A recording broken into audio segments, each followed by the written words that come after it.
and welcome everybody to another magnificent day at the agency. I'm your magnanimous host tonight, Agent Q. With me today is Yuki. And our special guest on today's stream, Violet.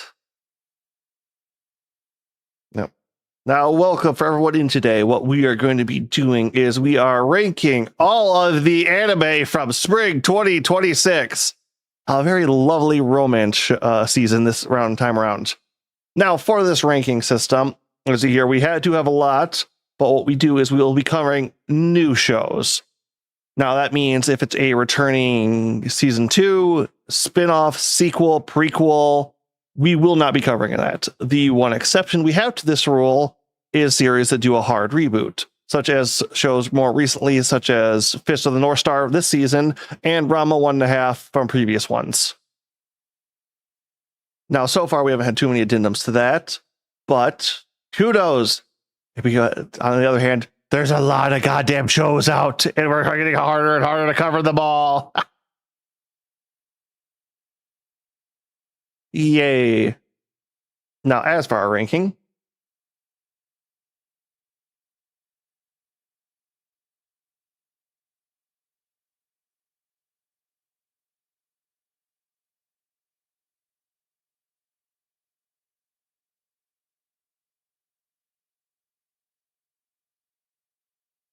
masterpieces within their genre, or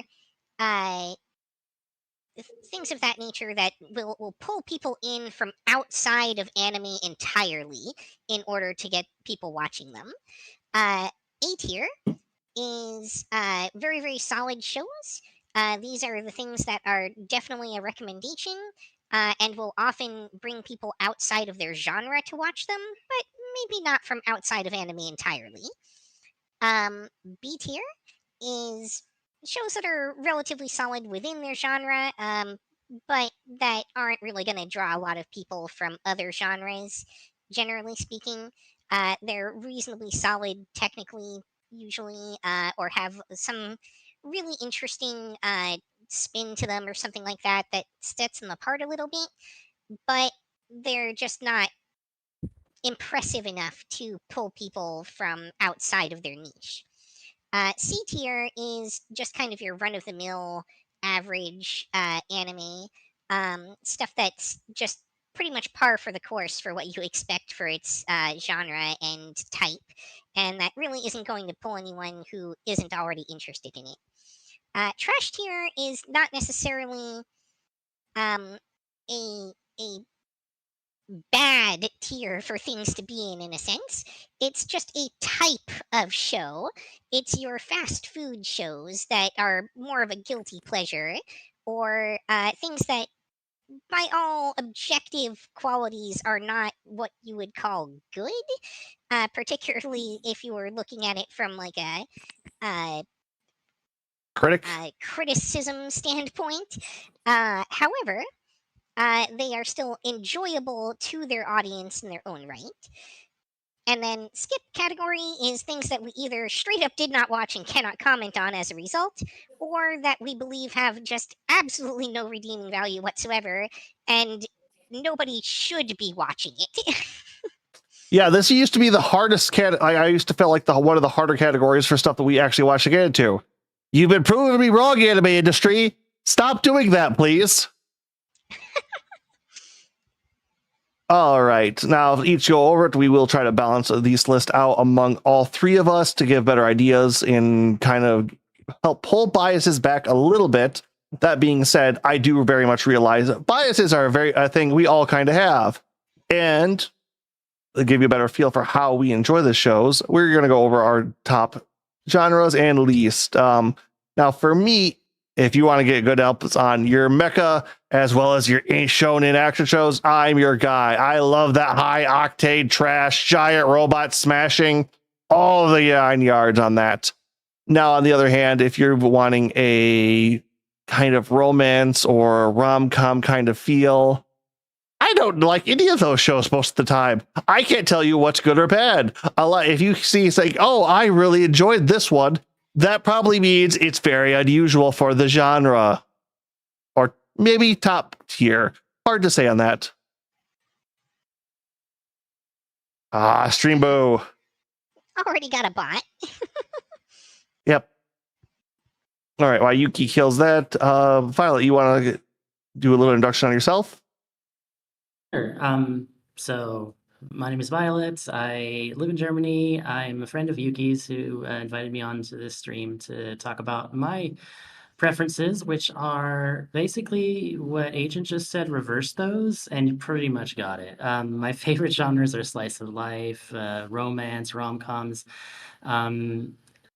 Especially girls love Yuri.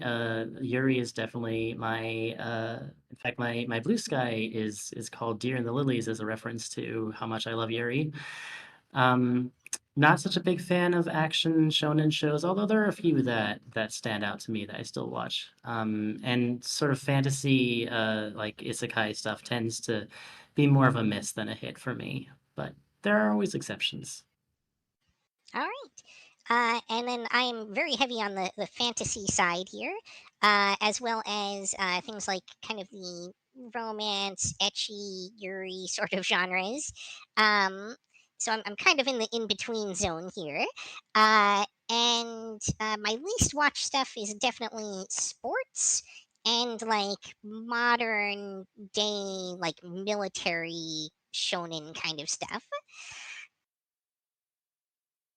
All right. With that introduction, I believe we are good to get on our first trailer. If you're ready, Yuki. All right. Let me make sure I've got that up correctly here, real quick. There we go. Well, I'm hearing that there are long, awkward pauses, and there's a question if we're having technical issues. I don't know. Can you hear me? My icon is, well, that's not real time, is it? Check my settings. It's just coming through Discord, right? You're coming through fairly fine. I mean, where are you hearing this from, Yuki? Oh, okay. It seems like, okay, you all are not coming up on my mic. Okay, give me just a moment. It's something coming from my stream. Okay. It's basically Discord doing the thing that it does sometimes again. Yep, but you also haven't used this channel to stream on your Discord, so I'm assuming you have to re-switch it over to that.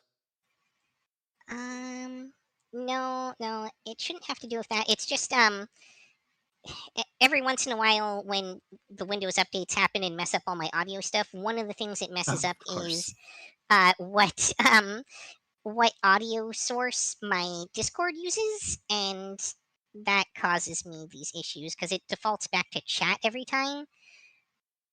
And hopefully that should fix it. Can one of you talk? I don't know. Are we coming through? Can you hear us, Yuki chat? Testing. All right. I think that fixed it because I'm seeing the audio in the readout now. Yay. All right, and thank you to Robin over there for letting me know about that.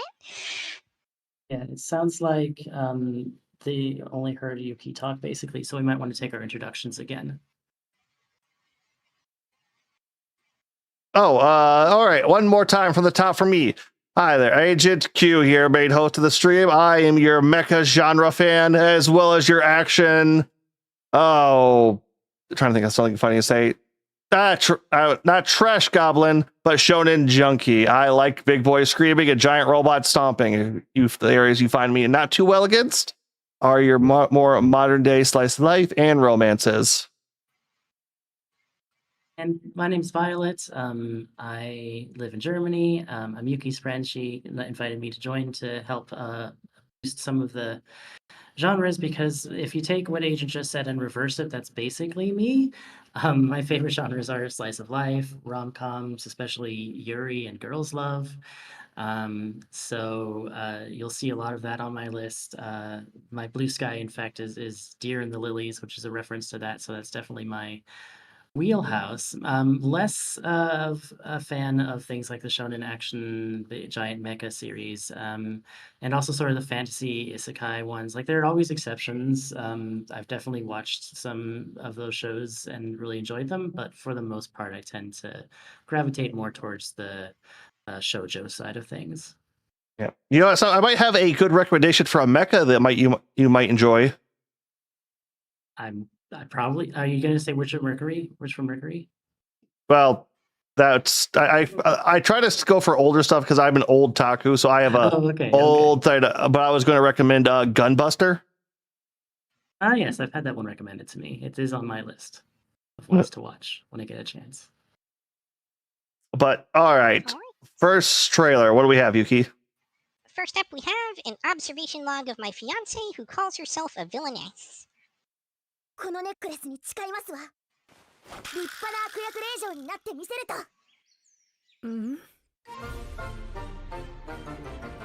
私は悪役令嬢ですの。私の役目は殿下とヒロインの仲を引き裂いて、最後はギャフンと言わされることなんですわ。そう、これから楽しいことになりそうだね。殿下とヒロインが確実に結ばれるためにはどうすればいいのか一生懸命考えましたの。その一生懸命は必要ないんだけどな。セシル殿下はご年齢の割に少し落ち着きすぎではありませんか。もしかして転生者だったりします。またよくわからない単語が出てきたね。私はゲームのバーティアとは違う美しく気高い悪の花になるのですから、私頑張りますわ。今度は何をしようとしているのかな。可愛い姫君を逃さないために私は日々頑張っているからね。殿下。そう、可愛い姫君を逃さないためにね。散る運命だとしてもあくまで美しく、私は一流の悪の花になってみせます。テレビアニメ自称悪役令嬢な婚約者の観察記録2026年放送開始ですわ。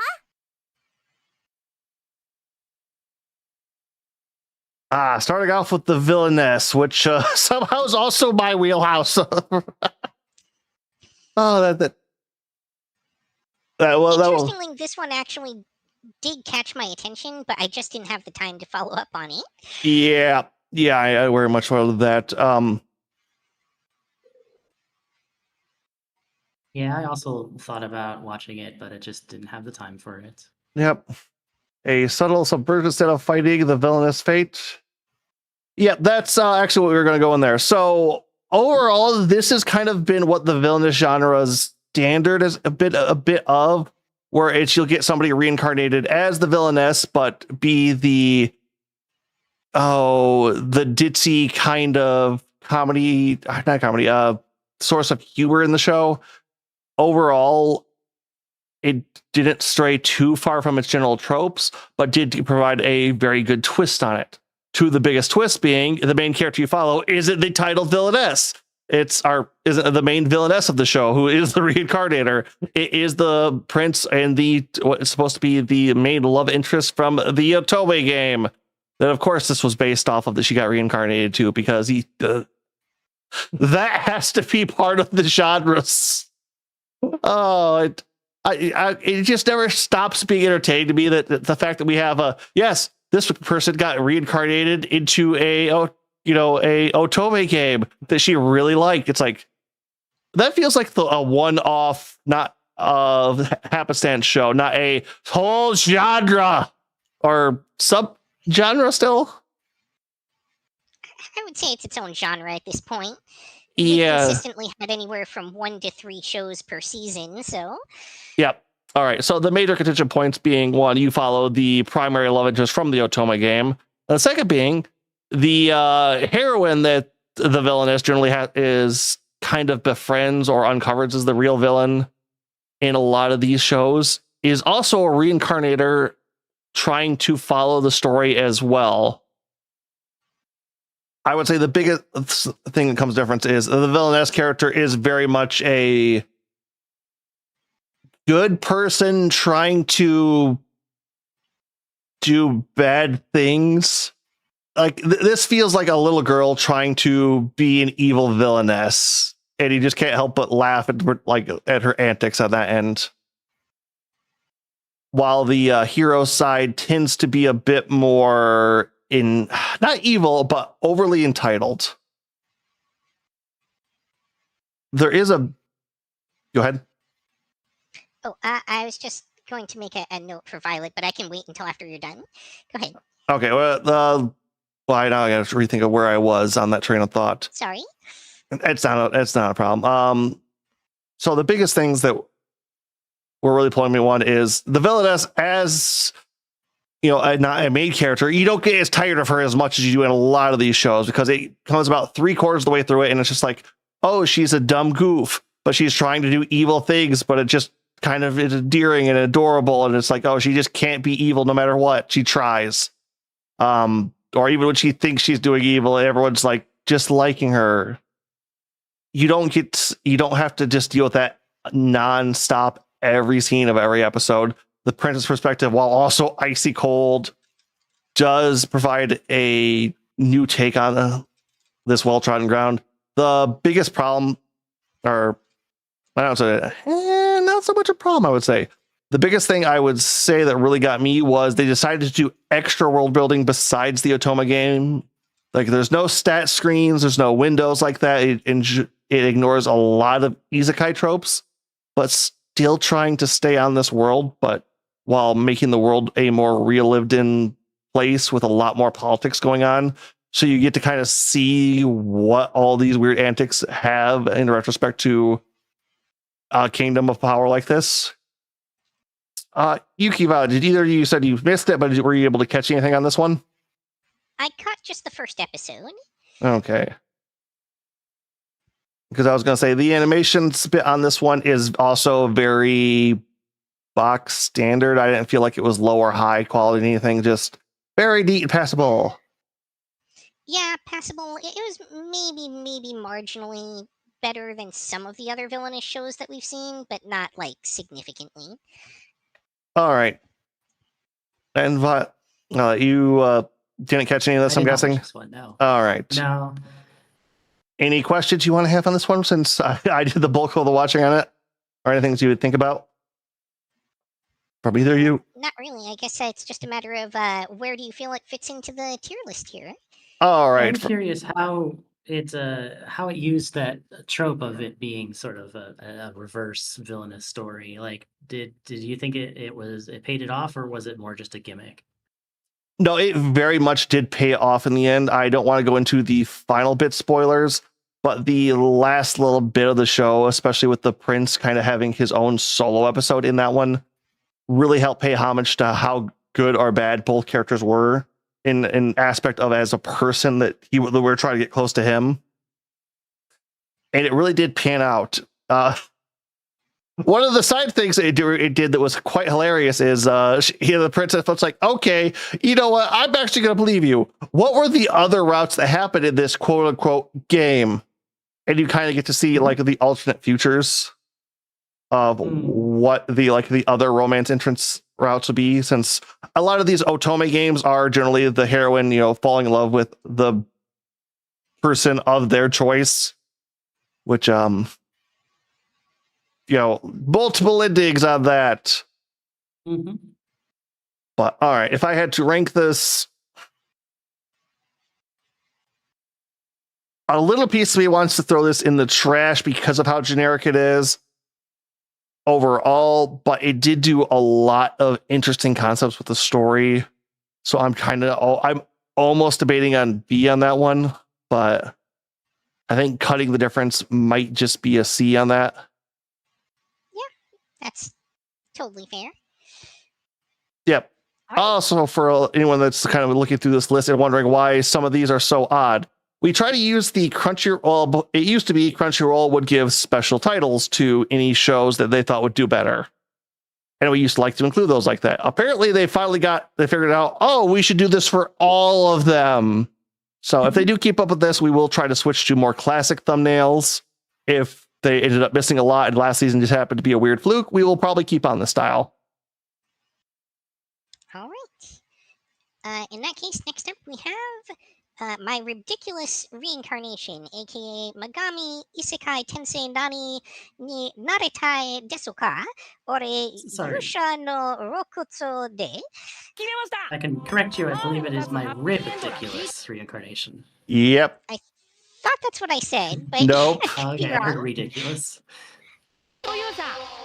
の肋骨でお願いします。何ですか肋骨って。なんですかここは平たく言えば Also, my apologies. We had a lot of trouble finding あなたは不幸にも previews that were actually in English this season.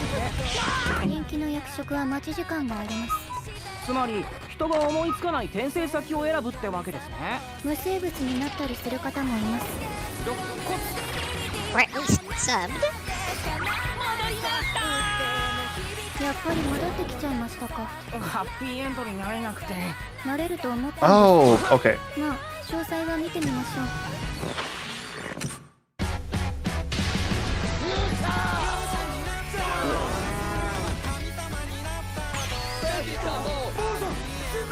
何を見せられているんですか、私は。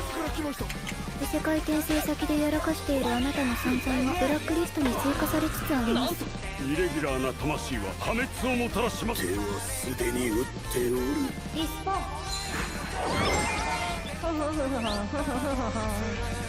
様、女神様、女神様。早く成仏してください。山田さんですね。女神、異世界転生何になりたいですか？俺、勇者の肋骨で。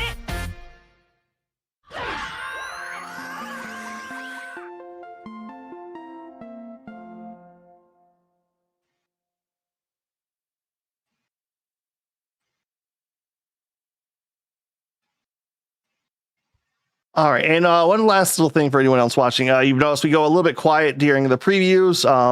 That is why, for anyone who's watching this on the VOD, you might not even understand why we're talking about previews.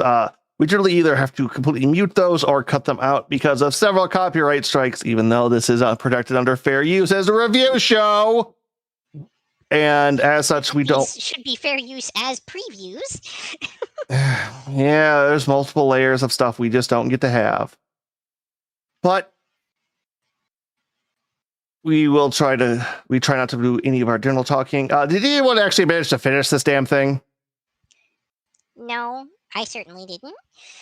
Okay, I got about halfway. I think So you might have gotten farther than I did then. yeah. So for anyone watching the absolute drug-filled hyperfest there, this is an isekai of pure gag comedy. Every episode tends to follow a new reincarnation or because was this a half episodes? Because honestly, this feels more like Japan trying to do an Adult Swim show.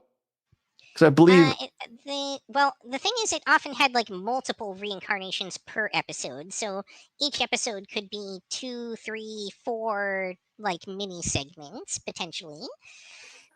I couldn't remember if it was just. I think it was just 2 an episode, or was there one that had more? I'm pretty sure I saw at least one episode that had at least 3 reincarnations in it. Yep. Well, okay. So the absolute premise of this show is when you die, you get to get reincarnated. You get to pick what you get to be. There's a waiting list, though. So our protagonist? Yeah, let's go with protagonist. Picks all sorts of odds and ends to try to still be the hero while getting moved to the front for things people don't want to be reincarnated as. And dear mother of God, the gags, the jokes, all the stuff happening all the time with almost... Well, I'll let Yuki handle the animation side of the few she saw. Yeah, so animation-wise, this is a very interesting show because the style changes with each reincarnation, which means that there can be like upwards of 3 or more different animation styles in a single episode, which is very cool, and especially combined with the fact that it is this kind of very particular Japanese flavor of like over-the-top comedy. Feels very much like the sort of thing that brought me into anime a long time ago to begin with, right?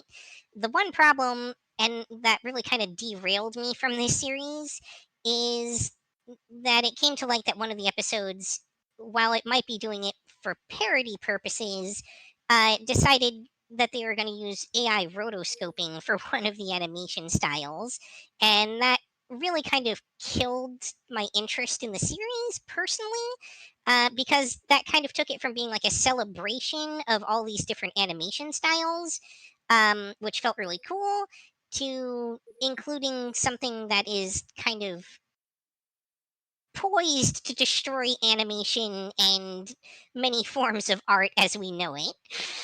Yeah, I actually forgot about that. Overall, I think the problem I had with it is this is a skit comedy.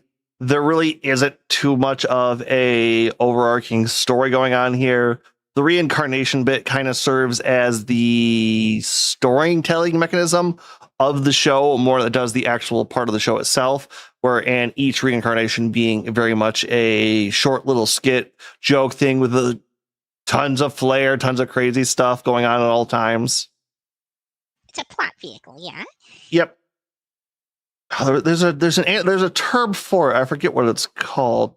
It's not. At some point, I'll actually look up enough the terms I'm going to try to use in these shows and get them down to the side so I can remember them. But okay. There will be other shows on this list that do a similar thing to that, but I think probably pull it off a little bit better. But we'll talk about those when we get to them. Yeah. All right. Yeah. Old Excel Saga, Shichi Wanaba. Yeah. I don't think I know that one. I think that's a animation producer or something like that. It's a person's name, Shinichi Watanabe. Okay, yeah. No, it's definitely in that old school of just pure zany bullshit. Where do you want to throw this one is the problem I'm kind of having here, because yeah, I gotta love those guys who do all the crazy stuff like that. Because, like I said, there's a lot I love, and I kind of want to throw this in the B for just how batshit nuts it is overall. But I'm tempted to say that it, like all things considered, it kind of belongs in the trash category. But I don't know. I have very mixed feelings on this show. Yeah, it's. This is basically YouTube poop trash, this show overall, so let's kind of go in the trash section for the moment. If we think about it later, and if we get like a bunch of other stuff down here that doesn't seem like it fits, we might change it. All right. Next up, we have probably the premiere show of the season, Witch Hat Atelier. Oof. We're into that, aren't we? Okay. Long ago, magic was a part of ordinary life. I didn't know! A special ink and a set of patterns. That's all one needs to use magic. Concealing that is the one great rule of witches.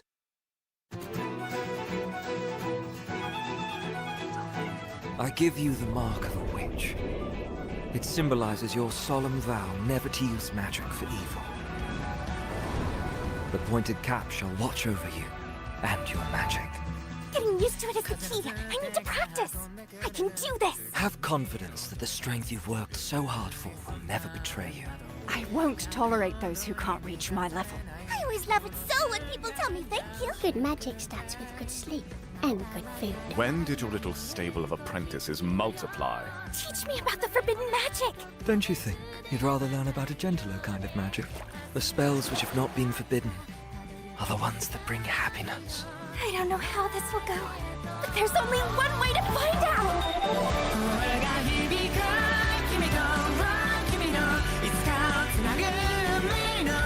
This is it! My magic! This might be the first time my magic has ever made someone happy. There's no rule saying that's the only way. Right, let's go! Magic drawn during the Age of War, banished on the Day of the Pact. Magic for hurting people. Will have nothing to do with the brimmed caps here. Master told me. I wonder how long this ruse can be maintained. The spells which have not been forbidden are the ones that bring happiness. I hope that is so. Truly. I'm going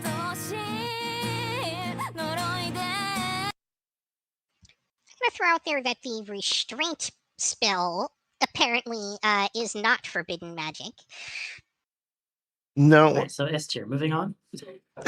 Yeah, it's all right. For anyone who didn't watch this show, this has Watch it this. now? Yeah, well, okay, yes. We don't be too forceful, but yeah, okay. This, we are gonna get that done. We're just gonna throw that there to start with. Let's get out of the way. This show has high-end movie quality production every freaking episode for some reason. Like, I know Yuki is mostly our animation person, but dear mother of God. Yeah, Yeah, but the agent can my- tell the difference. Yeah, my partner is an artist and animates, and we geek out about animation a lot. And so, like, I know like what goes into a shot, and when a shot is easy versus when a shot is hard versus when a shot is basically impossible. And this show pulls off one of those impossible shots at least once per episode. It's incredible. It's absolutely insane, and that where we can just put that level of quality through almost every aspect of this goddamn show. This I don't know who is currently penning the manga for it, but the show itself might have more detail than the manga does. That being said, the actual story and world building we have going on here. Our story generally starts following a young girl who's always had a massive love for magic, and through a series of events, loses her home, loses her mother, and becomes an apprentice to. Oh, I think I love the way was Prez put this in our preview. Not Gojo takes her in. Oh, come on. He even has like the we're not in a gay relationship, like black-haired bro living in his house with him. Which I'm like, that's my only negative point about this. I found out that like that this is apparently a trope that Japan's been using. I just now started to realize it. No, seriously, like the white-haired, the white-haired, black-haired guy who, totally not like kind of secretly gay for each other. One being really goofy and out there all the time. The other one being straightforward and serious, but also kind of just being as much of a dunderhead or goofball as the other guy is as well. It's apparently a very common genre. Like I found at least 3 other groups like this. Like they even look the same. That being said, Sorry. Go ahead. Are either of you also reading the manga? I used to read the manga, and then when the anime got pronounced and we put to production, I set that down because I realized I run into the problem of if I read ahead of the manga, the show no longer entertains me as much. So I have to put down the series like that I want to go back and watch. So I'm probably 2 seasons ahead of where the show is going to be eventually.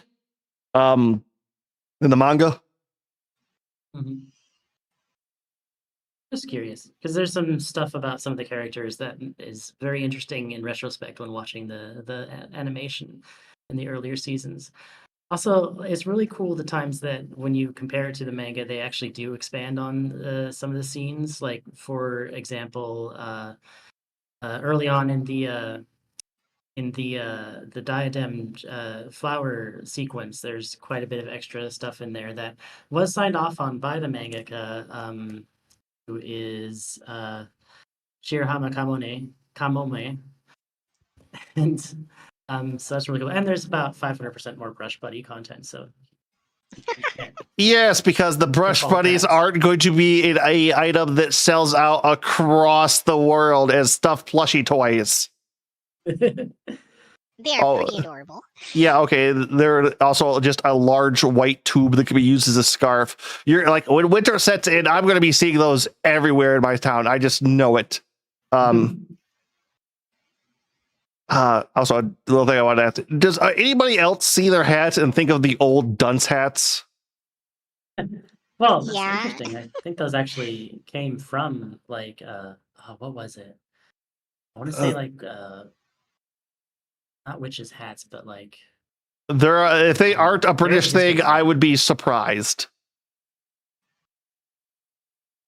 But there is a lot I would love to talk about, discuss it, dig apart, but I do not want to spoil this for anyone else watching this. If you are seeing this, The only worry I'd really have with this show, how it can keep up that animation quality per season, per ep. Like, I wasn't expecting it to be able to do it for the whole season.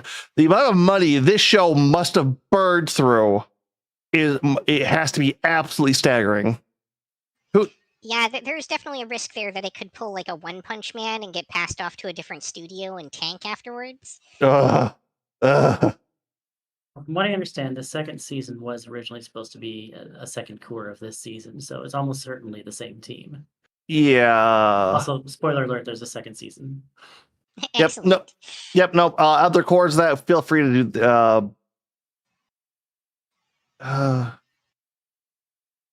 Bug Productions. Yes, they are. They are a spin-off of the studio that made things like Apothecary Diaries and Odd Taxi.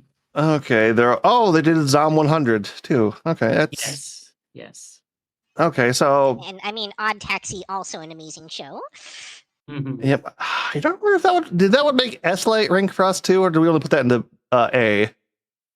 I think I pushed really hard to put that one in S. Okay, because I don't feel like I fought against that, but yeah. Hi, Dapper Weasel. Yay, Dapper. Also, Coco and Agatha are 100% gay for each other. Oh yeah, no, they're early on. There are some Yuri undertones going around in that small house. Keep watching this one. This one's great. This one will probably be in our top 5 at the very least when we come to our yearly rankings at this next year. Oh yeah. I can't imagine much else topping that for quality. All right, what do we have next, Yuki? Next up, we have Ghost Concert, Missing Songs. 危機管理国際条約による権力を行使します。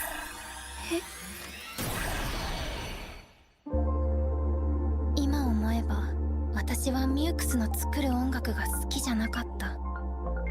生体認証チップ、そんなものが人に埋め込まれてるなんて。俺たちはテラという国の組織に所属していてな。とりあえずはここにいろ。俺もお前に用がある。皆さん悪霊を退治する仕事してるんですよね。アイバセリアさん、テラはあなたを霊能力者として雇用します。それならよろしくな、セリアン。俺たちの目的はミュークスの破壊。人類に歌を取り戻す。心臓を歌え命を音楽に。セリちゃん、私が守ります。いつか俺が歌えるようにする。ルイはセリアの歌をもっと聞きたい。嘘くらい誰でもつくわ。豊漁会つなげ。ク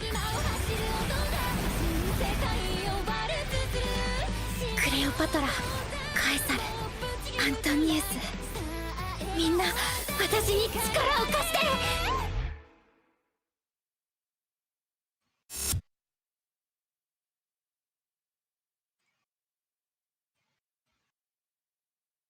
Oh, I forgot to This grow. one definitely seemed interesting to me, but I definitely didn't end up having time to follow up on it. It was hard to say though if it was interesting because it was so like disjointed that it caught my interest to see if it explained it all, and then may or may not have actually done that. So I don't know if it was any good. So yeah, this show has a absolute lot going on in its story.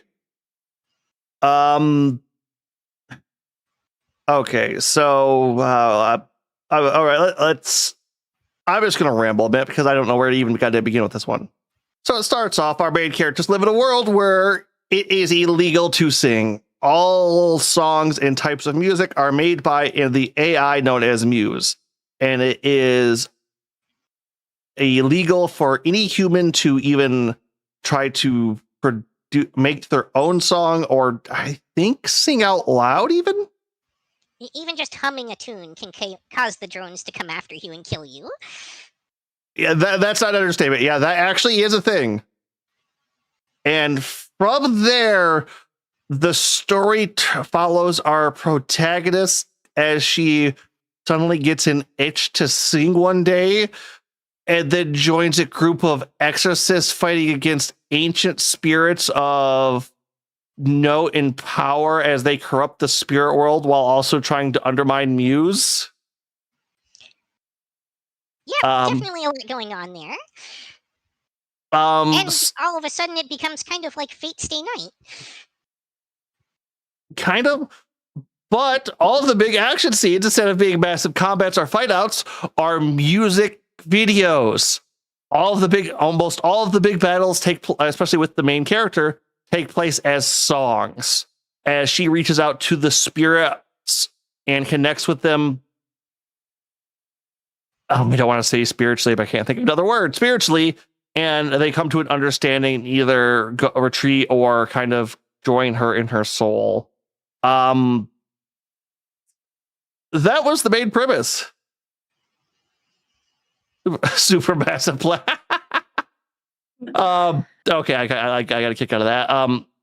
Now the things I normally don't like to talk too much about spoilers, but the final lesson of this I actually really enjoyed, because it comes out that the reason the AI was doing all this stuff and doing that was because it's trying to enact world peace.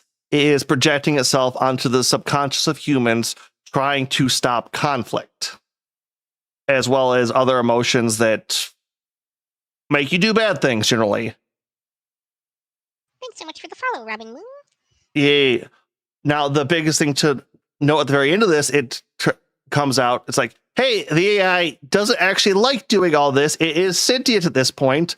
It's just the corporate overlords who want a more controllable and docile group making it do it and controlling it to this aspect to suppress humanity and achieve their own goals in the name of their righteous cause. Profit. It's they do kind of. I want to word this very carefully, but it isn't so much a profit, but it bringing the world to a certain order how they deem humans should act. So take that as aspect from other groups trying to do that same sort of style and not just make money, but very much that felt incredibly topical at the end, and seeing the one of them get blown into a mountain felt very good, because is a bit of resolution that, hey, AI isn't evil. The corporate overlords trying to use it to control you are, though. I can very much get behind that message. That being said, the songs and music videos weren't bad. Everything else is disjointed as hell. This is 12 episodes, maybe 13. I should remember that, but I will make a list at some point and keep notes on everything eventually. This it definitely seemed very chaotic, but in a lots of pretty flashing colors kind of way. Yeah, there's even the story and the world building. There's so much going on because, the AI is like the reason it can do all this because it's actually like made with spiritism and technology, and the priest that they work with is kind of its dad. There's just so much going on here. I'm pretty certain in the last episode, you see two of the characters and like, oh God, how are we going to get out of this one? And then pop up later. Hey guys. Like I like went back and double check. It's like, wait, how did they get out of that? They were surrounded by an enemy they couldn't defeat and had no hope of escape. Oh, they're okay. They're fine. All right. So where would you rank this one, Agent? I kind of want to throw this and see it's for a very specific type of person. Like I want to call this a trash show. It's trying so hard with so many different things that it's got to be for somebody. But dear God, is it not for most people?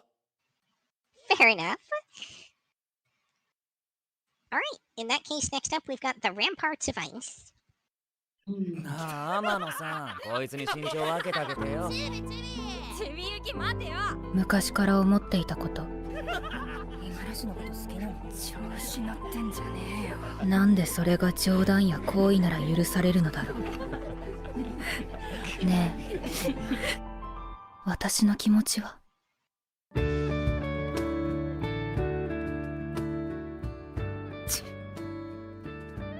なんか何？アイドルみたいな扱いされて、みんな私を聖女か何かと勘違いしてる。今みたいな感じクラスの子の前でも出したらいいのに。猫かぶってないで。たまに思うんだよ。俺いるって。なんで無視すんの？ショック。ずっと思ってた。あの子かわいそうだなって。それってすごく傲慢だよ。傲慢？ずっと逃げてんの？自分からは逃げられない。お見通しだね。なんでみんな噂話が好きなの？傲慢だって言うならあの人だって。これ以上踏み込まないで。気持ち悪い。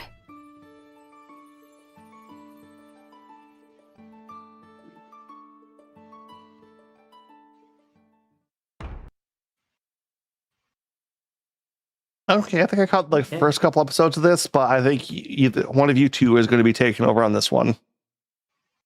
Yeah, I was. This is so. I was a big fan of last season's Polar Opposites. You and I are polar opposites, and Yeah. this is by the same mangaka, and it has a lot of the same strengths that I really liked about that one.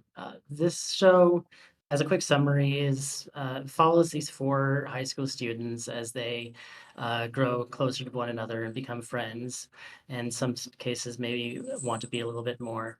And what's interesting about it is that none of these characters feel like cliches or two-dimensional characters. Like they all have a lot of depth to them, a lot of traumas that they have to work through, and even in the cases where it seems like you know what's going on, like for example, oh, the character who has social anxiety issues was bullied when younger. It actually, over the course of the show, dives in deeper to those stories and those backgrounds and shows that it's not all as it seems. And I just really like the way these characters are portrayed. I really like the animation. It's got a lot of fun to it, despite the sometimes serious topics. It never really feels like a downer. It always feels like it's fun to watch, and the chemistry between these characters is just really good and really fun to watch. I watched this one with my family, and they all enjoyed the hell out of it. And it's already been announced that there's getting a second season, which is great because I've read ahead in the manga and there's some really good stuff coming up. So I'm looking forward to that after this season of Polar Opposites in summer when it comes back. That's very helpful because aside from it being on Netflix, which always makes me forget shows exist there, the thing that kind of held me off on this one was the particular subject matter, because that can be a little bit of a tough watch for me sometimes. Absolutely. So if that's like something that is palatable despite the heaviness, that definitely makes me more interested in trying to go back and catch up on this at some point. Yeah, one thing that Agasawa Kocha, the mangaka,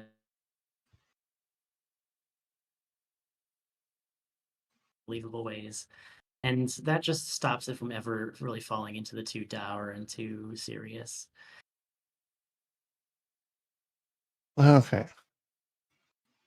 Anyway, so for me, I put this one at A rank. I thought it was a really fun show. The animation, like, it didn't have like a huge budget or anything, but it was very competent with what it had, and the writing is just really good. It didn't quite make it to S rank for me, but it was still a very good show that I would recommend to anybody who's into sort of the subject matter or enjoys a good slice of life. All right, you said A. I think you cut out there for a second. Yes. A, yeah.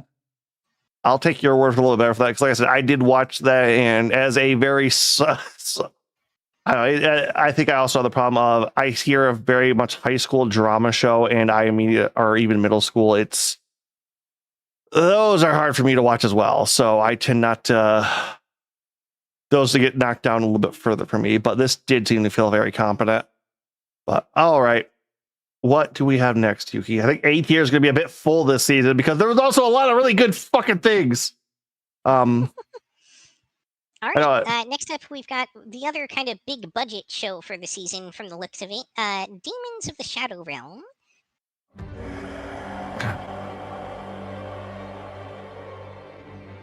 お腹にもう一人いるよ。やっぱり双子だった。夜と昼を。 And apologies that the auto subtitles on YouTube keep turning themselves back on. この子らはつがいを滑るものになる。朝が来た。お前ら何者だ。そこをどけ。そういうことか。悪心。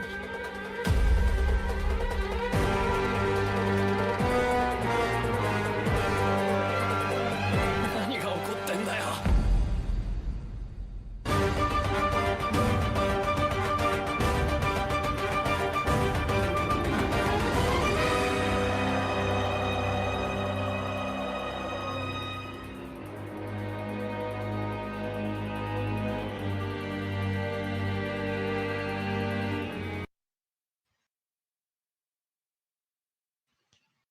So yeah, this one had a very interesting twist in episode 1, and definitely some really, really solid animation.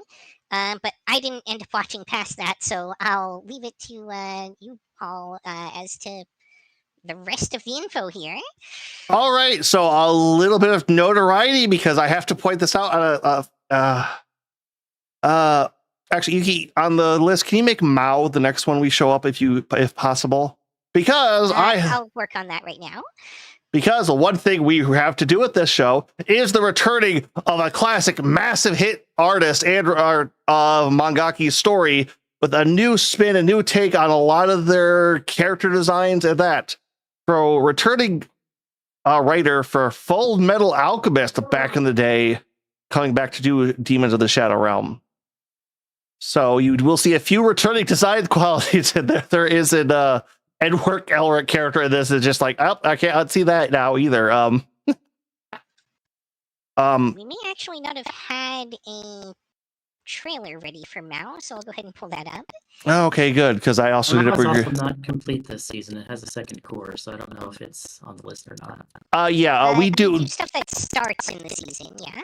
Okay. So we might not cover to its second core a lot of the time, but we will do on that. So Demons of the Shadow Realm comes off very much as a classic, sets off as an anime set in a feudal Japan setting, and then decides that you completely flip that on its head with like, no, this is an isolated village sealed by a mystic bubble. Demons are real. Some people tame them. Congratulations. Here's 2 demons. Run for your life. These guys have assault rifles. What's an assault rifle? You don't want to know. And instead, we follow someone who has basically lived their entire lives in what would be a feudal setting. Now, hey, yeah, welcome to the 20th century. While still trying to figure out who's trying to kill them, what's going on with their family, why were they kept away, locked away like they were, and what is going on between the different factions of demon users. Violet, did you happen to watch this one at all? No, sorry, it wasn't on my radar. Okay, not a problem. But nothing to apologize for. Yep.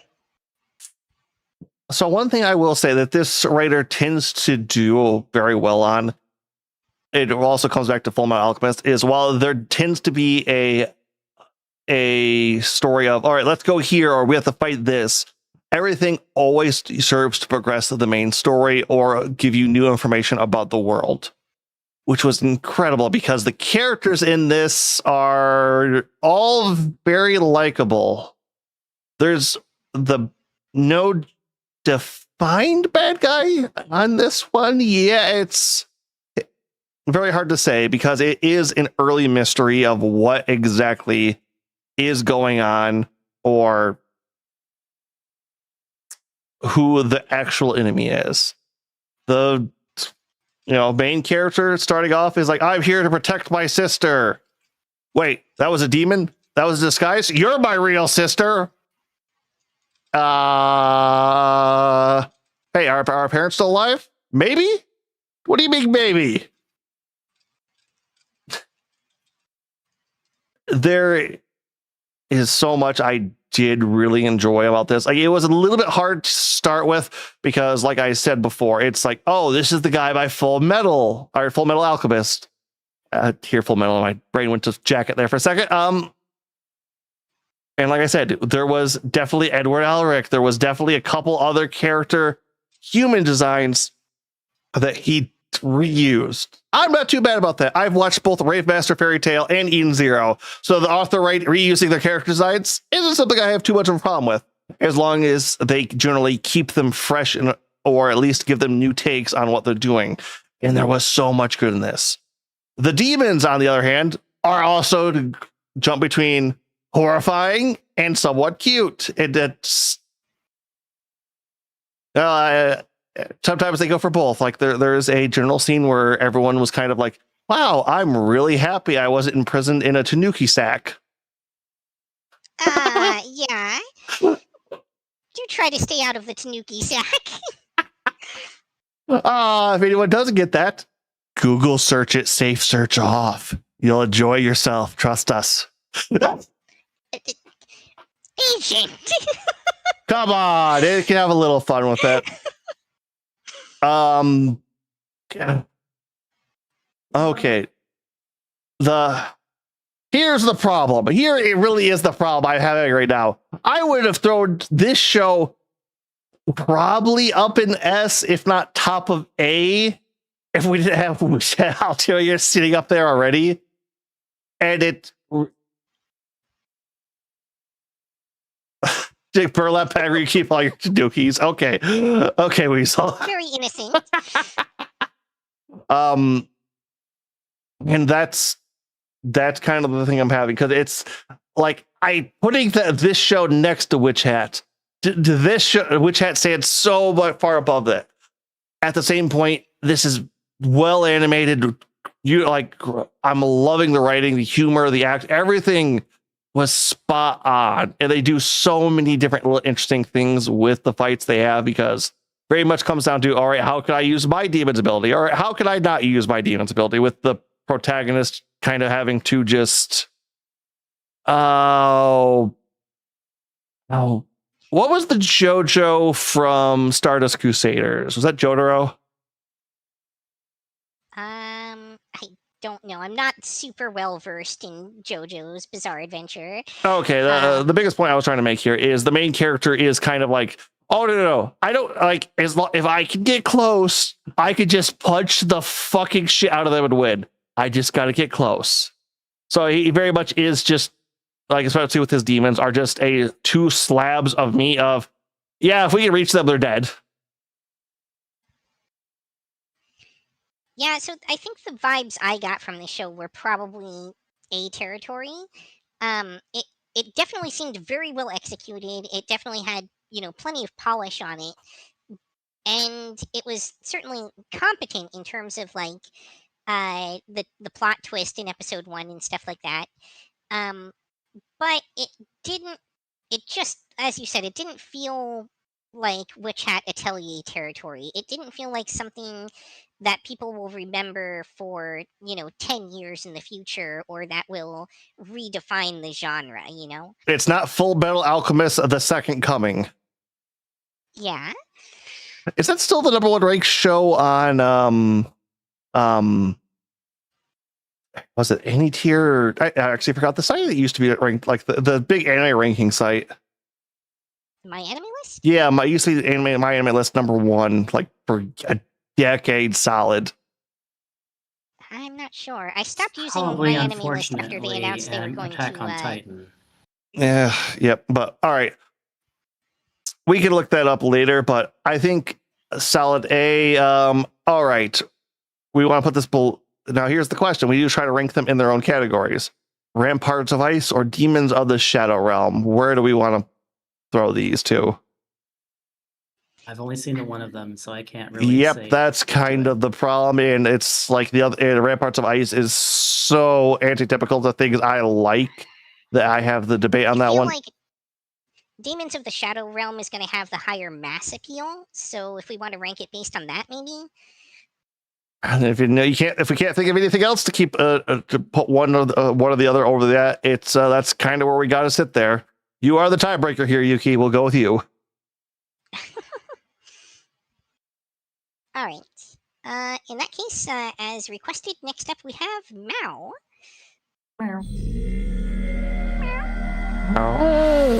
私は死んだことがある。あの時のことなんでこんなに思い出せないんだろう。何か聞こえる。何かく大正時代。何？助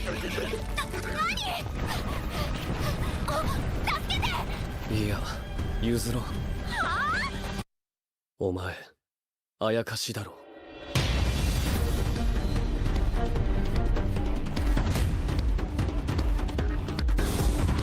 急急に折り詰めろ。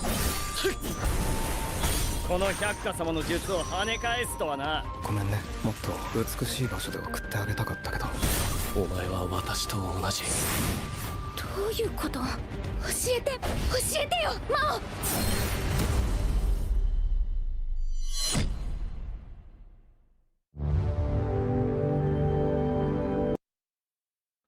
Hello, Viz. All right, so what we have here is the returning of a writer and artist from a generation-defining series back from the early 2000s, beloved by everybody. It's the fact that we got two of these in one season is just okay. Yeah, so like it was saying at the beginning, this is from the writer of Inuyasha, and let me summarize this plot for you. A girl gets magically teleported back in time and meets a kind of snide-talking demon who works and helps fight other demons while trying to uncover a mystery of why he was cursed so long ago. I don't want to say it's Inuyasha 2.0, but it very much is Inuyasha 2.0. Ignoring the fact that we recently got an Inuyasha 2.0. We got an Inuyasha sequel, which I kind of count that. And was that even written by the same person? I don't know. Feels weird. If not, if it was, they have a goddamn quick turnover for their stories, or this was written in between. It's hard to say. The biggest things I will say with this one, I like this a lot more. Anyone who's ever watched the old school Inuyasha, the story dragged a bit. Not a lot happened for long stretches of time other than, oh, let's go to a place. Oh, there's a mystery of the demon. Let's grab a thing. Oh, we grabbed a thing. Oh, the thing got stolen. Well, journey on to next day. It was a McFin-based Monster of the Week show. Yeah. This definitely cuts that out and is very much progressing on the story. The other aspects I will say is a lot less domestic abuse in this one. Don't worry, though. They replaced it with animal abuse, though. Oh, wonderful. Yes, so the main story of this revolves around Mao trying to hunt down the cursed Byakuya, the seven-tailed cat that stole his order's sacred scrolls and cursed him with its blood. The Byakuya being a cat that was starved to death, then thrown in a, if you're familiar with the poison jar, it'll throw 100 insects together, and the poisonous insects together, and then the one emergence will be even deadlier. Basically, it got thrown in with the 99 other starved vicious animals and came out on top as a demon monster.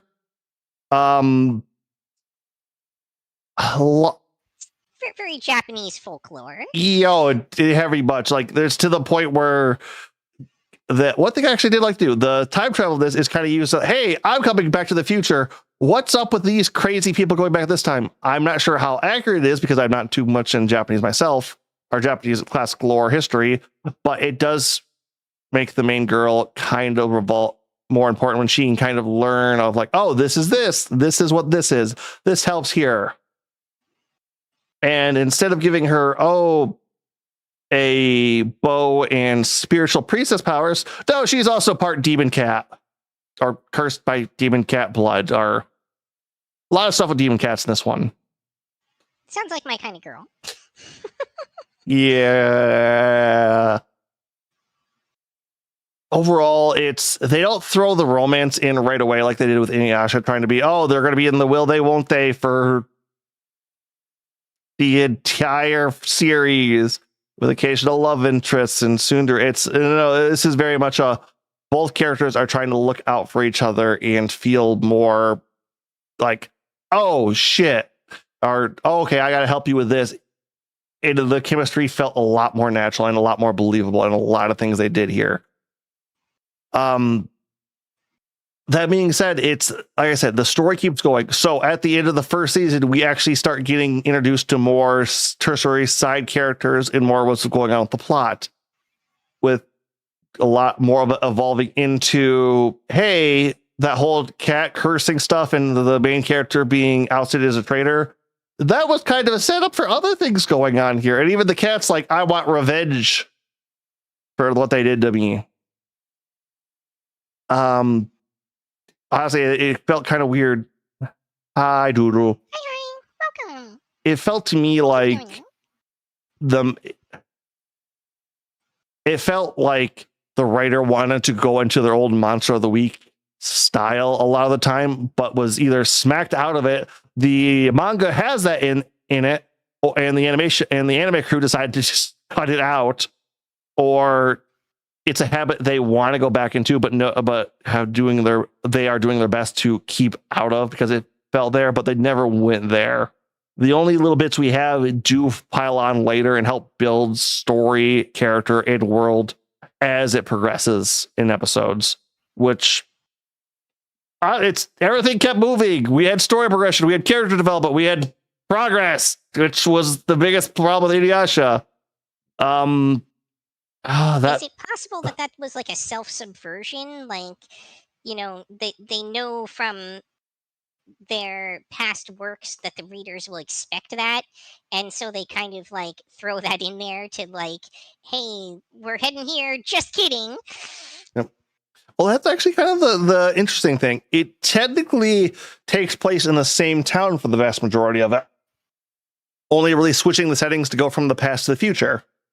So you get to feel more of a Tokyo vibe, which I say it's only in Tokyo, but Tokyo being the size of a small country. Sorry, for clarity, I wasn't talking about the physical locations. I was talking about the way that the artist, as you said, was like kind of giving indications that it felt like they wanted to do Monster of the Week stuff. Like maybe that was like an intentional false breadcrumb trail for the viewer, as like a nod to their previous work. Yeah, well, it kind of felt like, oh, this is going to be kind of like just a weird monster. Then it's like, oh, wait, this little thing here is really important and it plays part in this and it keeps building off that. So they did better of hiding the breadcrumbs of the story progression in those little encounters to make them feel more impactful, it felt like. But all right. Once again, this one does not get A. I think I also want to, or not get S. I think I want to throw this in the bottom of A at the moment, because Demons of the Shadow Realm is much better. The whole time I'm watching this, especially if you saw the character designs, it's Inuyasha and Kagome. There's once again, they didn't even try on that one. Like, oh, we're gonna give him black streak, and we're gonna give the main girl short hair. There's. I mean, at some point, it's like the artist's branding too, right? Yeah, which was like I said before. There's Takahashi Rumiko definitely has a distinct style, and there's actually another show on this list that maybe we want to jump to next. I don't know, but that sort of tries to channel a lot of that. Now, for me, I came to anime kind of late in life, so I never really watched Inuyasha or Ranma 1.5 or any of her classic anime/manga. Were y'all thinking Nakamura-kun? Yeah, exactly. I'll pull that up. So for me, it was it's a lot of fun to see sort of what it must have been like to experience those when they first came out. One of these days, I might go back and rewatch like Inuyasha. I've been really liking the reboot of Ranma, so I think there'll be a lot to enjoy there. Oh yeah, no, the reboot of Rama is I don't want to say it's better than the original, but like I said, I like to call myself an old taku.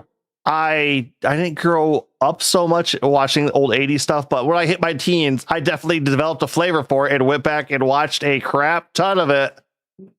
I'm an ancient weeb at this point, it feels like.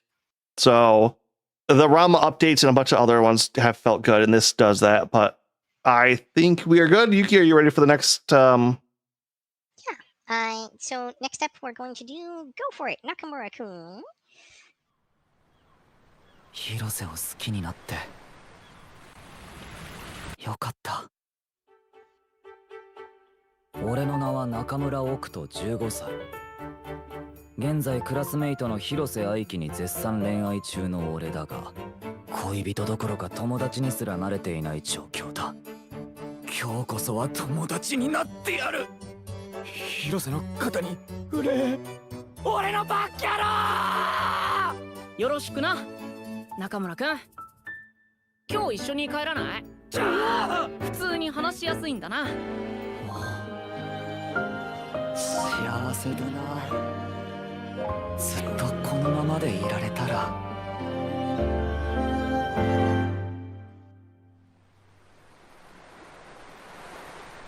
いや。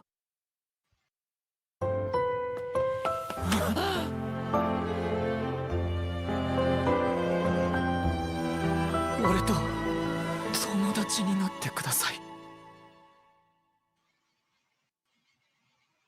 So as you can see from the trailer, this show is definitely channeling a lot of that 80s, 90s anime style.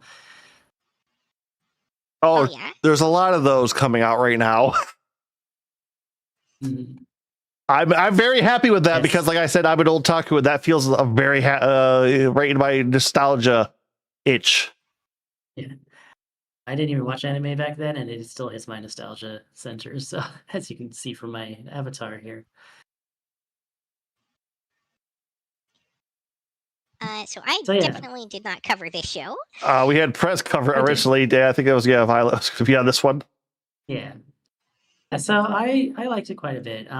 It's so one of the nice things about this that was really refreshing is that right in the first episode, the main character said, "I'm shy, I'm gay, and I'm in love," just straight out using the words. So there's no beating around the bush or trying to get things past the censors. This is straight up a boys' love series, and it is not ashamed about it one bit.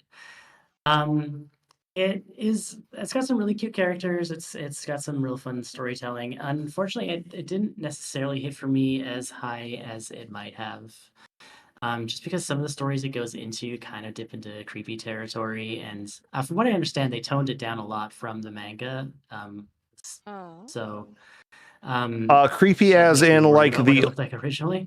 Creepy as in like the old style of romance where it's like, oh, this is a show of passion, where now it's like, oh no, that's just kind of, why would you do this? Yeah, there's a scene in one episode where the title character and somebody else who has a crush on the same character are trying to one up each other on what kind of like creepy invasions of privacy they can produce. Like the one of them is like, oh, here's a picture of him at gym class, and the other one's like, oh, here's a picture of him sleeping or something like that.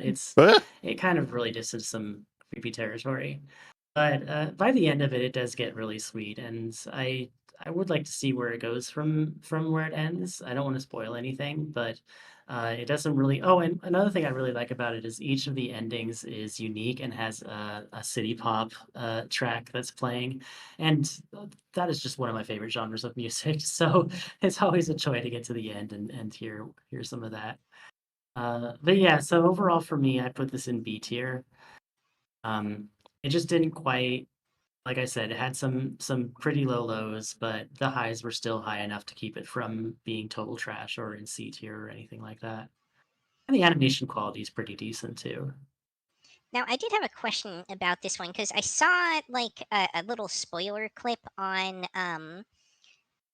social media that indicated that there was some like gender stuff going on with one of the characters as well, but I couldn't tell for sure if it was this show or not. Does that sound familiar? There is at one point Well, there's a couple of things. At one point, the main character runs into his crush's sister, and has a brief freak out for a second about whether he might be bi instead of gay. But it turns out he's just really down bad for the character he has a crush on. I think there was some stuff regarding like the school play of people like cross playing for that. I don't remember the exact details, but Okay, that doesn't sound like I the don't know if clip that's what that I you saw, saw. so it must have been a different Okay, show. Okay, one thing might I have been a different show then. did want to ask, because the little bit I caught of this on the side, I think I watched episode 1, maybe 2 on this, was it felt like it didn't kind of go over. It's like, oh God, I'm gay, and I have to like pay attention and kind of like come to realization that this just felt like, no, I'm gay, I like this guy, and then proceeded to do romantic comedy after that with it, just kind of accepting all the facts without going into like, oh, but I'm gay though. Exactly. Yeah. It pretty much just started out from that point, and it's more, when it comes down to it, it's more his social anxiety and shyness that stops him from going after the romance more than the perception of being gay or Yeah, it's being just seen as normal. because I just kind of like that That was really because cute. it shows the progression of a genre. Because for the longest time, a lot of the shows we see for like gay and all that, either we're not going to come out openly and say that, or it's going to be a big part of the show about him coming to terms with it. And then it's just like, yeah, but you guys don't actually have like any gay, like just gay romances to, There's no meat to this gay relationship. yeah. It's just, oh, right, Yeah, gay. this one definitely avoids that. He gets right into the storytelling. And where the story's at its best is when he's interacting with his classmates too. Like the romance, like the rom-com parts are definitely great, but there's just a whole sequence of him just being a nice guy and helping people out, and people just genuinely liking him for that and respecting him, even if he doesn't necessarily realize it himself that that's what's going on. So would you all say that there's maybe a small dash of like Comey can't communicate to this series? Definitely a little bit, yeah. Not There's quite definitely some as comedic or comparisons that that, can be but made. yeah, I can see that from the protagonist a bit. All right, what do we got next, Yuki? Next up, we have Liar Game.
All right, I take it I'm alone on this one again.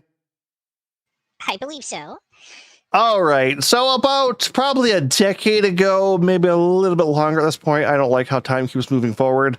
There was a massive boom in what was called the kind of mystery detective slash kind of what Squid Games turned into style of game, where it became two characters Squid Game, kind of competing mentally against each other for big stakes.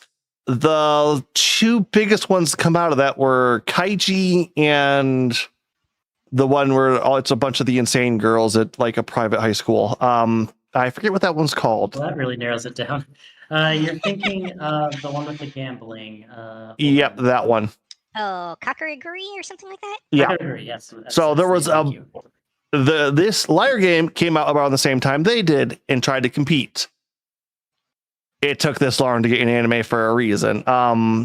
Overall, I gotta find where I put that? You two keep looking this while I talk. Point me in the right direction for Liar Game. So the main. Yeah. Oh, top middle. There it is. Thank you.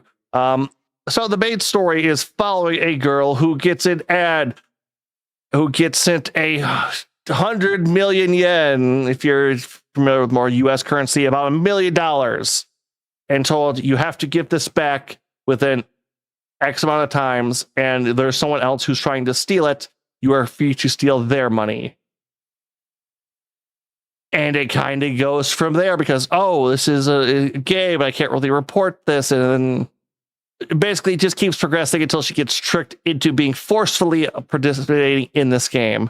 The biggest problem she has is, oh, she's a really kind, sweet girl who trusts everybody, doesn't understand the concept of lying nearly. Which then prompts her to hire a con artist to help get her through this game. From there, it's said con artist and her going through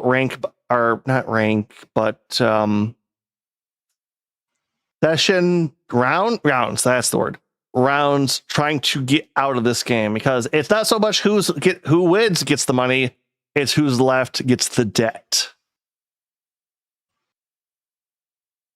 The games are almost all trash. It's the first game is let's just steal the money. Like no rules. Like you have to pay this back. Like going over, it's like put it in a 1 month savings account. You'll get the interest. If your money gets stolen, the bank pays you back. And it's like that's the first answer. No, I'm gonna hide it under my mattress. And I'm going to go to the person who I'm also competing against, talk to them, and tell them where I've hidden my money. I mean, I think I mentioned this when we were discussing the series like early on. But in reality, if you put that much money in the bank suddenly out of nowhere, the IRS is going to have some questions, and that money might still disappear.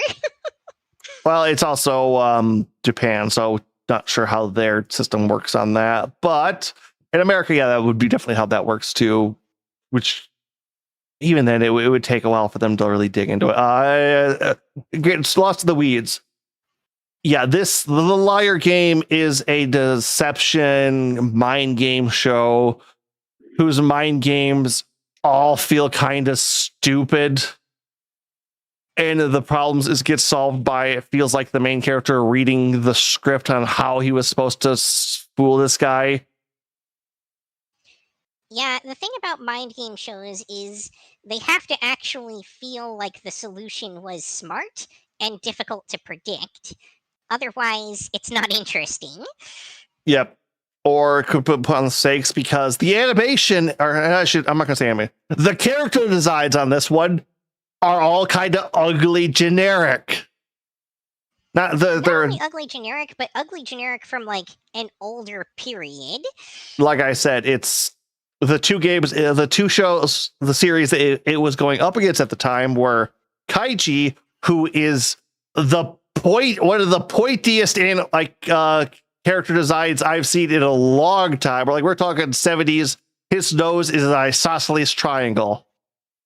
And every other character has that classic weird old style, and it fits very well and gives a very good pop. The other one being sexy girls covered in crimson clothes who are trying to kill each other. Then there's this one where everybody's in beige and looks like cheaply done anime characters from the early 2000s for some fucking reason. Which, okay, I guess that's kind of following the manga on this one, because I read the manga back when this came out, because after reading those other two, I was like, oh, this genre is really good. I love this genre. And then read Liar Game, and then thought, oh no, those two were really good. I really don't care about this genre.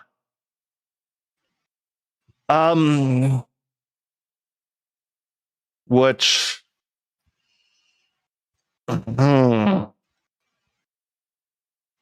It's kind of sounding like this might be a skip almost. I really, yeah. Like This is one of the few manga I picked up, read for a while, and then just dropped. Like, I have no idea how this series even ends. It's just, I got tired of it. It was dull. It was, oh, they figured this out. Oh, they knew about this. Oh, realistically, he had a rat that was going through the vents that had a secret camera that was telling him how much things weighed. That was not introduced beforehand or hinted at. Or no, you can do that kind of thing in the show. Like I said, these shows revolve on their games, and I could not get behind. Maybe I'm missing something. Maybe this is really highbrow or high-end thought, but every time I just could not enjoy any of these anywhere else. But all right, what do we got? Sorry, that came out of nowhere. Next up, we've got Even a Replica Can Fall in Love. Ooh. アロイジアヤーンのドッペルゲンガーが海に消えてもアロイジアは幸せな人生を送ったからハッピーエンドけど私は時々考えてしまうのだ彼女はどんな気持ちで泡になったのだろう私はレプリカだ Why was she quoting The Little Mermaid? 文芸部に終業式 I don't believe it was Little Mermaid. I think it was真面目に部 like a 活 Sorry about the Japanese doppelgangers. い story. つも何にも興味なさそうだ Or った it, から it, 意外 yeah, it might actually have been even a German tale or something like that that was 文 translated. 芸部は廃部になるかもしれません前生徒会副会長の望月だ二人で清涼祭楽しんできてもらっていいからさやっぱ真田ここにいんじゃんそれでどうすれば文芸部は廃部を免れるんですか来月の清涼祭で文芸部の部誌を100冊販売してもらいたいの私を学校に行かせてほしいのそんなの興奮するじゃないですかアニメとかラノベでよく見る展開ですよじゃあ俺も直って呼ぼうかな私は君をなんて呼ぼうアキアキくんそう呼びやすいうん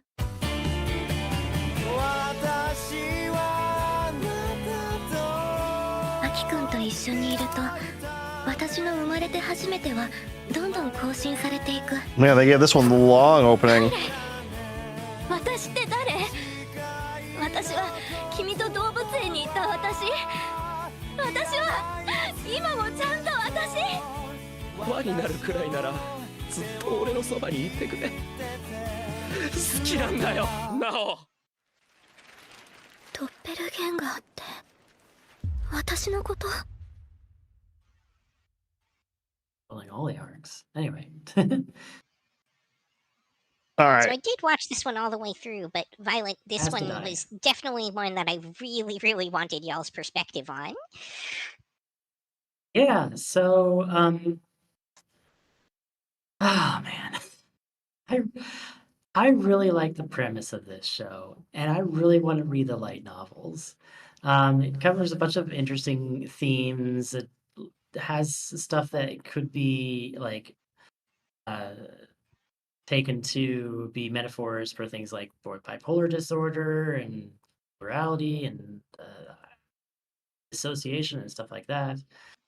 So the premise is, in case you didn't get it from that extremely long trailer, is that these people can. It starts with this one girl who basically can summon an exact copy of herself at will, and she uses her to basically do the things she doesn't want to do. She sends her to school on days when she's not feeling like it and stuff like that. But as it goes on, she starts to sort of gain more and more of an identity of herself for herself, to the point where she starts calling herself by a different name and falls in love with another boy. And so on, and like it's a really interesting concept, and as the arcs go on, they take it to some really interesting places. Unfortunately, the animation, well, I mean, you saw it. It's character Yeah. design is so bland. The voice acting is kind of just flat. I mean, The like entire the show whole time has that when filter over it for no reason. God, yeah, the stupid vignette filter. I was gonna get to that, but yeah, that is just why? Why did they do that? I Okay, don't there's know. It would have made sense if they used it for specific scenes for like emphasis or Yeah. something, but having it over No, the just every entire single show scene. all the time. Yeah. But yeah, it's like to the point where I thought like if it weren't for the fact the male love interest was in the opening, I thought he was almost going to be like a fake out and she was actually going to fall in love with someone else. But because he just looks so damn boring, he has no personality. And as the show goes on, he gets a little bit more of a personality. But there is one, like I'm not going to spoil it, but there's one thing that happens in it that I think is really cool and they did really well. It takes place about halfway through the first arc, so I guess I could spoil it, but I'm not gonna because I want you to see it for yourself if you decide to watch it. Like I said, it's got some really interesting concepts, and I really kind of wish a better studio had gotten the license for this. But I do want to read the Lighthouse because it does really go to some interesting places. Yeah, my other big criticism of it was that it was a little bit like slow. Like it had interesting concepts, but it was still hard for me to stick with it at times because the pacing was just kind of Yeah, a slog, even for this yeah. kind of show. Actually, here, because this is kind of reminding me of a workplace show I picked up a little bit called Severance. Where Yeah, I mean, would that be close for either of you? there's definitely some similarities. It's not really the same thing because in Severance they don't have any memory of what happens to them, whereas the replicas remember everything that the originals experience. To a point where like But interestingly, at not one the other point way she's like, around. yeah, not the other way So around. At no one point, the Naruto, replica's like, "Oh, shadow I just clones downloaded your information." kind of I thing. don't have that reference, sorry. Yeah, no, it's not like the Shadow Clones where you remember everything that they saw and share all the experiences. Yeah, if anything, it's well, I'm gonna be really nerdy here about my special interest for a second, but it reminds me of something that happens in Rascal Does Not Dream of Bunny Girl Senpai. One of the characters in there also has an arc where she splits into two people, and it covers a lot of the same sort of ground that one does, but also kind of uses that as a jumping off point to explore different sort of reasons these people might have for and they did kind of spoil this in the trailer, so it's not really a spoiler. She's not the only one who can summon replicas. It turns out it's actually pretty common. It seems like just about every character they introduce has a replica. But the reason they have replicas and the way they interact with each other is different for each one. And I think that's really where what kept me watching is like seeing how they use that premise in different ways. So something I definitely wanted to touch on was how did you all feel about the handling of that as sort of a analog for some of these other things? Like, did it feel sensitive enough to y'all, or do you like Yeah, were things mishandled? I don't think anything was really mishandled. Like the the parallel that I really well, so I don't suffer myself from bipolar disorder, so I can't really speak to that aspect of it. But there is definitely a case to be made that there's a pretty strong metaphor for that in as far as the main two, the girl and her replica interact. But there is also another way of looking at it, which is sort of from a plurality aspect. And it ties into that whole memory thing where the replica sort of sees the events that happened to the original as though they were like happening to another person, and in a lot of ways, for neural systems that can also be a lot like how they experience what happens when the other system members are fronting. And I didn't really see any like insensitivity or anything there as far as that goes, but also like I'm only one person, so my opinion is not speak for the entire community. Of course, of course. Well, I'm only one person, relatively speaking.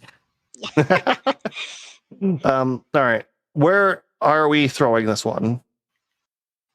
I have it as C tier. Like I really wanted to like it more than I did, but just the animation and just the characters, I just did not. The technical aspects of the adaptation just fell a little flat. I would probably put it high C tier because, like I said, the concepts are interesting enough to keep me coming back episode to episode. Yeah, conceptually, I felt like B could have been appropriate, but I feel like the pacing and the art really kind of dragged it down a bit. Yeah, so it just barely missed being in B tier for me. Okay, so do you want to put this above observation log then? I don't really know, not having seen it. I think where it is right now is probably right. Okay, because I was gonna say it's like I almost wanted to throw this one in B myself, but its genericness came off. It's good points that put it up. Yeah. If this was a good premise, but its bad points are keeping it down, I kind of feel like that's how that Yeah. kind of goes. Yeah, I think that's probably fair. All right, then what do we got next? All right, next up is I made friends with the second prettiest girl in my class. 来週は外で遊ぶってことで。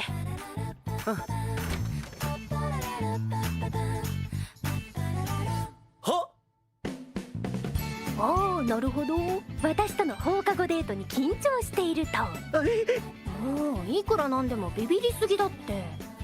俺はいいんだけど、そんなに毎週俺との予定入れちゃっていいの？金曜以外に遊んでるからその辺は平気だよ。ああ、やっぱり前原くんだ。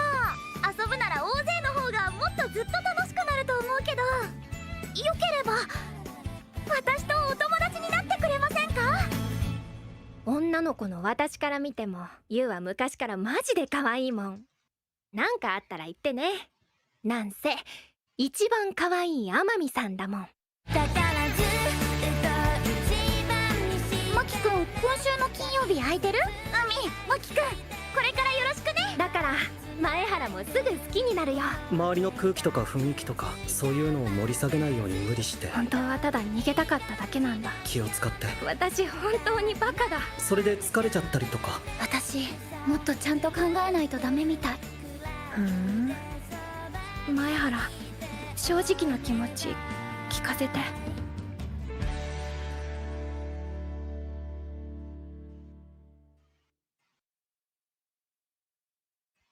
So, I'm gonna be honest and maybe embarrass myself a little bit here. This is actually one of the anime I was looking forward to most this season. I read the light novels and also the web novels because I really enjoyed them a lot and wanted to see the difference between the two.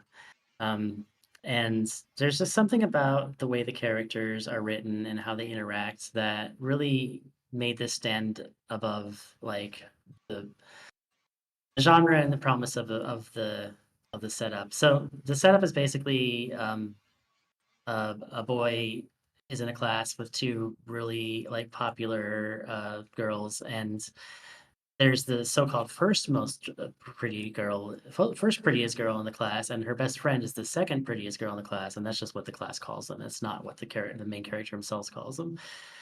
And then the second prettiest like shows up at a video rental place where he's at, and they get to be close friends, and they hang out every Friday night and watch bad movies and play video games and just sort of let themselves be themselves around each other. Engage in their special interests together. Yeah. Yeah, I thought the anime did the series pretty good justice. Like, I really like the way they were portrayed. It was technically really well done. And on the surface, this show shouldn't really it doesn't really have that much going for it, but just the way in the details it's written, it really works for me. It really gets me. Okay. Yeah, so I mean, the animation quality is quite solid, right? So it definitely has that going for it. The character designs are very pretty, which is Yes. also very good. But I think what sets it apart is, as you said, the character interactions, like they feel human, but also Yeah. much more mature than we're used to seeing from this genre of show. The Mhm. decisions that they make, while not always without their flaws, feel like they're coming from a place of an evolving emotional maturity that you would realistically maybe see from someone who's going through this kind of stuff in high school and learning about themselves and growing as a person. So that's a very good way of putting it. All right. So, So Sorry, anyway, you're for going me, to this say is an A tier. all right. So I I have am a slightly biased, but I did have a question on this one because it obviously looks like it's going to be like, oh, the prettiest girl starts getting like interested in him romantically, and that kind of puts the it's funny you say that. Yeah. So I am slightly ahead of this as far as the light novels go, and from what I have been able to tell so far, I think there is definitely a potential love triangle in the future, but I don't think it beats the one that people are expecting. Yeah, so there was a hint at a love triangle starting to form about midway through the series. And for a second there, I almost thought maybe it could even be like some kind of polycule situation that was forming or something like that. But they nipped it in the bud pretty quick there. And the so-called prettiest girl was very quickly kind of cut out there as a love interest, largely out of kind of respect from her friend. Um, Mhm. I also wanted to mention something that I thought this show did that was different and intriguing to me was the girl's parents, and how they handled this whole situation. Because we're used to seeing like very controlling parents and things like that. But what we saw in this show was not only were they very like accepting and like I, I, I don't know how to put it exactly. Um, when they found out what was going on between the two of them, rather than get up in arms about it, they invited the main character over for dinner. And not Mhm. only that, but they extended an emotional bond to him that I thought was really unique because one of the subplots that's going on is his struggles with his own family life and how that interacts with the relationship that he has with the so-called second prettiest girl, or with Mhm. people in general. And I thought it was I thought it was really interesting that they kind of stepped in to fill that surrogate parent role for him. Yeah, and there is actually like a friendship that grows between the main character's mom and the mother of his girlfriend's spoilers. It's a love interest. Um, so it does definitely treat them as people and not just as like, oh, my mom's out because she has to work late, so that means you're gonna sleep over and it's just gonna be us. Like, there's definitely more to them. Like, I don't remember if this was in the anime or not, but when the mother finds out that the girl had accidentally slept over, her first response is like, "I'll make sure you use protection." And Oh, okay. I can't remember if that exact line was in there or not, but that was the general vibe. Okay. yeah, Do we want to throw this one then? it's A tier for me for sure. Yeah, I would say this is a fairly solid, at very least high B, if not A tier. Um, Not an S though. Yeah, No. that S hat up there is going to be daunting for everything else. All right, now the question is, where are we putting this in A here? I'd probably put it below Ramparts of Ice just because the animation's not quite as good as that. And it'd be a toss up whether I put it above or below Mao. But considering that Yuki said that she would think it's probably a high B, I think probably below Mao is a good place for it. All right then. All right. In that case, next up we have the other kind of similar show for comparison this season. Gals Can't Be Kind to Otaku. 瀬尾拓也いわゆるオタクだがただのアニメオタクではない何を隠そう女児向けアニメが大好きなオタクである伊地知琴子さんいかにもギャル勘違いしないで天音圭さんクールなギャル住む世界が違う昨日はめっちゃ良かったよたまにはこういうのもいいじゃん。ゆっくりでいいよ。いいのすごいじゃんすごいよ強行欲しいしありがとう誰にも言わない内緒にしてくれる？騙されないでくださいね。好きなのが好きだよ。別にオタクくんのことなんかなんでもないし。オタクくんさ。オタクくん。オタクくん。オタクくん。オタクくんオタクとギャルは相入れない。オタクくんね。どうする？オタクくんか。どうなる？オタクに優しいギャルなんて。どうしよう僕。オタクに優しいギャルなんて。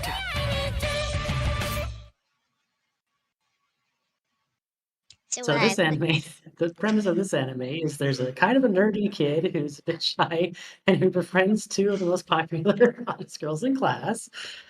It's basically an almost identical premise to the one we just covered, which is kind of funny that we got two of them this year. A very different execution, though. Very different execution. So The- whereas in go ahead, Yuki. The two girls being into each other is just a bit, right? Just a bit. Just a bit. Yeah, absolutely. Just a bit. Definitely just a bit. Definitely nothing there. Anyway. Yeah, the difference with this one is unlike in Second Prettiest, like there isn't like the girl that the main character, calling him the main character is kind of a bit misleading because they're kind of all three the main characters. Yeah. But he doesn't immediately latch onto one. In fact, like you can't even really say there's a love triangle because at no point is there ever a conversation of him having to choose one or the over the other. Like it gets brought up, but every time it happens, he's like, "Oh well, obviously I want both. They're both my dear friends." In fact, I think at least in the translation at one point it literally just said, "I love you both." Yeah, I mean he said Daisuke, so you know. Yeah, that was in the last episode. I've been reading a little bit ahead, and I don't know if they're going to textually go for a polycule, but it really does seem like they're going to go for a polycule. Which, considering there have been at so least two hard. other shows this year that have done that, it's not that unbelievable. But yeah, like the characters are just so fun and lovable. They fall into tropes, but they don't really feel like cliches. Especially like the main character Seo, who like normally in these kind of what you might see as like a harem show, they're kind of like blank slates, but he actually like has a big like personality and he has like a lot of warmth to him. And just the friendships that they build outside of the three of them as well feel really lived in. And at no point does it ever feel like the show's setting up one of the characters to be the true ending. It really they get equal time and equal chances to shine, and it's just a lot of fun. And also the opening kicks ass. Like you heard it, but the animation for it is just really good. Yeah, so I'd say the big difference, Prettiest Girl is more of like a serious vibe with a lot more introspection and like kind of exploring things like trauma and bullying and stuff like that a little bit more. Whereas this one is kind of very much the just for fun version of the concept. Yeah. Yeah, I can definitely feel the I enjoy wish it. fulfillment inside this one. But all right, where do we want to rank this? I have it just below the second Prettiest Girl as far as my rankings go, so also an A. Okay. Yeah, again, this one I would say is probably like high B, maybe low A territory. So I'm okay with putting it just below Prettiest Girl. All right, we'll keep it in Yeah, I there. also debated for Similar a while. concepts, different executions, but they're both good in their own way. All right. What next high school love show that I haven't seen anything on are we going over next? It's in fact not. Agents of the Four Seasons, Dance of Spring. Oh god. Ugh. これから儀式を執り行う。春を呼ぶんだよ。春って何？本当はあったかいとこだよね。今は四季の均衡が崩れていますからね。10年前、あなたは誘拐されてこの国から春が消えていた。そして今になっての帰還です。全部俺のせいだ。守れなかったんだ。ひなぎく決めました。ここでね、春を呼びます。きっと私たちは今より傷つくでしょう。ひなぎくは神様じゃありません。力は預けられてるの。対向車として季節を届けるために。春夏秋冬を司る対向車です。我々は十分に耐え忍びました。今こそ戦う時。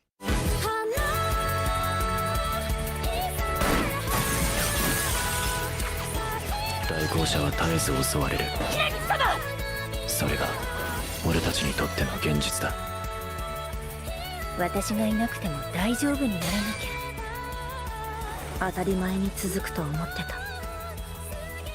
ンドンは私の王子様ね。どちらかといえばナイトでしょうか。お前が望むならどこへだって連れて行ってやる。あいつの春を感じたい。お願いいたします、ひなきく様。この国に春を。春の権限、見事果たして見せましょう。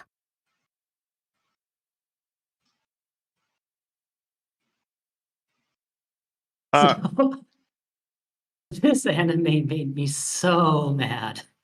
I wanted to like it so much. It had so much going for it. It's got really, really pretty visuals. The music is among the best of the shows this season. It's Ushio Kensuke, who also did the music for Chainsaw Man and for Journal with Witch and Dan Dan among others. I just love his music. You can always, he has this very distinct sound. Like he has a distinct piano that you can hear and just know that it's his music. And the opening and ending are among the best songs of the season this year. And I really wanted to like this show, but oh my god, it's so bad. It's so bad. Yeah, that's It's Like a waste of its porn. budget, It's huh? not even good misery porn. yeah, that's kind of where I was. I think I got about halfway before I just all right, I'm dropping this fucking. I can't even tell you exactly why. Sorry. Why do you want to put it? Because maybe you can put this better than I can. Okay, so I have to talk about it a little bit first because I got a rant about it. So this is one of the gayest anime this season. That's saying If it something. weren't for the fact that multiple times the characters turn to the camera and be like, "Oh, but I'm not gay." Like, "Oh, I just platonic. I don't feel romantic about her." I mean, I say I love her to her all the time, and that I can't live without her. I mean, hold hands and cuddle and stuff, but we're not gay. Yeah, there definitely was that there. I really wanted to say is Partners, but not in a gay way. I think not a gay way. I think the biggest thing that kept driving me was the main character is obviously supposed to have a impediment of some kind, either mentally, speech wise, or something, and it's either not shown well or it just doesn't translate at all. Because a lot of people, sorry, go ahead. No, go ahead, because I could not fucking tell what it was. Is all I was gonna say. It's like I don't know what the hell her deal was supposed to be, but she obviously is supposed to have some kind of deal. Well, so a lot of people did get annoyed by her way of talking, and I think it might have been worse in the dub than in the original. It didn't really bother me as much as it did other people, but it's definitely something that is. There was a dub? Oh yeah. Yes.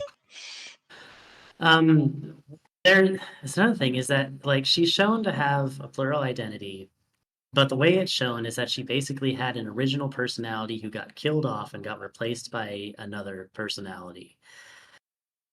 So basically they fridged her own headmate because that character's never a character. I mean, about half the show is flashbacks to the same 5 minutes of plot, but still you never actually get to see that character.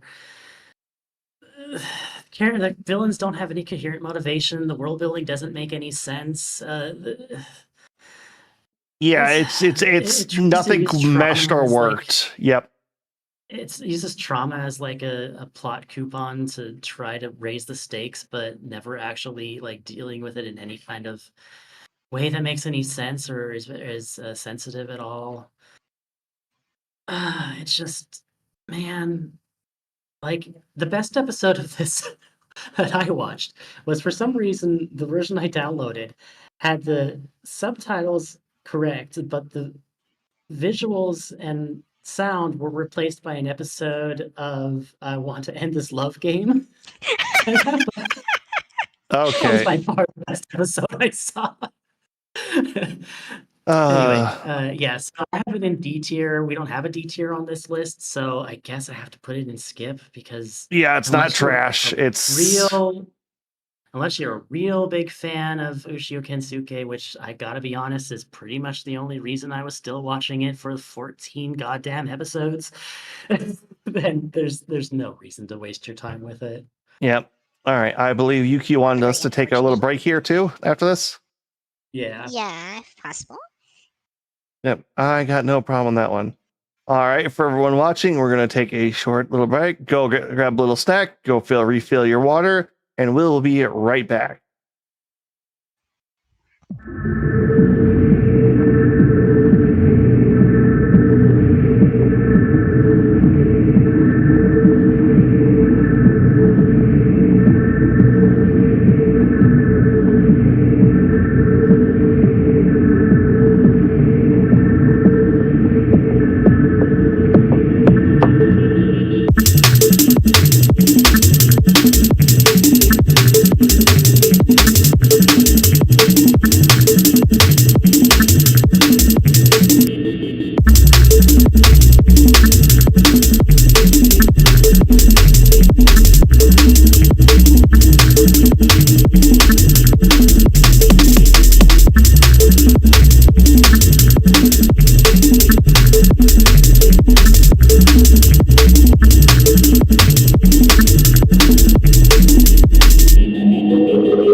All right, hello and welcome back, everybody. We're here to continue on more of this 2026 anime ranking list. All right, Yuki, what do we have next? Next up, we have Kusunoki's Garden of the Gods. Ooh. 邪魔するぞ。犬ではない。我山神ぞ。もらい手がいない親戚の家。俺はこの家の管理を任された。いいか、港。お前は人には見えないものが見える。お主は悪しきものを払っている。俺の文字か。カステラって言うんだけど、食べる？この上なく美味です。港は大好き。それうまそうだね。私たちにもくれないかい？あの青年、一体。じいちゃんが教えてくれた。この世には人ならざるものが確かに存在しているのだと。テレビアニメ「神の庭付きクスノキ亭」2026年4月放送開始。超サイズになってる。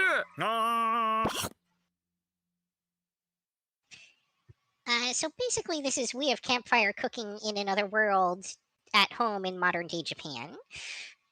With yokai? I question mark, because I would say no, let's go with gods. Like They're kami. Kami, yeah, that's the better word for it. Yeah, so okay, did either of you two watch this one? I think Yuki might have. I didn't catch the entire thing. I honestly didn't feel like I really needed to.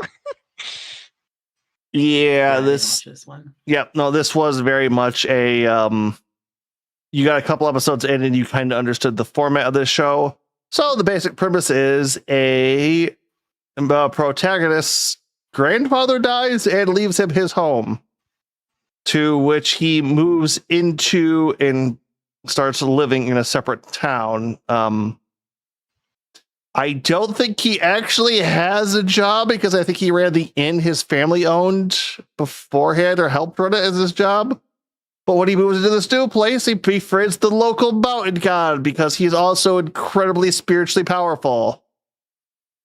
And through the meeting that god, meeting other gods, and in setting up a house, they all kind of love to, I don't want to say live, but I think at least 4 of them live there, not counting the minions they kind of make or summon afterwards.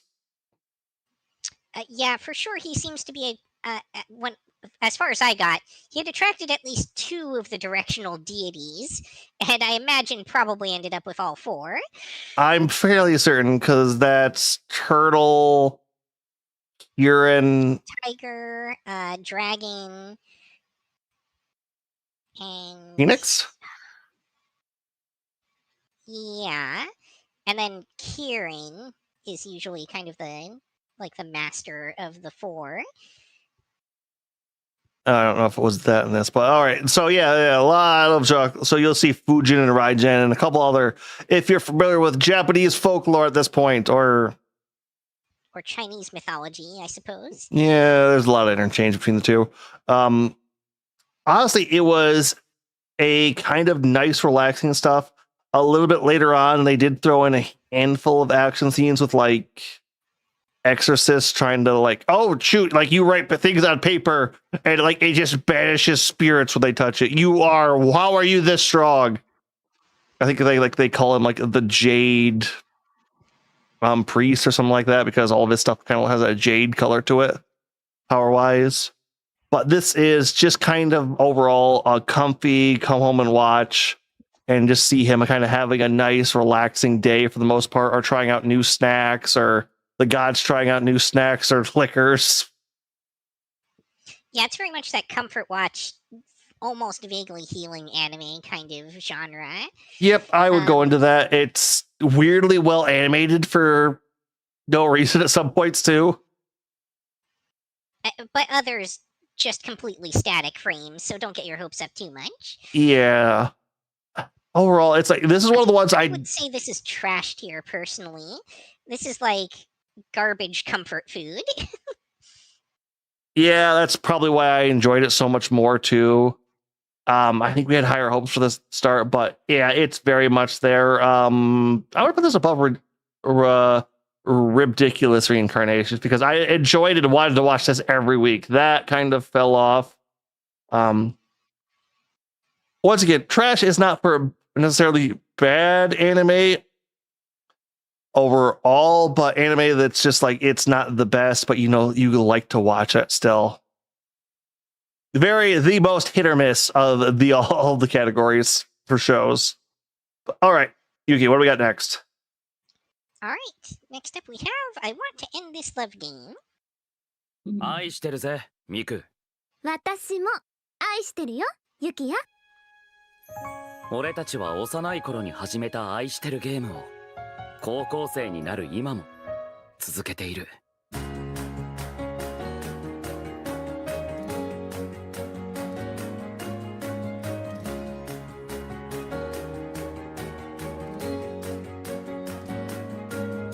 おはようユキヤ。あれ、私の制服姿にドキッとしちゃったか？動揺するな俺。俺をドキッとさせたいなら心を込めて呼んでみろよ。壁ドンだこれ。おお、思ったより近っ。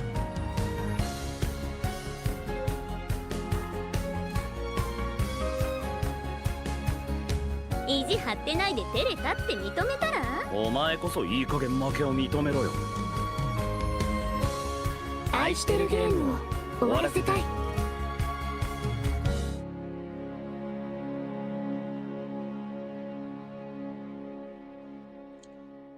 Did anyone else catch this one, or was it just me? I did. What is the premise of this show? The premise of the show is that these two main characters, since they were children, started a game where the goal is to fluster the other one and get them to admit that they became flustered by it. And so basically they keep escalating over time, and now are just like constantly over the top flirting with each other and saying I love you in an attempt to break the other one down. Yeah, they are at this point so far into the game that even if one of them were to straight out come and confess to the other one, they would just think it's part of the game, and so they don't even feel like they're able to do that. Yeah, they no longer have an out for themselves. And they're both worried about being like mercilessly mocked for having lost and refuse to give in as a result. Yeah, so I went into this and for the first couple of episodes, I wasn't really expecting too much from it. In fact, I almost dropped it. But I'm glad I stuck with it because it actually like really turned out really sweet. It has some really nice moments between the two of them, and some really like well lit scenes and well animated scenes of just sort of where all the little details in their body language and such just really worked for me. But for me, like the high point of this episode, and like if you're gonna watch one scene from this show, you should definitely check out the Paquita scene. because Yeah. as far as I'm concerned, that is like one of the best first kiss scenes an anime has ever had. It's extremely good. Like just the mood, the lighting, the pacing, the little details, like how they shift their position as the game goes on, and the Pocky becomes more and more an excuse. The way that it's mostly silent, like there's not the sort of weird little vocal stems that you'd kind of expect from this kind of scene, and just the way they lean into each other, and the way their body Palpable sizes. desire and chemistry between the Yeah. characters.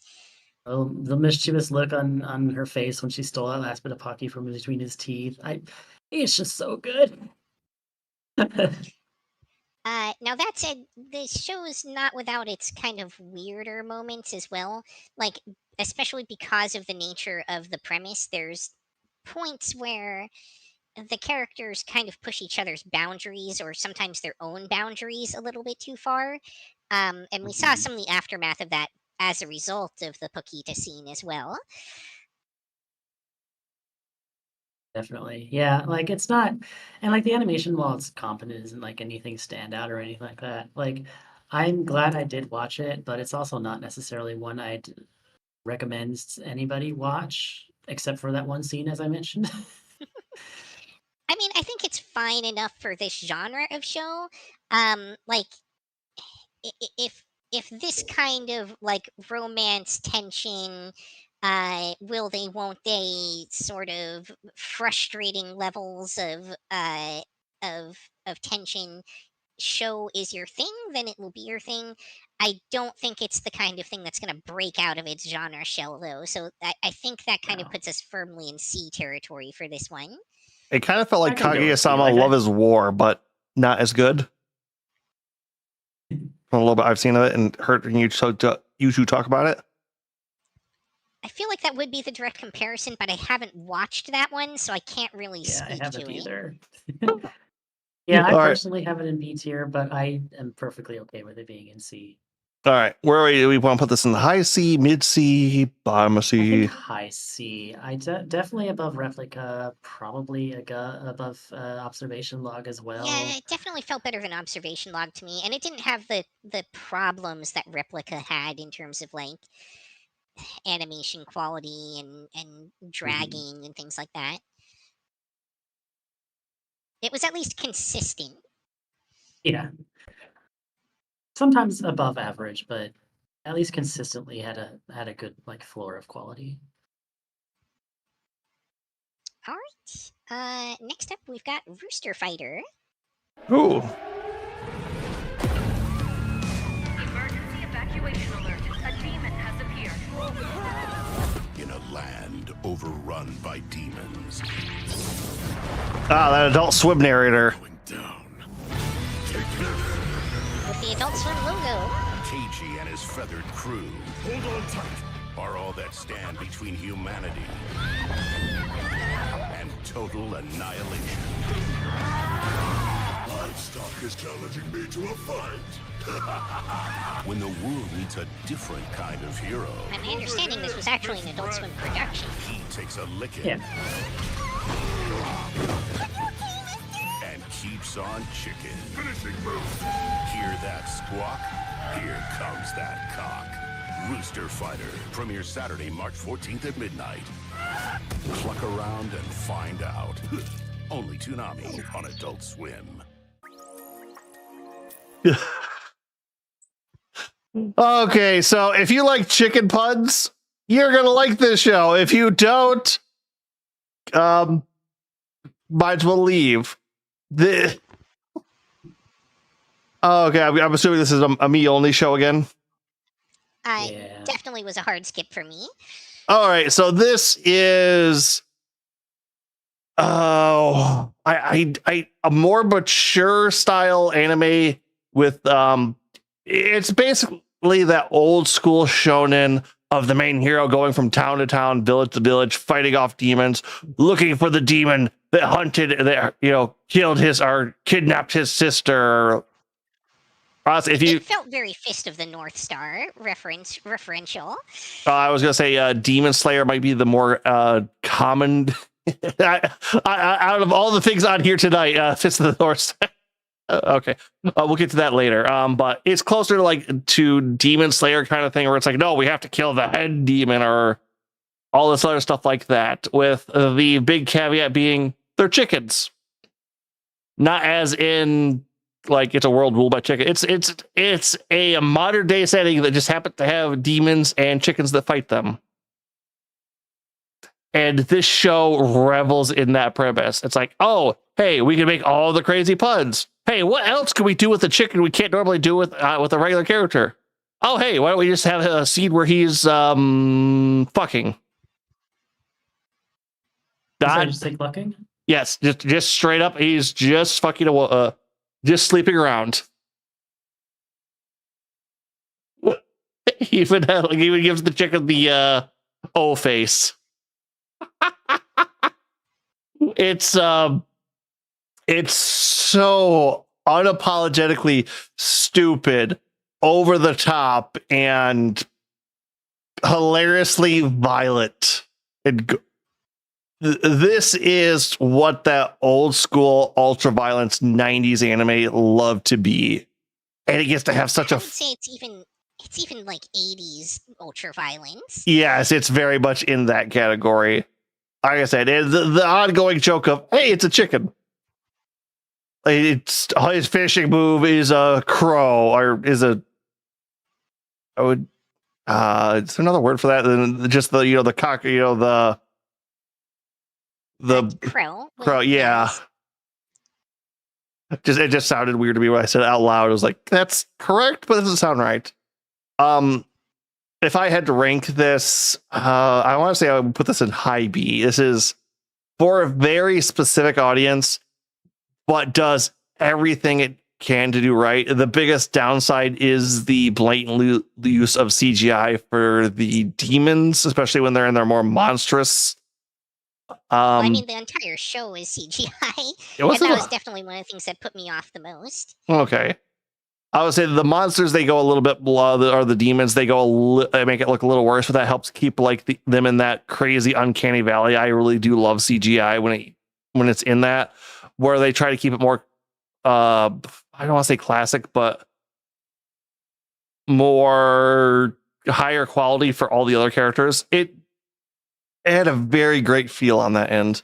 And once again, for anyone who loves dubs, it has a top end dub.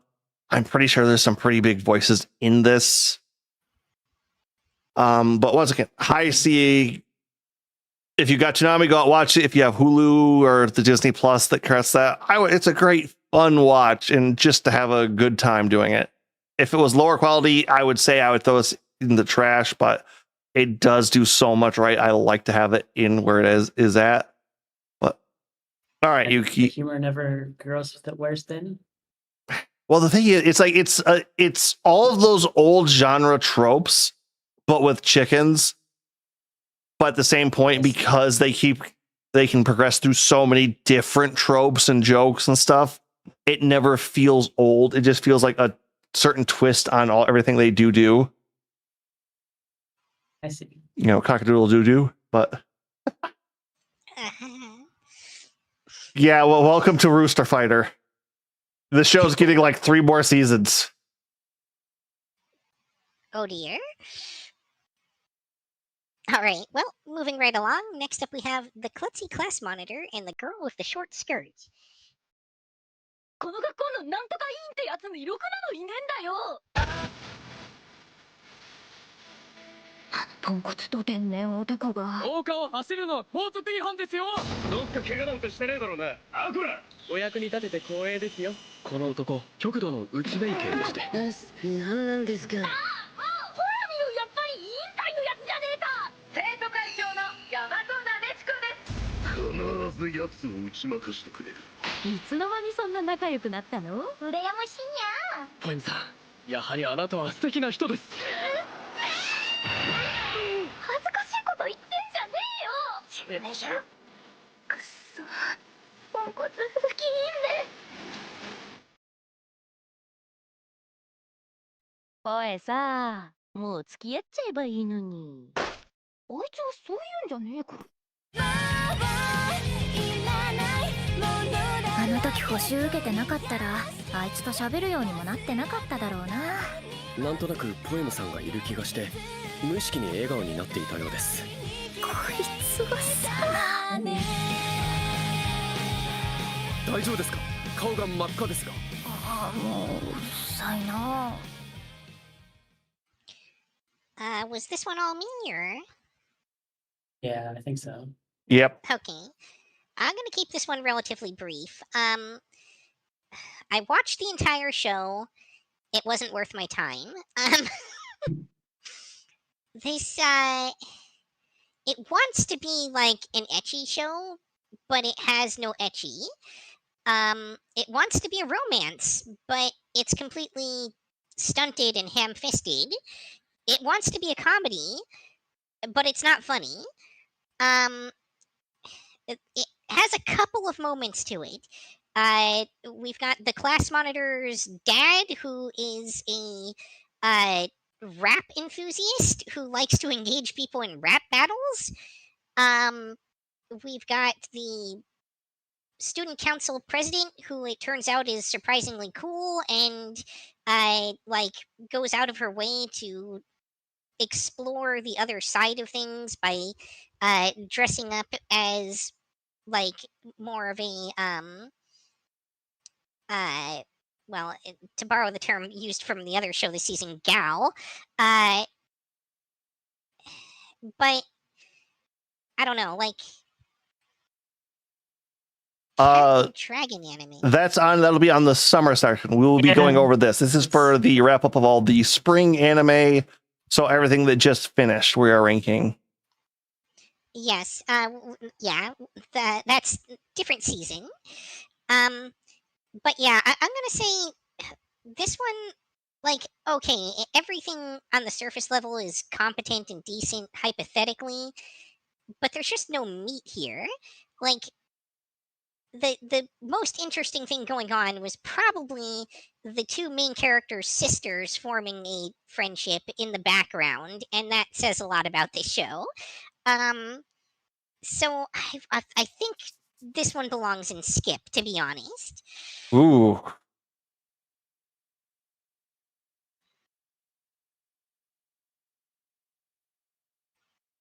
Barbarian King and Warrior Princess, that should be on this season. I think we have that down here Yeah, it is. somewhere. It's in the middle there, Yep.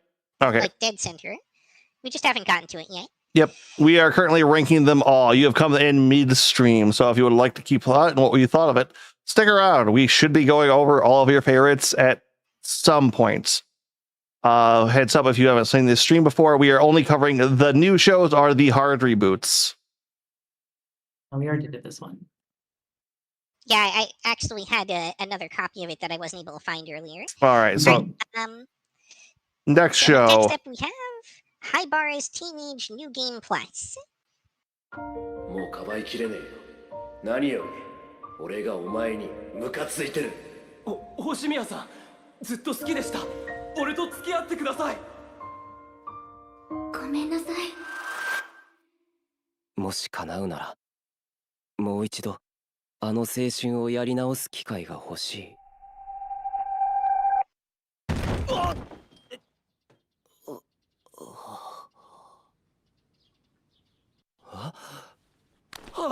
もう一度虹色の未来へ願いかけてまた始めよう。これは夢じゃない、現実なんだ。俺は今日から人生をやり直すことになる。かつて失敗した高校時代を今度こそ本気で青春しよう。灰色だった青春を虹色に書き換えるんだ。なんかめっちゃ可愛い子いるんだけど。光が照れるなんてね。歌のこと好きか？え？何か悩んでいるなら俺は放っておいてくれっつってんだろ。あなたの計画に問題が発生してるように見えるよ。君は何も悪くない。本当のあなたを隠さなくてもいいんだよ。どうせこうなるならやり直しなんてするんじゃ。諦めちゃダメだよ。妥協したら世界は変わんないよ。本当に青春って感じだ。Nice try.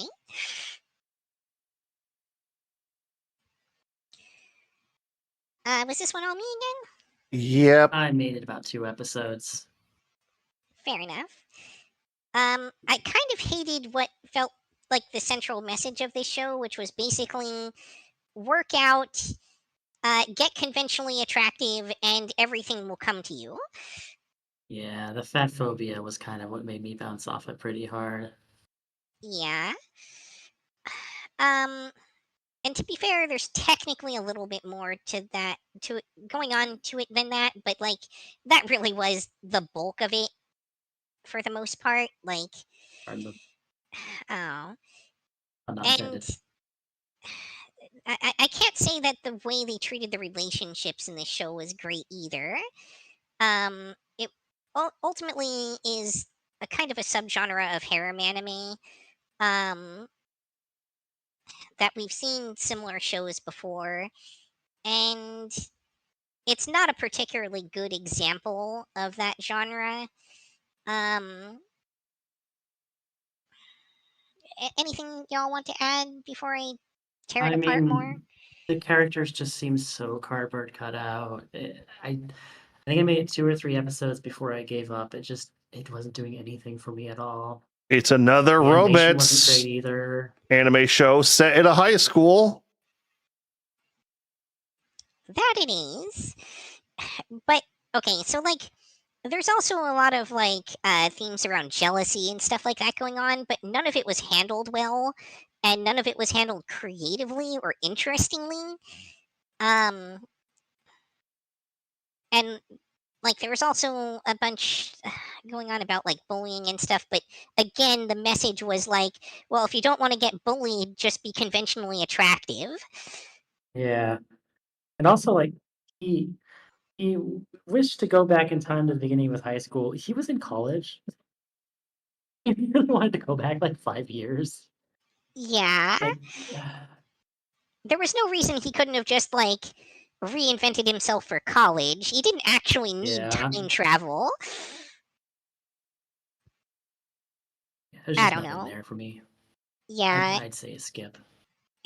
I'm inclined to agree. Like, if we look at it outside of how kind of bad it was, from the animation perspective and stuff, it was, I guess, kind of like C tier.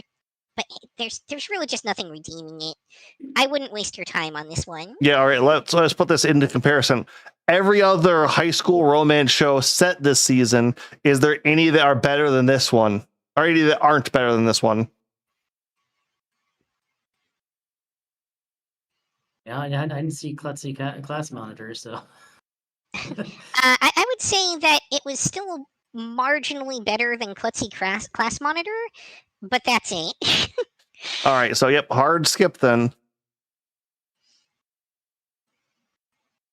All right. Also look like a Crunchyroll High Dive hybrid anime. I'm not like an original for them. I guess it's what you're trying to say there, Jerry Werewolf.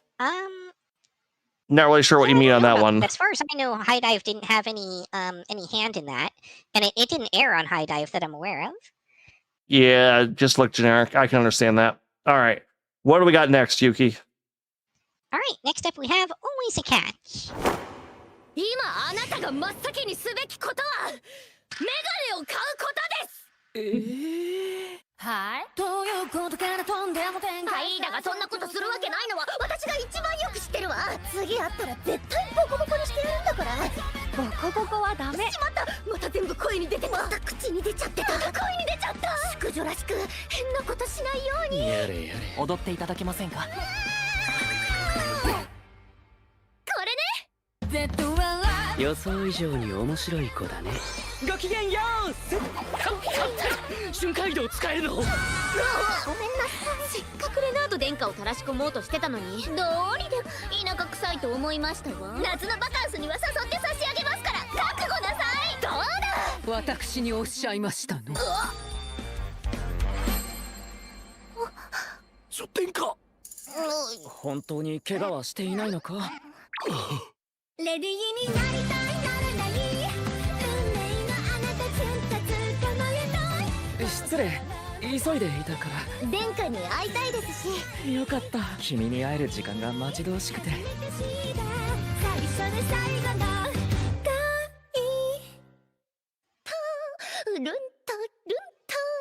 敵な淑女になれるように。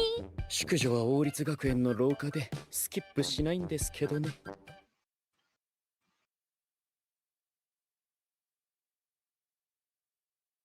All right, I'm pretty sure this was mine. I did end up catching a surprising amount of this one, even though I had it listed as a skip. Weirdly compelling. Yeah, this is one of the ones I had. I wished I had watched rather than 4 seasons.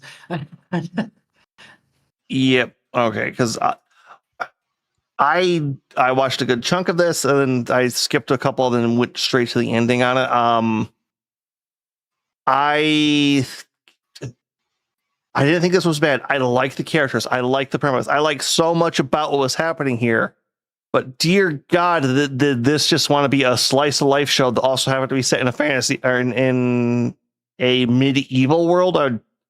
I wanted to default to fantasy, but I'm trying to think of, was there anything fantasy wise in this show? I mean, you could call it low fantasy, maybe, because it's not very medieval. The fantasy element is in the way the nobility is portrayed and things like that, as opposed to like a magic system or like a medieval society. Which isn't too bad to me, but it kind of feels like they wanted to do that, which I got no problem with shows like that, and this does feel well done. The problem is this is also not my kind of show again, and that's where I was happening on that, because I can't tell you how good or well the romance feels on that one, and that's probably the biggest bit on this show.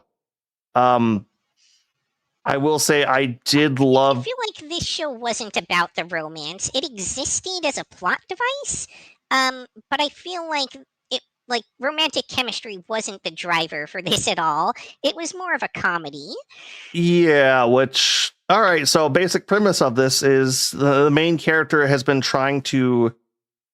Is it start looking for somebody to marry or get married or looking for a suitor? So, so she was supposed to be the heir in her family, and then a male heir was born, so she had to go out and hunt for a husband.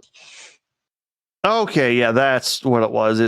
It did not stick well, which opens up to the big gag. Okay, I'm going to go to the next kingdom where my cousin is.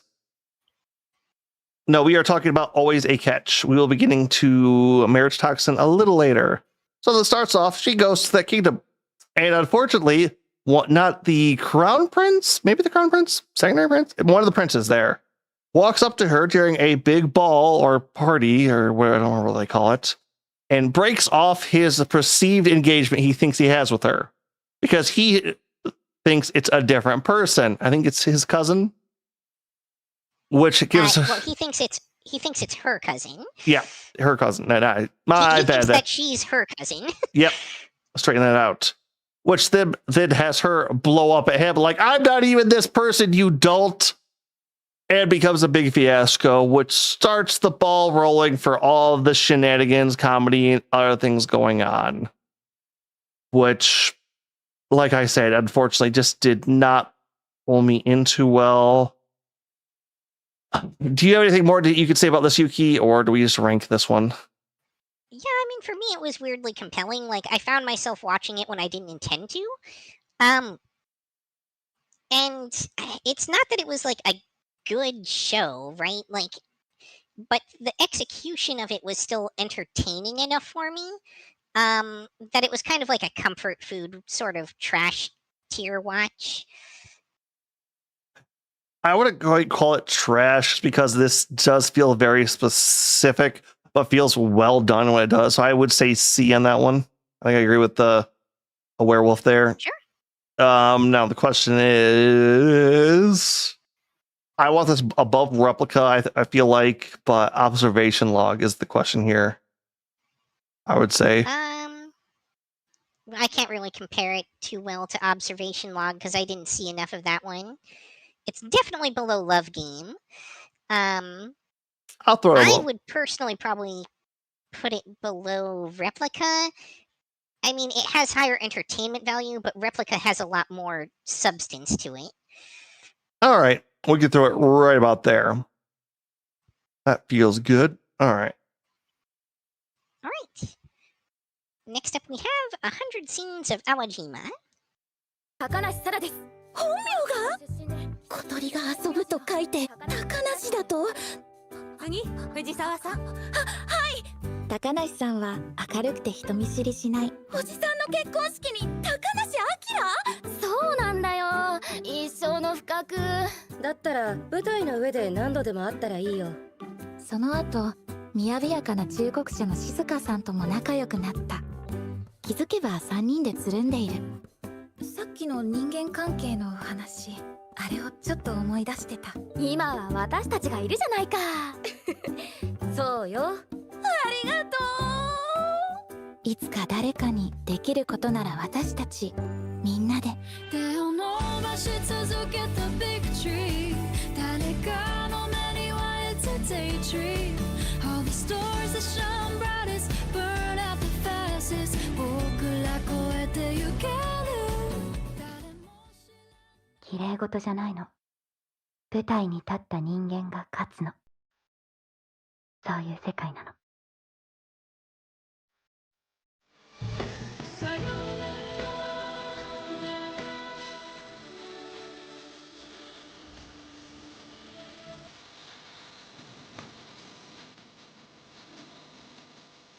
美しいものに混じる濁った血のようなものをつまびらかにして、それでもなお光を感じたい。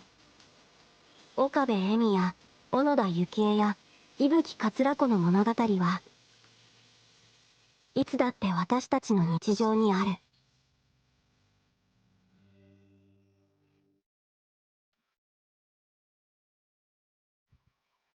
Okay, I wanted to say, because a little bit in the trailer, is it just me or does this show use nothing but neutral colors? It's a hallmark of the mangaka Shimura Takako. She's also the one who did Wandering Sun and Sweet Blue Flowers. She has a very muted sort of watercolor feel to her work that you can see in this one really well. Unfortunately, that kind of leads me to one of its criticisms, the biggest criticism I have of it, which is like, maybe it's just me and my ADHD and face blindness, but I, for the life of me, could not tell any of the characters apart. No, neither could I. I think had the same problem. Yeah, because this is like, they all kind of look the same. This is an anthology show, isn't it, too, if I remember correctly? Because each episode follows like a new person. Yeah, though the stories do weave together, like they do all connect. It is more or less an anthology series. I couldn't tell that at first. Because of how generic they looked, I thought I was following the same person for 3 episodes. And then when I realized I wasn't, I just lost all interest in this fucking show. Yeah, I mean, I do like the individual stories they tell quite a bit. I mean, some of them more than others. Like it's a pretty heavy topic. It has to do with like bullying and elitism and sort of the politics that go in behind the scenes in this kind of sort of elite acting school, which is based on a real life academy. But it's just, I don't know. It was really hard to follow like the themes and how they connect to one another, especially since all the characters look alike. I don't know. For me, I put it into B tier just mostly because of that. Like, I don't know. I really felt do for love the me, like, arts. I wasn't enough of a theater kid, I think, to be able to fully appreciate this Yeah. show is another aspect of it. I feel like it's for a very specific audience in that regard. Yeah, for sure. That's kind of where I was thinking. It's like, this feels so well done, and its message feels so clear and kind of that whoever this is for is going to love it. I'm just nowhere near what that person's like. Yeah, And I hadn't seen it. Honestly, I think I would drop it down to C, actually. that's kind of where I wanted to put it, because I don't want to quite put it into skip because there isn't enough bad going on here. This just feels very hyper focused for its audience, and I was not in anywhere near that Venn diagram of anything that people would like for this, even though it might only be one circle.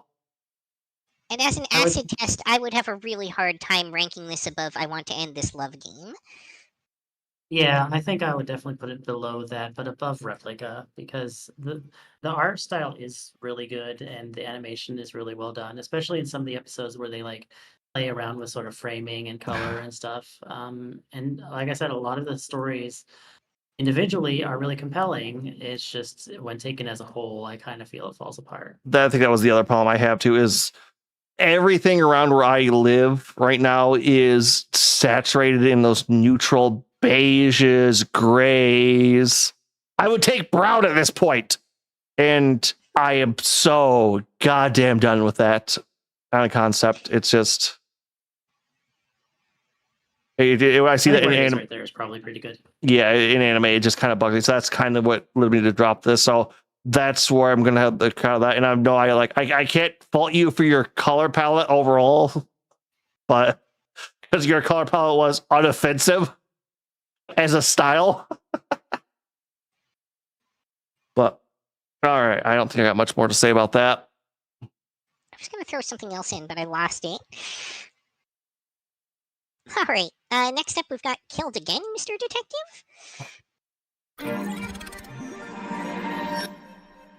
ただいま。お帰りなさいませ。また殺されてしまったのですね、探偵様。生きてる。無事です。なんで？俺の体の設計図は神様が徹夜残業で半分寝ながら描いたらしい。大月咲夜と言います。たまたま事件に巻き込まれてしまった探偵です。リリテアには常に目を光らせておく義務がございます。助手でございますから。今度の映画で探偵の役をやるんです。咲夜さんとリリテアさんはすごい探偵なんですね。Are there English subtitles for YouTube on this one? There are not. 君が犯人だ。If I bring up the subs, it's just Japanese. No. 最悪だ。巻き込まれるのはごめんだぞ。僕はベルカ・ゼッペリン、フィドの唯一にして無二の助手さ。小僧、どう推理する？ソンリー、遊ばせ。殴るなら腕力よりも財力。Yeah, again, don't ask me why, but a lot of shows this season just did not have even a subtitled trailer available. 聞き込みをしてくるよ。咲夜様、くれぐれも命をお大事に。そう簡単に死ぬわけないだろ。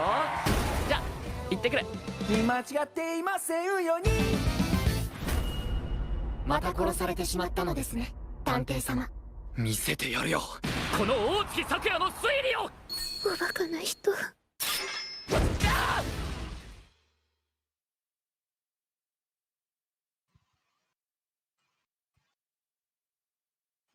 All right, this was under my umbrella, I believe, again. I certainly didn't watch any of it. All right, I'm gonna come honest with everybody. I watched the first two story arcs and skipped to the last one, and then that was about it. So I did not get a complete watch on this one. Once again, this is a detective mystery one, with the biggest point being the main character is immortal. He gets killed in the first episode by the accorded killer and gets help caught. Both of the mysteries I came across kind of come around that premise of, hey, the killer fucked up killing the detective because he can't die, but he has a better lead on who they are, and kind of use that as the big reveal. Aha, oh, I get this now. The only thing that really pushed this one apart is the overarching story of the main character trying to find the people who killed his dad. Two of what's called the 7 old men of ancient immortals, or powerful immortals, or we basically meet 2 of them at the last scene in the last episode, and not who we thought they were, not I thought they were going to be right away. Really interesting twist on that one. I would have more problems with this if it wasn't for the fact that instead of having the main character just, oh, I know how it is because I've read the script, it comes down to, oh, they killed me, fucked up, I got some more information they probably shouldn't have gotten otherwise, but come back and now we solved the murder case. which doesn't feel as bad, but it does wear a little old after a while. And the assistant being in the maid outfit all the time is a little. I'm not gonna lie, that was probably the only thing that could possibly make me watch the show. Yeah, it's really interesting because the other ones is he comes out like he has an assistant, he has some apprentices.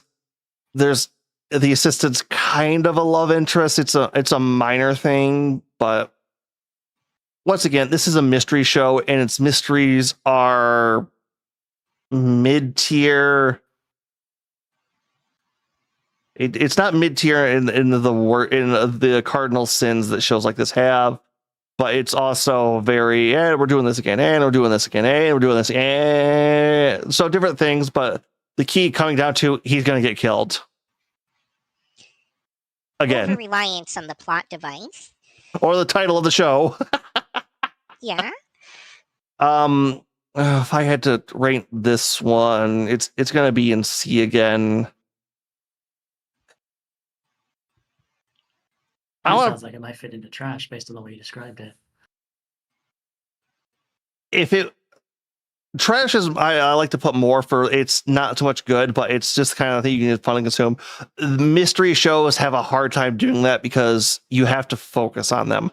That's part of the reason the Liar Game kicked its way all the way down to skip instead of trash, because shows that want to grab your attention and then make you think aren't really good trash shows most of the time. And like I said, it's the fact that its premise is overly used, not that it's bad. So if you are somebody here that can get behind that and does like the mystery, it's mostly coming like, all right, he got killed. All right, what piece of information did he get from this that helps him solve this now? And it's always not the same because he never knows who kills him right away. It's one of those, oh, I have another clue now. It's the key clue that helps you unravel everything, but it is just another clue. So I think under 100 scenes about Joella, but above Replica feels good to me on that one. I don't feel too much on that. But all right. You have to trust your judgment on it. Yeah. What do we have next, Yuki? Well, next up we have Kiryu Fan Club. One of our high dive shows for this season. キリオくん、あなたが好きです。でも知りませんでした。人を好きになるのがこんなにも辛いなんて。キリオくんを好きになって視界に色がついたっつうかさ。もうあいみちゃん、キリオくんのこともっと観察しないとダメだね。ちょっと黙って。展示物に唾飛ぶから。キリオくんしりとりしながら帰ろうよ。は？何それ最高じゃん。ねえ、キリオくん、もしよかったら。I was having trouble finding the thumbnail for this one. 消えてえな。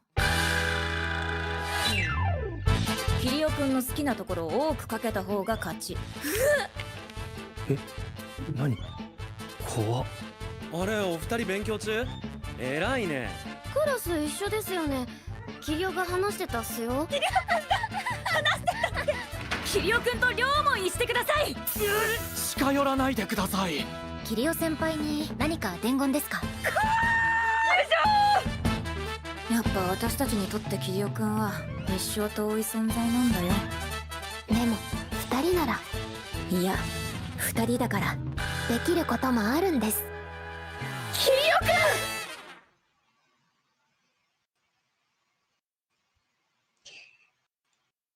I had originally planned to watch this show, but I was put off of it pretty hard in episode 1 by the fact that the very small amount that we see of Kiryu, he's pretty insufferable, and it just does not. I was not able to suspend my disbelief that multiple other characters could be this level of infatuated with him. Yeah, no, it's interesting you say that. Because I did actually watch the whole thing, and I did like it a decent amount. It's like, for me, what really put me off the most was how, like, puerile and toilet humor you can get. That was what kind of, and there's sort of like cringe humor, which is not really my favorite thing, which did put me off at first, but I did stick with it. And the interesting thing about it is like there's a lot of this really weird sort of humor to it, but then every once in a while, I guess these really sort of touching moments where, like, for example, you find out why exactly she is in love with Kirio, and also for why her friends might not be in love with Kirio but someone else, and, and stuff like that, and more of Kirio's backstory and stuff. And it really did have some really sweet moments, and the ending was also very well done. But like, it's fine. It's a lot of people liked how it let it show that characters can just be sort of, especially like young teen girls, can just be sort of messy and not in control of their feelings all the time. And it did a good job with that. Like, I have it in B tier, but I could see dropping it down to C, honestly, also. I think, honestly, I have it in B mostly because of those touching moments and because of the surprise Yuri in it. But all right, let me put it this way. I knew that there could be Yuri in it, and I wanted to watch it for the Yuri, but I couldn't bring myself to. That's perfectly all right. I will say, though, that it does have my choice for the best opening of the entire season. So I will give it that much. All right, so you guys think C? I'm over here thinking like, oh, this is another high school romance with two girls that like one guy that's really generic and not too well defined. Let me ask this: how would y'all compare it to Love Game? I would honestly maybe put it just behind Love Game, but above Awajima, I think. And I don't know Observation Log because I didn't watch that one. So. I'm throwing this behind Observation Log because that's the one of the oldie villainess shows, and this is high school romance number 6 on this list so far. Yeah, it was eating good. I don't know. It was a good season. All right, next up we have Aaron the Southpaw. I lost weight this season.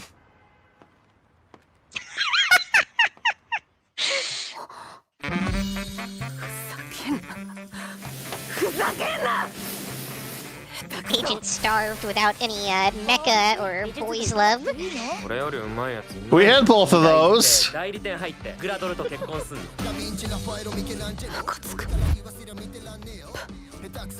うまいね。同世代でこんなうまいやついんのかって。俺も描く。こんな絵描くやつが近くにいるって知ったら超焦る。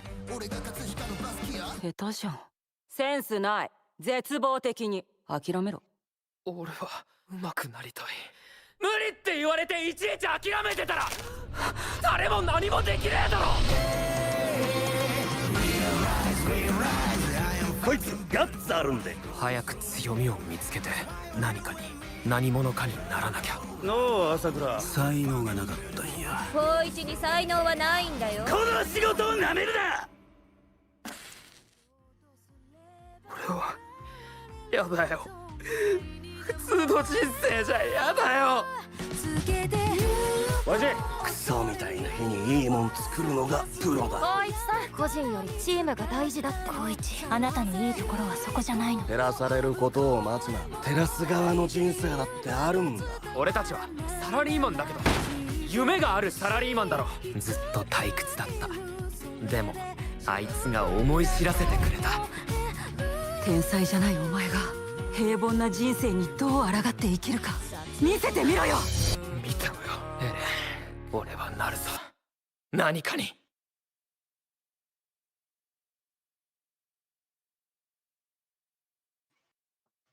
All right, I think this was another Mjolnir show. I definitely didn't catch it. All right, so it's just you. This show did one thing that really surprised the ever-living crap out of me, and I had, I think I might have mentioned this in the opening. So the first 3 episodes of this show take place in college, which, okay, thank you for not putting it in high school again.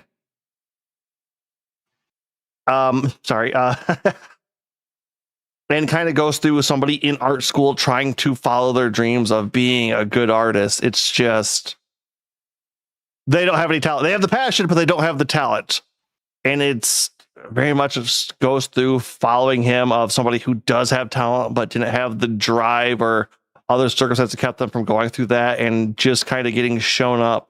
Like in the trailer there, we see that person, like the person who like really talented, they can't quite do all this stuff like she wants to. See the big mural he makes and going there to vandalize it, seeing how much it just sucks.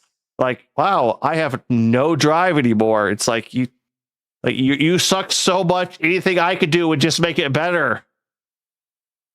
Which, you know, pretty devastating when even the vandals are like, God, wrecking this would help you. Fuck you. Which definitely has a lot of impact on him, especially in those days. And after episode 4, we skip 10 years to the future where he works for an ad agency.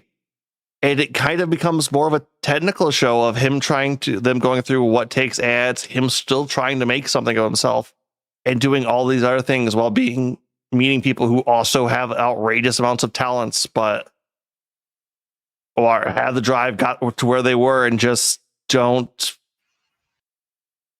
mesh well with him. Because once again, it's as much as he likes this and does everything he can to keep going with what he loves as his dream and wanting to be great, he kind of sucks at it. And honestly, I really love that message of, you know, sometimes you do things and you're not good at them, but you really like doing that and you put a lot of time, effort, and passion into it. And some guy who has the talent will just come in and just sweep and crush you so easily and then not care about it at all. It can be devastating. Rock Lee versus Sasuke. Yeah, kind of. And you're kind of following that Rock Lee. And I really do like that, like doing so many projects and streaming and other stuff like that. It's like, yeah, no, I don't have a lot of talent. I'm not a good storyteller. I'm not going to be here and be something people generally want to watch. I love this though, and I'm still going to keep going at it and doing it over and over. And I'm going to keep improving as I do it because I really like it and I will get better. But on that aspect, it's a really good show. Other than that, though, it's not the best again, because it doesn't really need to do much for art. It doesn't do much. The art, like everything's just kind of mediocre and generic about this. And it doesn't go deep enough into the technical side of advertising and all that to really be helpful on what that can be for that show. So it just kind of floats around in mid. Overall, anything else you guys can think you would want to know more about this one? They can't really say too much. The mid show about have anything to do with boxing, right? No, yeah, okay, yeah, that was the thing that threw me off too. Is you hear Southpaw, especially if you're a native American or English speaker, I believe, and it's a boxing term. If you have no idea what a Southpaw is, you don't know. If you've heard the term Southpaw or have watched the Rocky movies, you know it's a boxing term. To people who are left-handed, I don't know why it's a term they use for an artist. I've never heard this terminology used to describe a left-handed artist in any way. But yeah, it's, you know, Aaron the lefty, I guess. Doesn't sound as good as Southpaw.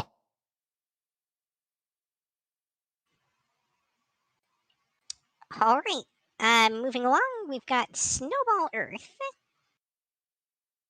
Oh, hey, What's that? I want to say what I'm really, really looking forward to talking about. Ah, okay.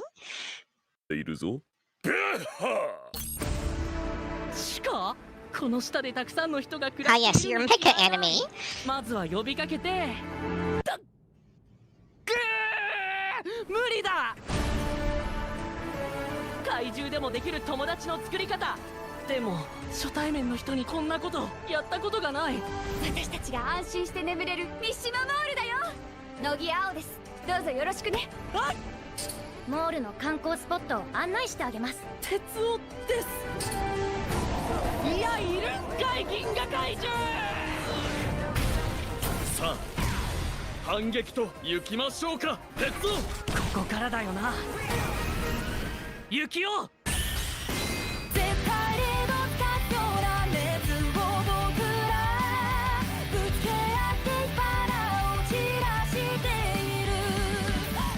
かったな。楽しかったな。寝られない。なんであの子が体を張るの？こっちだ。期待しない未来など誰かみたいのさ。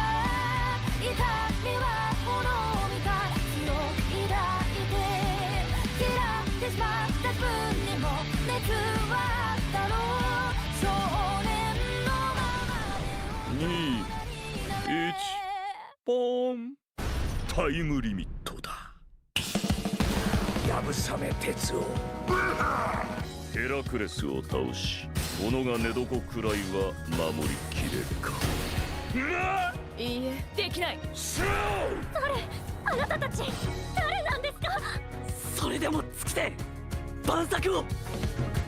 弾丸で絶望と希望を行ったり来たりして。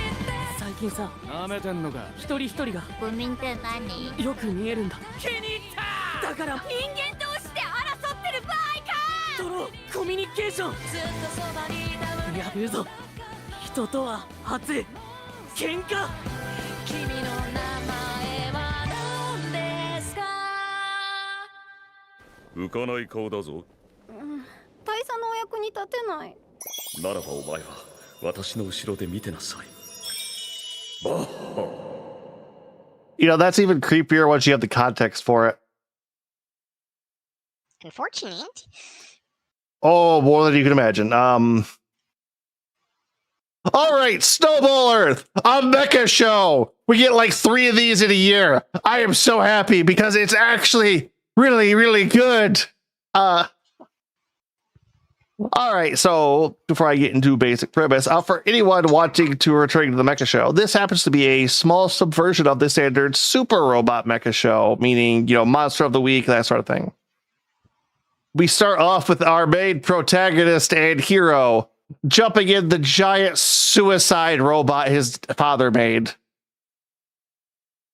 Yes, his father made a giant sentient robot that's only purpose was to blow up. The robot itself was quite unhappy that it was born to explode.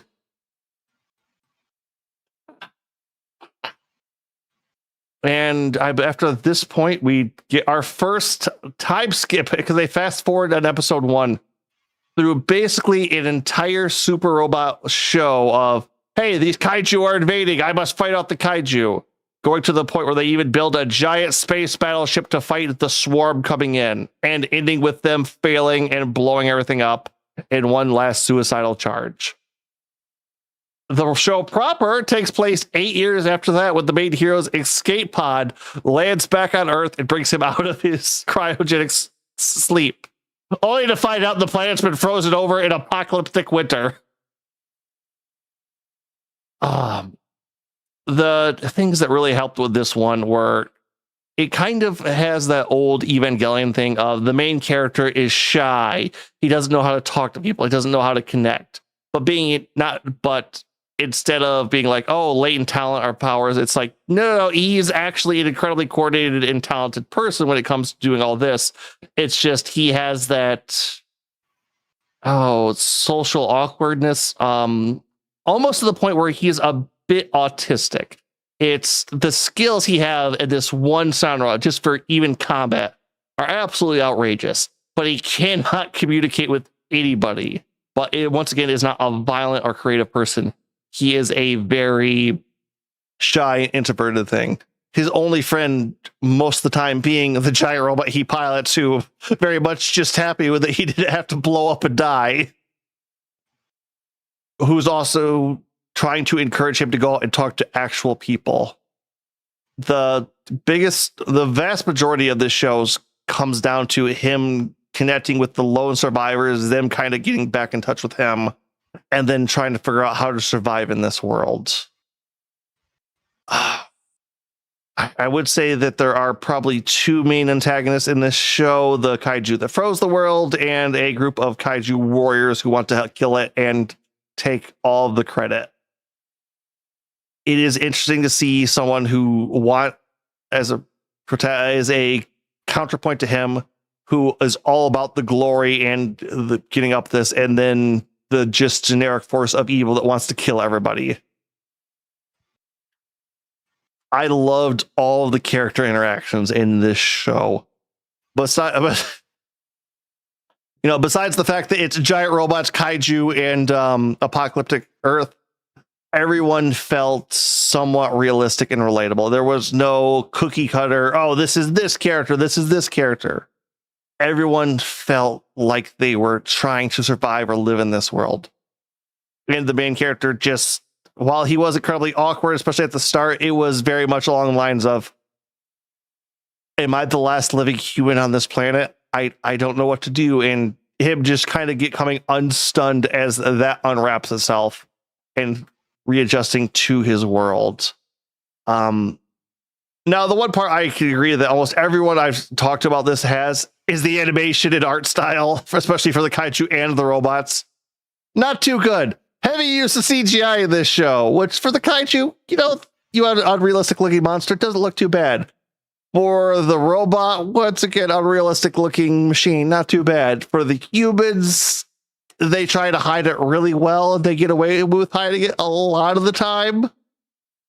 But it's kind of obvious, and once again, it's even though the robots and the kaiju don't look otherworldly, they don't look good most of the time. I did find that they grew on me as I watched more of it, but I can't be trusted with telling how good CGI looks. I still think Beast Wars looks okay. And I think that's like the third CGI show ever made. Not like the fourth. Yeah, I'm not a huge fan of 3D CG anime, to be honest. Like, there's some ones that it works okay. Like, I really liked Beastars, but for the most part, if I see 3D CG, I'm like, nah, I think I might pass. Yeah, that's kind of, it's usually at its best when it is indistinguishable. Yeah, I'll agree with you there. That does go at some points. Like I said, it's for like giant, unrealistic looking kaiju or trying to make a character or type of thing that shouldn't look real in the world stand out. I like it for that.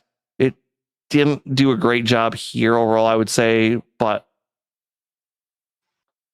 I'm enjoying this. Once again, it's really biased. I have to put this around middle of B, I think. Once again, the CGI has kept it down really bad, and it does take a while to get going. Like a lot of the mecha genre, it tells a longer story, and a lot of the early stuff is building up. And it does not do a good job of the genre combining machinery and technology to people. This is just kind of like, yeah, no, these are here. These are things to interact with and happen. It doesn't really connect too well yet. Maybe it will later. Maybe it won't. I will wait and see. I do know we're getting more of it, though.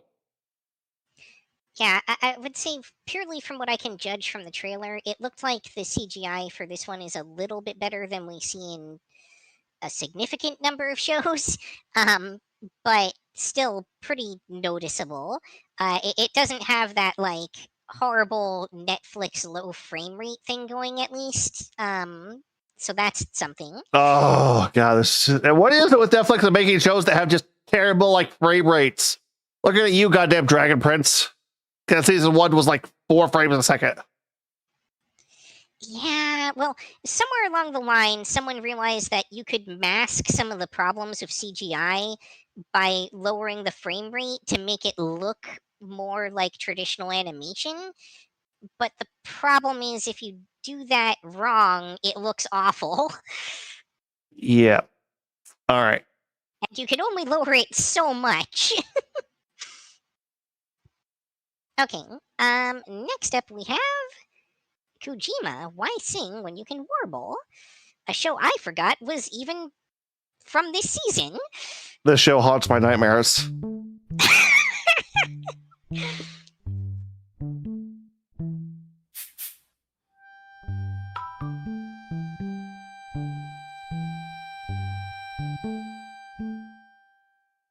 中学1年生の秋、僕は変なものに会いました。う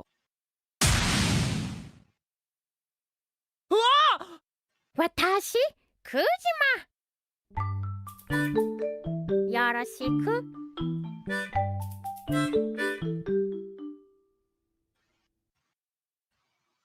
A little piece of me is like, let's get a trailer that actually shows off the thing a little bit more, but I don't want to waste time on this one. My God. Okay, so this is part. Okay, I was thinking a little bit on this before because I was trying to like, okay, this is that genre of Japan shows of, hey, this weird creature comes to live with this family and kind of like, gets to know them better, gets to know each other better. They improves everybody's lives by all these altering events. I almost feel like I want to call it like the Mary Poppins genre, just sort of like a magical. It's the Doraemon genre. Yeah, Doraemon, I think, is the one that made it more popular. I was trying to think of like a Western style for it, but it's in that, only it's a giant bird person who's Russian. I He's a Russian blue. is that what he's? I don't. No, that's a that's an old Monty Python reference. Yeah, no, I'm just this. It was entertaining. The creature is just looks like a person dressed up in a bad penguin cosplay. I mean, there's more to go in, but I really don't care too much about. Like, I could not care for anything or anybody in this entire show. The animal was irritating when it wasn't like off-putting and like weird looking. And nothing about the quote-unquote cute animal mascot Feelings character made me feel good or better. The way they got to bring out the reclusive older brother, like in this show, who was disconnected to the family, was by being really annoying to him and making him interact with the family. Like, what the fuck is this thing?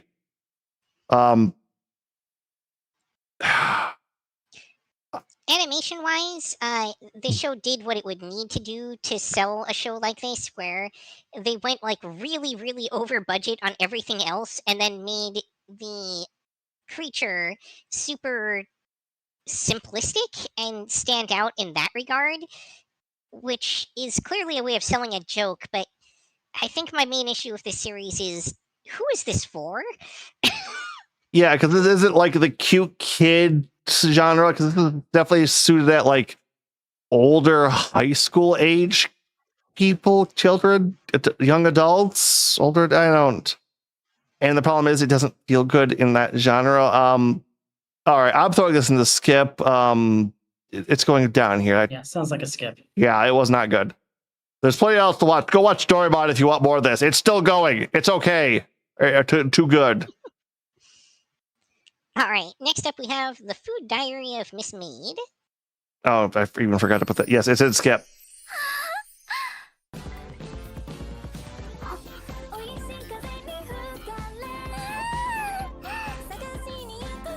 Yeah, oh, there it is. いってらっしゃいませ。お嬢様出勤。袋を開けた瞬間に中身が爆発しないでしょうね。なんですぐに恋愛系の話になるかな。ちゃん。パン屋さん。でも今日のお夕飯のお惣菜はもう買っちゃったし。ただいまパン焼き上がりました。焼きたてです。それはまた話が別です。いただきます。大好きをぎゅっと抱きしめて。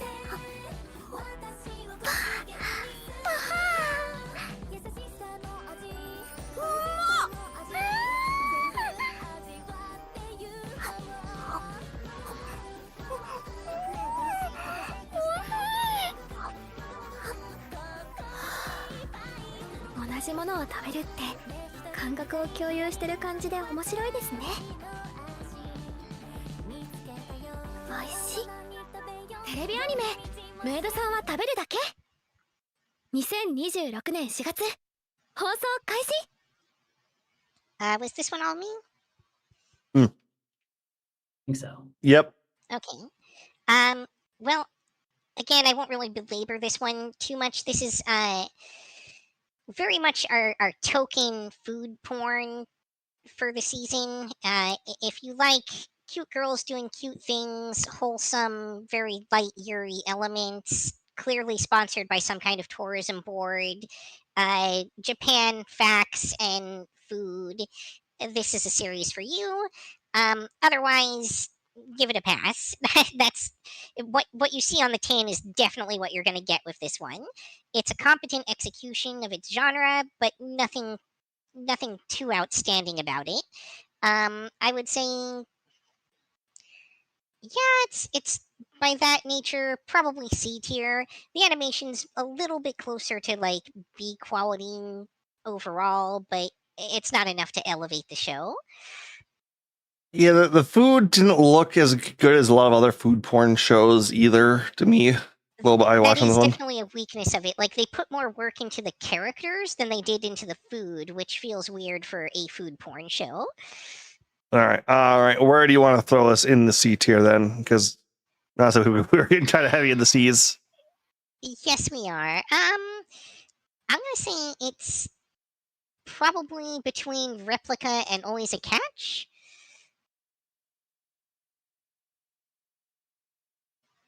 All right. Nice little quick one, but some of these don't have much to say about. Next up, Kill Blue or Kill Owie.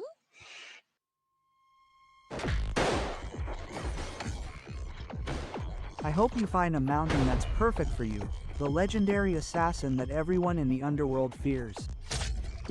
Oh god, is this AI dubbing? Yeah. It seems to be. You were stabbed Oh, by it a says auto mysterious dub. person. Yeah, what the heck? Yeah. Yeah, I like to turn that on automatically. How do I turn it off? Probably under subtitles usually is where the language is. No. Audio track there. Yeah, Japanese original. There it is. I've never seen that before. I didn't know that was a feature. Yeah. It's a quote unquote feature. 子供苦手なのになんで中学校なんかに勉強が楽しくてしょうがねえんだちょっと何言ってるかわかんないっす今日体験入部あるからおいでいやむしろ来るべきだなんだこのクソ早いテンポはなんかもうごめんなさい私は彼氏いますからもうこの大神十三くんです名前は三岡のれん。その子と接点ができれば何か有益な情報が得られるかも。思ったより弱いかもね。この仕事の恋敵は。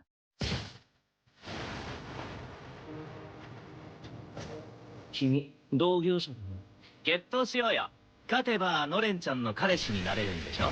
回戦じゃ。大々的に私を取り合うとか戦争恋マジ吐きそうちょうどいいハンデだたまにはキャリアの違いってやつを見せてやるか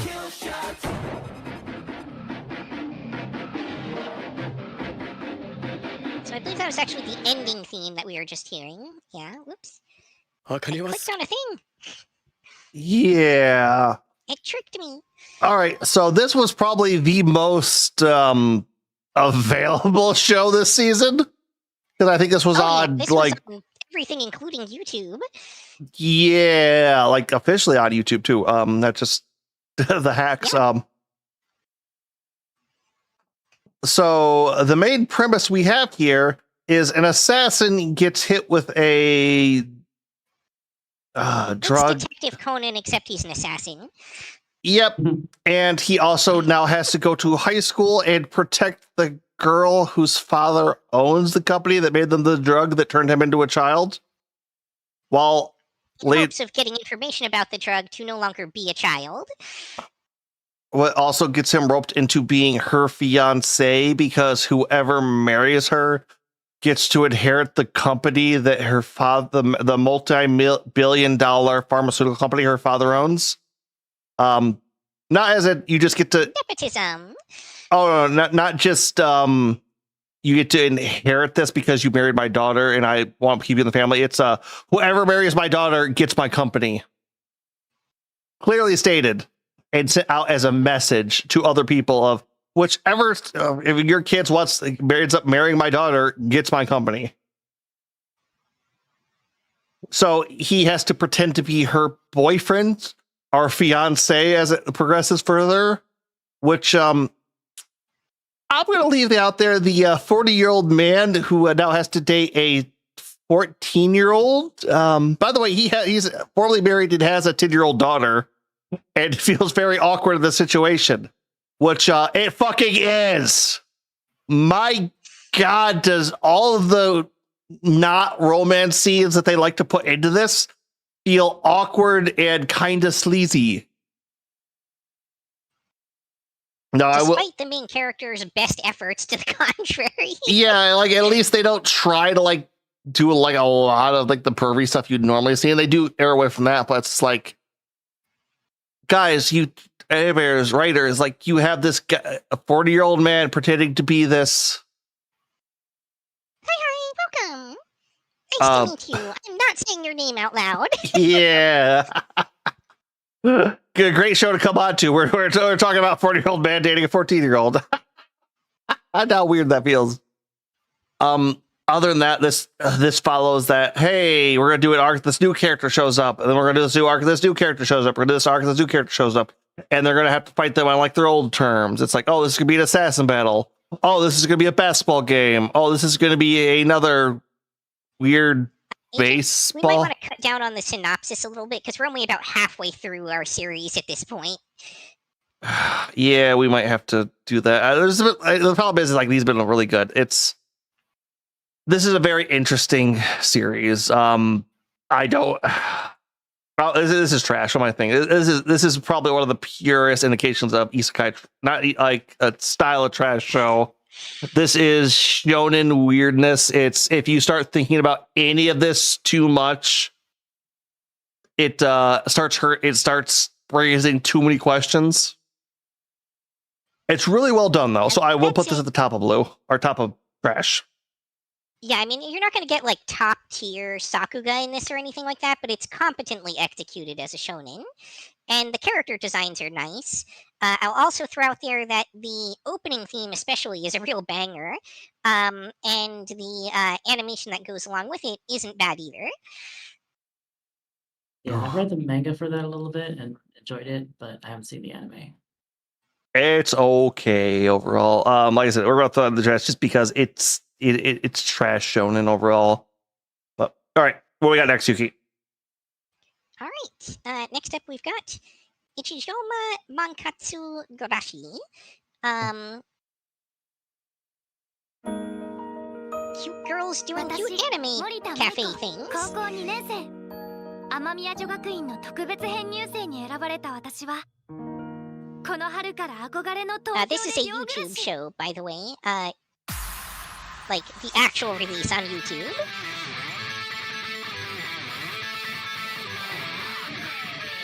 どう見てもお店食べさ寮長の雨宮理恵 YouTube 配信やってるんだ小学生じゃありませんあなたが森田さん漫画家のホープに会えるなんて人違いですから寮の決まりに奉仕活動ってあるでしょそれがここの運営なるほど Yes, there is one particular character in this show that is just constant panty shots. I have no idea how they get away with it on YouTube. 経営状況改善しなさいじゃないと閉店よあるよ私たちにできること本の品揃えには自信があるよコスプレデーとかとダメに決まってます漫画家のホープに会えるやめてなんでもない私だけど少しでも役に立てたら漫画喫茶ヘッジホープですテレビアニメ一条馬満喫暮らし2026年4月より放送開始みたいです Was this one all me? Yep. Uh-oh, autoplaying. Violet, did you catch this one at all? No. Alright. Yeah, so it really is just like a cute girls doing cute things, with some vague Yuri thrown into the mix.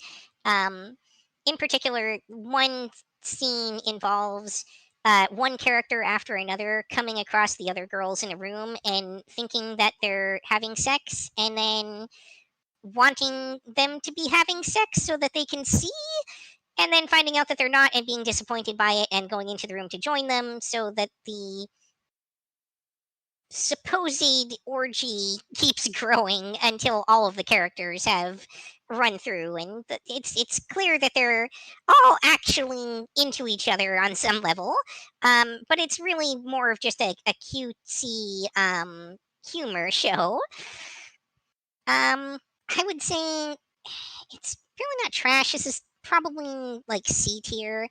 Nothing great about the animation. This is just like, if this is your kind of show, it's your kind of show. Probably just below Food Diary. Oof. So yeah, this barely missed the trash pile.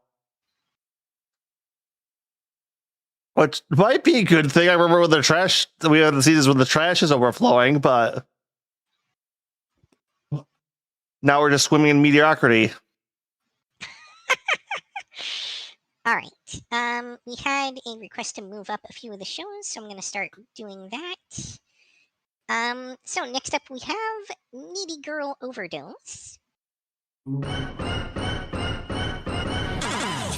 天使を信じてくれる君ならきっと最後に幸せを手に入れる。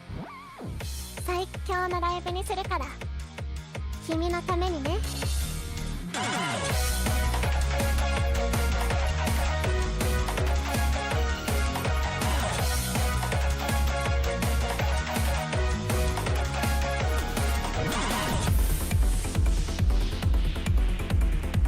新しい彼氏なんてどうでもいいが堂々と外で会うなと言っただろう。なんで表面上だけでも夫婦ができない。やめてよ、子供の前で私だけが悪いみたいに。そりゃもう天下を取るつもりでいるけれど、未だ席を譲らないロードルが一人だけ居座ってるわけだから、私たちはモラルと倫理の外で生きているの。いいじゃん、殺されたって。それまで楽しもうよ。わかんないでしょ。現代で普通に生きるだけの苦しみって特別辛い環境でもない。そりゃ嫌なこともトラブルもたくさんある。でもそこまで含めて普通。凡人なんて。永遠に忘れられない夢が見れるよ。Goddamn long trailer.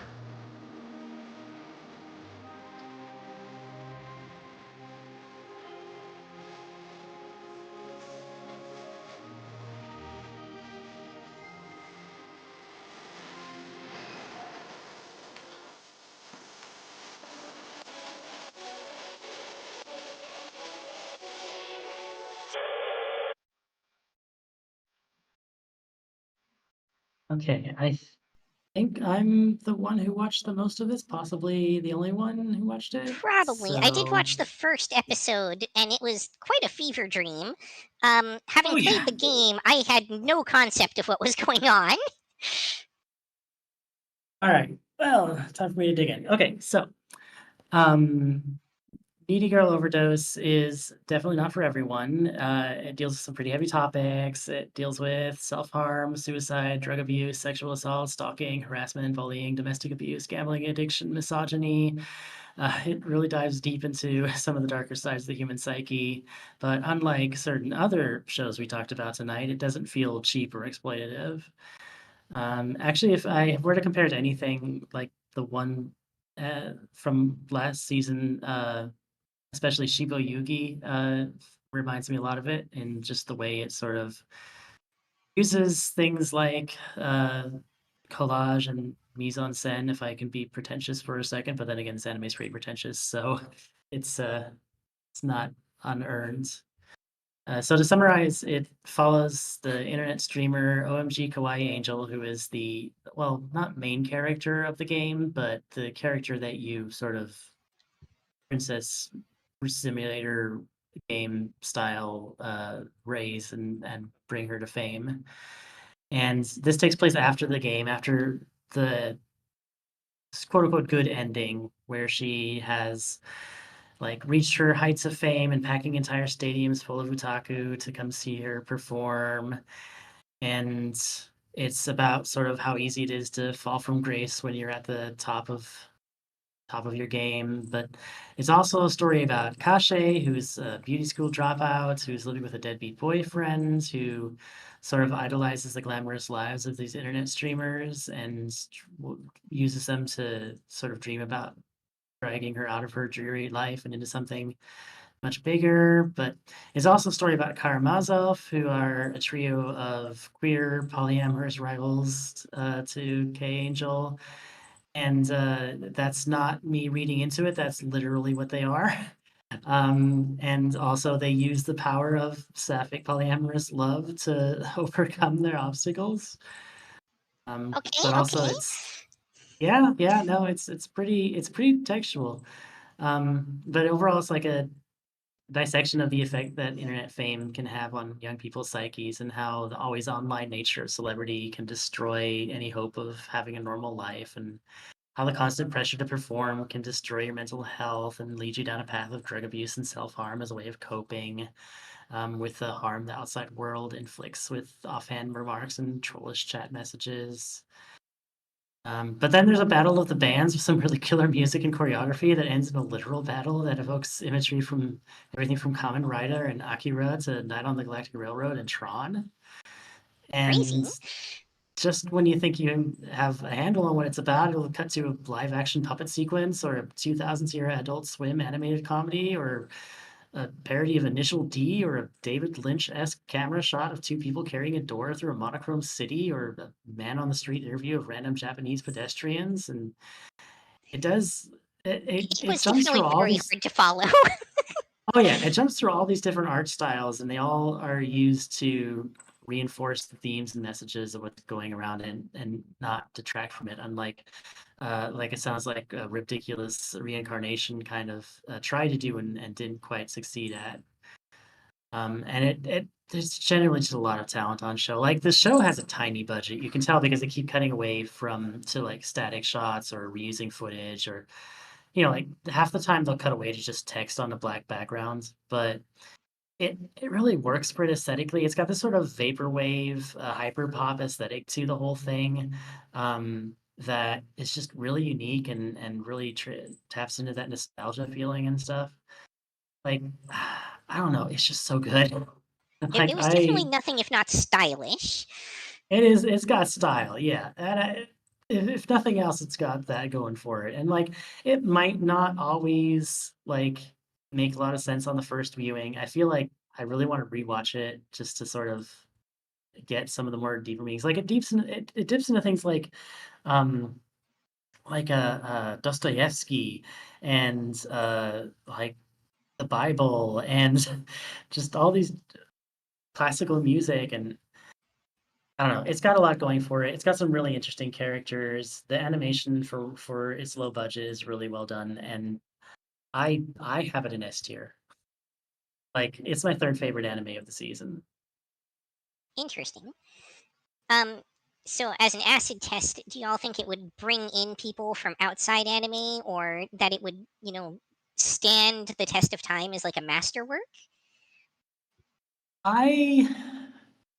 It's a tough one because again, it is fairly like it's got a lot of content warnings to get through first. Like it's not going to be for everyone. I think it reminds me a lot of Perfect Blue in that sort of way and sort of the stuff it tackles. If it's not S tier, then it's definitely high A. Like I did debate a little bit on whether to put it in S or A tier, but I ended up putting it in S tier for me. So I think I would definitely put it at the top of A tier if not S tier.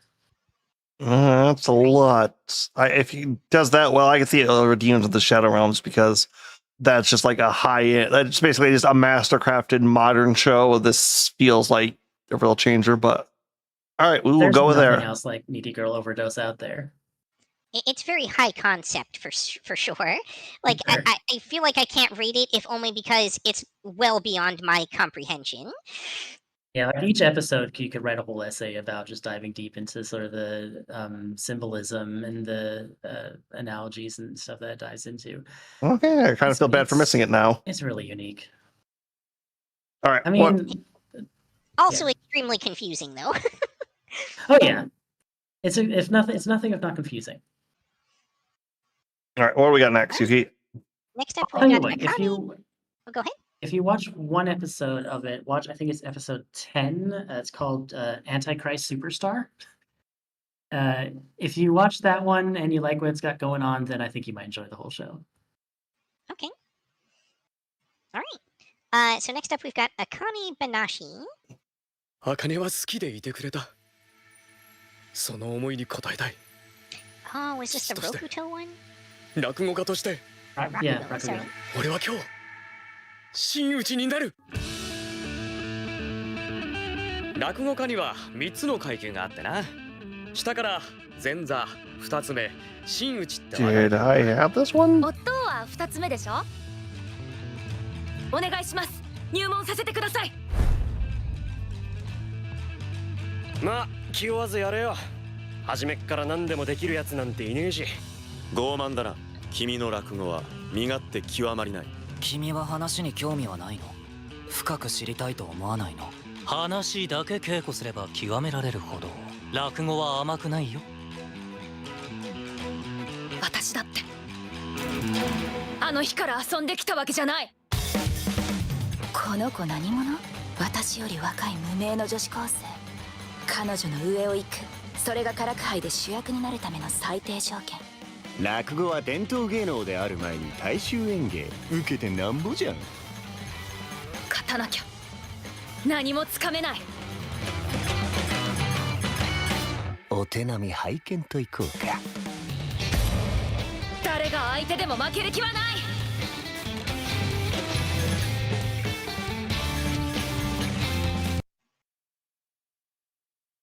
So am I the only one who watched this? I think so. What was this I on? definitely didn't. It was on Netflix. Nope. Okay, that's why I saw it, but I didn't recognize it. It's like, Yeah, so the premise of the show is it's basically a shonen revenge anime, but instead of martial arts, they use rakugo, rakuga. It's basically her father gets like is taking a test to become a master, but instead of that, the sort of master expels him and his entire class, and she wants to try and basically get revenge for that by becoming the best rakugo there is, rakugoka there is, and it's if you're interested at all in the art, which is sort of a Japanese art of storytelling / comedy, that has a lot of really interesting aspects to it, then you'll probably like this show. If you don't, then there's probably not a lot in this one going on for it. Like the voice acting is one of its high points. Like the voice actress for Akane really does a tremendous job. And the animation, it's sometimes a bit like overblown how like it's over animated, like has speed lines all the time and crash zooms and stuff like that. So like it got a lot. It was highly anticipated by a lot of people. The manga itself is extremely popular, but for me, I kind of couldn't really get into it that much. I really wanted to, but it kind of left me feeling like it just didn't grab me that much. I feel like it's a hard sell outside of Japan because it's such a traditional art that really has no context for people outside of Japan. Like they do a good job of introducing you to it and explaining what it is, but if you don't really have any relationship to the art, then it's probably going to be a hard sell. Yeah, it's not like Initial D or something like that where it can draw you in from the outside into an interest that's common for you. I will say the voice actress who did the main lead, Akane, also was Kashe from Needy Girl Overdose and Koyuki from Ramparts of Ice, and also Iraha from Cosmic Princess Kaguya. I don't know if you guys talked about that at all, but that is an incredible anime that, because it's a movie, probably won't get brought up. No, we only cover series, yeah. It is definitely worth watching if you haven't already. Anyway. All right, where are we ranking this one? You I said have it B? B. Yeah, I think if you're a fan of of the art form, we would go a lot higher, or if you like the manga, but probably, yeah, right about there is probably perfect. All right. What we got next, Yuki? Next up, we have Botan Kamina fully blossoms when drunk. Now, I will note for folks that we're getting into kind of the Adult Swim section a little bit early here. We still have a few non-Adult Swim shows as well, but from here on out, you may see more adult themes with things like alcohol use, drug use, nudity, sexuality, things of that nature. You have been warned. There's at least one kid show still on the list too.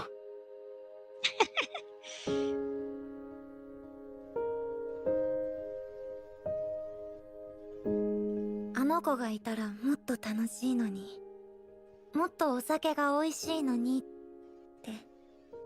だから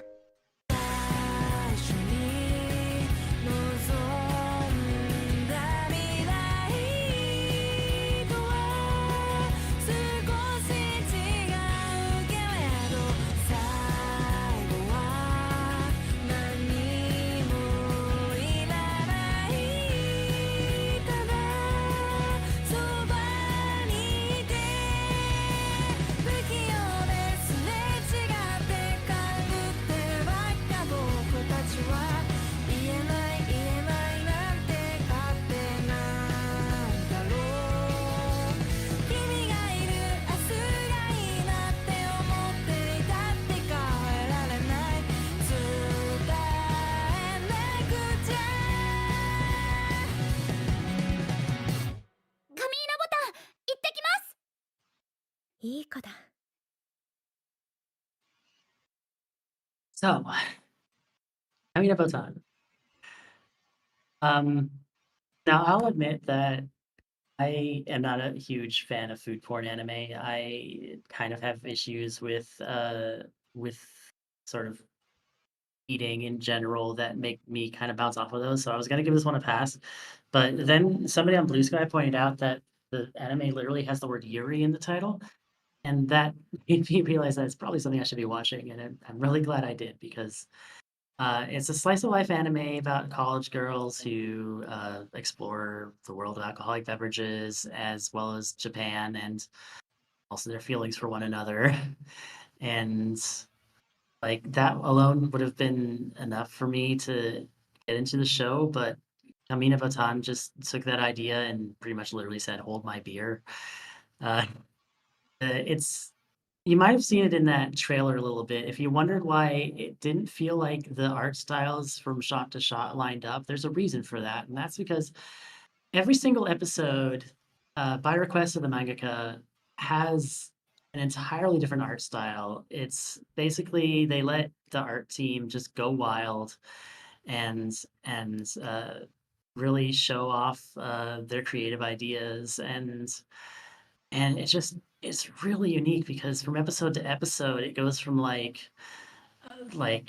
sketchy loose character animation to maximalists backdrops and to impressionistic and designs, and then Yeah, I think it was episode 3 especially that stood out with Yeah, the that was really squiggly basically style.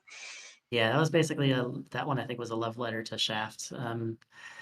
And it feels fresh every time. Like you never know what you're going to expect, but every time it feels like it could all be like little short movies in their own right.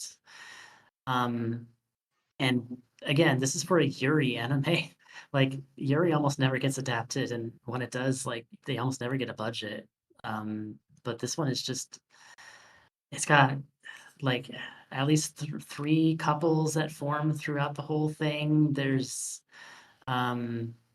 really just beautiful animation, backgrounds, scenery, music. Like the opening that you just heard is from a band called Yonige, who have an album called Girls Like Girls, so that really feels thematically appropriate. But like I've just been listening to their music nonstop ever since the show aired.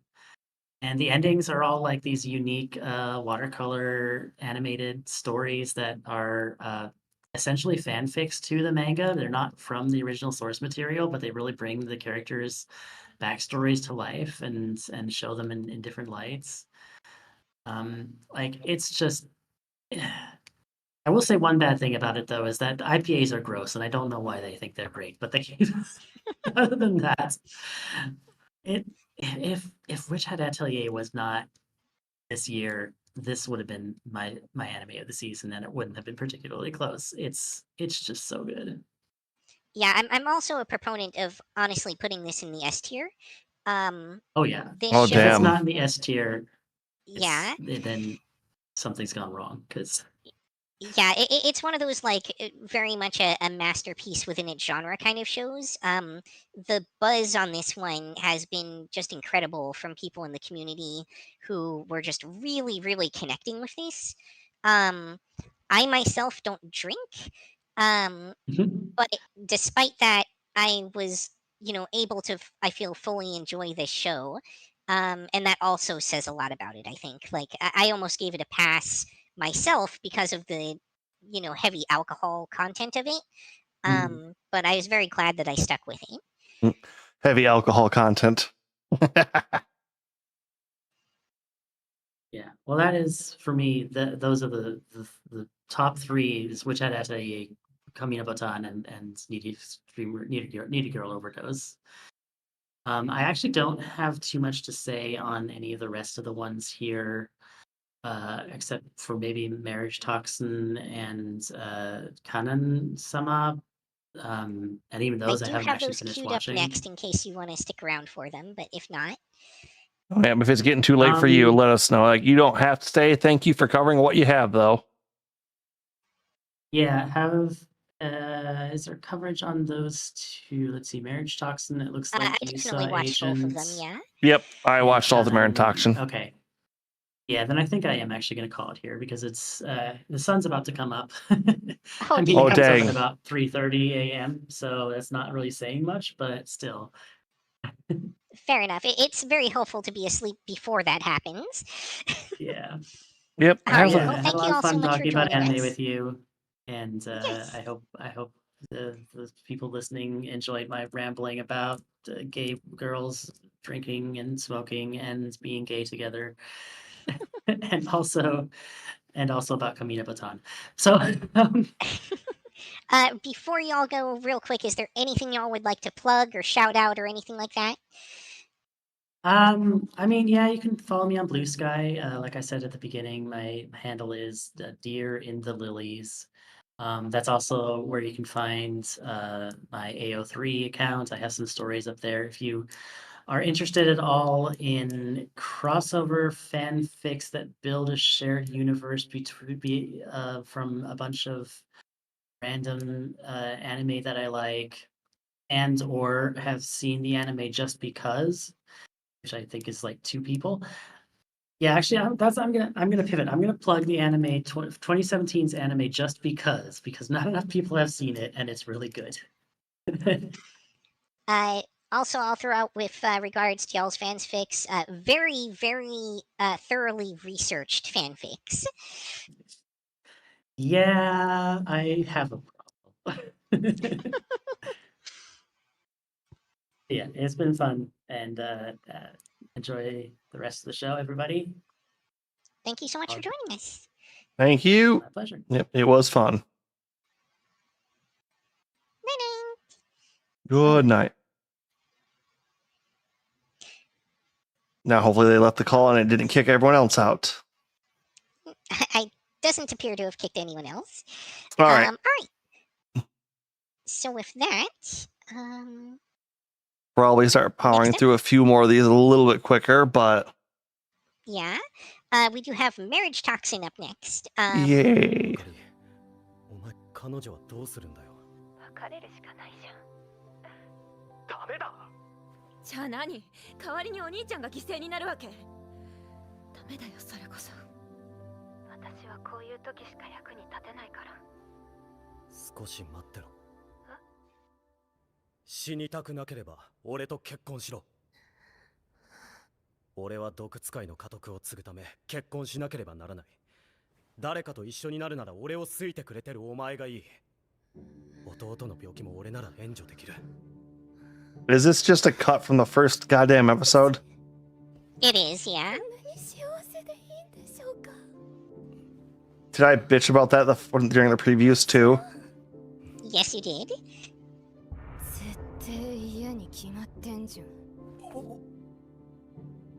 その顔が見たかった。だって私死ぬのに一方的にやられるのは超ムカつくじゃん。すっきりした。世の中のカップルってね、性格とか経済力とか会見とか何かしら釣り合ってるから付き合ってんの。命握ってる相手に求婚するようなクソ野郎じゃ誰とも釣り合わないって。だよな。 The fuck? God, you should have cut it early. Okay. All right. So the show premise follows the leader of the Poison Clan, an assassination family who have perfected the arts of poisoning or assassination through poisoning for generations. Who now has to get married, or his sister will be forced out of her lesbian relationship to take a male lover in order to bear heirs for the clan. Yep. And we follow him. We follow him throughout those stories as he attempts to get a fiance. Yeah, let's go with fiance. I like that. Sounds better. And in the meantime, fight other members of other assassination families as they try to take out their targets, and he tries to get close to women, I guess, be the way to put that. Yeah. Which overall, a lot of interesting fights you'd expect out of this. I would expect out of a premise like that too much. Almost all of the clans feel like they have like crazy superpowers. His being not only poisoning his opponent, but poisoning himself to increase his stuff. Stats or physical abilities. They do. Yeah, so his abilities, the closer he gets to death, the more powerful he becomes. And as a poison master, he is highly resistant to toxins. So he poisons himself to make himself more powerful temporarily before he dies. Yep. So I'll throw out there also, for the most part, think it's pretty good how they handled a lot of the gay, queer, gender related stuff in the show. They handle it very casually for the most part, which is nice. But there are definitely moments of like gay panic and stuff like that thrown in there. Yep.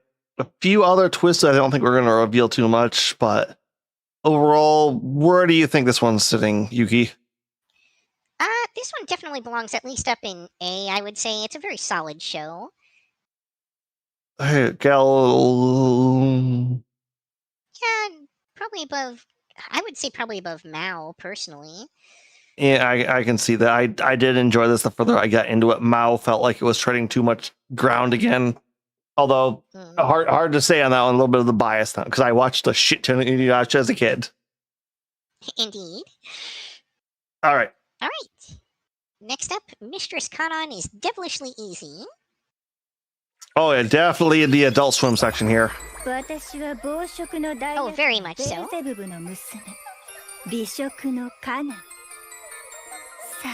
私に食べられなさい。下等生物の I'm the beautiful Mistress Kanon. Now come here so I can devour you. Loosely translating. あれは極上の魂だわ。俺たち付き合うことから始めるのはどうですか？俺ずっと先輩みたいな小悪魔系女子に食われるのが夢だったんです。この癒しポスブタめ。私どうしちゃったのかしら。競技君といるとは。恋人？どういうことっすか？名字で呼ぶなと何名言えばわかるのだ。なでこと呼べ。私があなたを守ってみせます。悪魔から。あらあら、迷子かしら。お母様泣かせた。お母様泣かすなんて最低。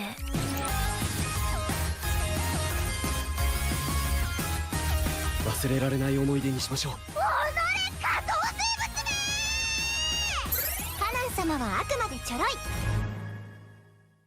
ちゃんと分からせてあげないといけないのかしら。君が私の何であるかを。彼氏です。分かってる。 Man, I kind of wish we would have had subtitles work for that one, but shows advertise better, goddammit. So we have Ichi Trash. Yeah. I would say it's also, the relatively, well, not that rare, I guess, but this is your adult kink-based humor series. Personally, I loved it. It's not the best by objective standards, though. Nope. But it is entertaining. It is fun to watch. I had a great time with all the characters. There's just enough subversion of the general genre that it was entertaining all through and through. Like, Canon is incredibly aggressive, but naive with most of the stuff she likes too, which was a nice change of pace. Not just having a commanding tsundere or other such classic one on that one. Yeah, she's out there trying her best and thinking she's hot shit, but being a total virgin. Okay, I think Trash sums this up pretty well overall. Yeah, I'd say high end of Trash, yeah. I'll put it in the top of Trash, but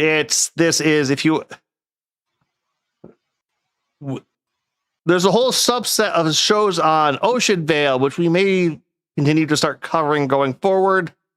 In the I can't believe it's not hentai. This probably would have done even better if it was on that. Maybe. No, Ocean Vale isn't I can't believe it's not hentai. Ocean Vale just is hentai. Okay, I'll give you that. I will give you that. All right. That's literally their business model. We're hentai with story. They're not allowed to. All right. All right. Next up we have Pardon the Intrusion, I'm Home. Did I have this one? AKA Tadaima Okaimi. 右隣に住む宇佐田さん。許しがたいな。彼氏の体で強く抗議すれば。彼氏ですか？宇佐田さん、こんな意思表示は原始的すぎると思いませんか？誰が原始人だこら！このくっそ忙しい時に喧嘩売ってきてんじゃねえぞ！警察を。ダメー！このお方は宇佐猫部作者様の宇佐春先生。うっす。宇佐春先生の宇佐猫部は私の一番好きな漫画なんです。身の危険を感じたらすぐ読んでね。こら！食わせろ。お邪魔します。お邪魔します。こうして神と信者と偽物彼氏さんとのおかしな共同生活が始まりました。ボンジュールマシェリー。ねえ、どっちにする？さすがは俺のメシスタントといったところだな。恐縮です。あくまでフリだけどね。そりゃそうですよ。本当にお付き合いしてるわけでもございませんし。ちょっとでも何かお腹に入れた方が。うっせえな。一体何のつもりだよ。信者ですが。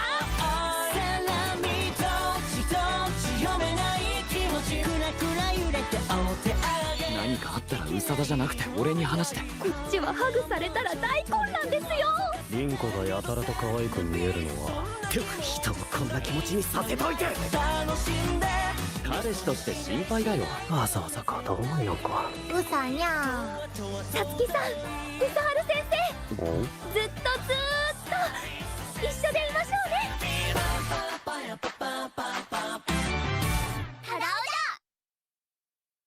What'd you say the Japanese name for this was? Tadaima Okaebi. Okay, I think Crunchyroll changed the title of this to an actual English one after a while, because I'm pretty sure I think that Japanese over there is also the same show. Yeah, because I was scrambling to get it back on here. Then I looked at that. It's like, wait a goddamn minute. All right, this is all you, Yuki. All right. I haven't actually finished the series. I was still kind of watching a little bit of it right up until the last minute here. And I'm glad I did, because there's an interesting plot twist in about episode 7 regarding the blonde-haired mangaka's younger sister. I don't really want to spoil it, because so far it is the most interesting aspect of the show. But suffice to say, it involves some non-traditional relationships, and if that's of interest to you, it might be worth a look for that.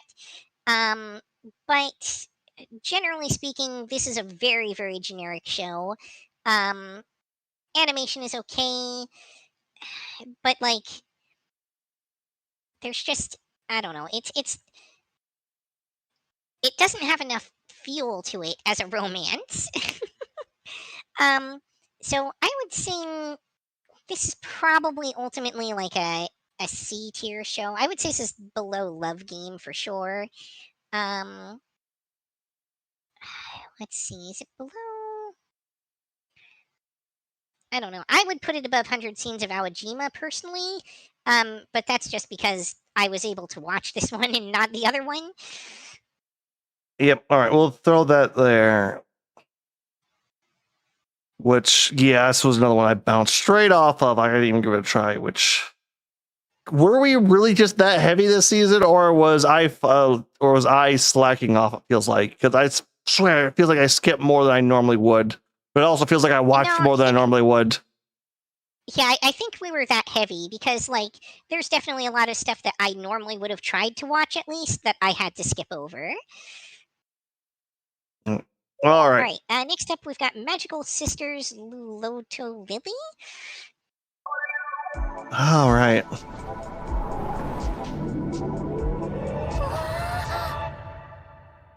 みんな忙しいって最近全然遊んでくれない。前は違ったのに。昔は歌うことが大好きだったんだよ。このままだとみんな大人になって、私だけ置いてきぼりになって。心に強い思いがあると魔法が使えるの。やれやれ。I will say I love the colors in the show. 強い思い。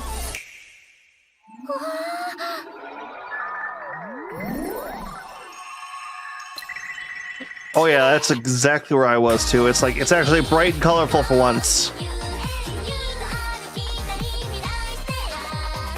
やっぱりみんなが楽しくなるような魔法がいいな。素敵よ。なかなかだね。本当に。This feels like the very old style of magical girl shows, like Magical Angel Creamy Mommy. どうせなら思いっきり楽しんじゃおう。行くよ。忘れていた気持ちが溢れてくるみたいで、やっぱり私歌いたい。秘密で交わる二人の思い。魔法の姉妹ルルットリリー、4月5日より放送開始。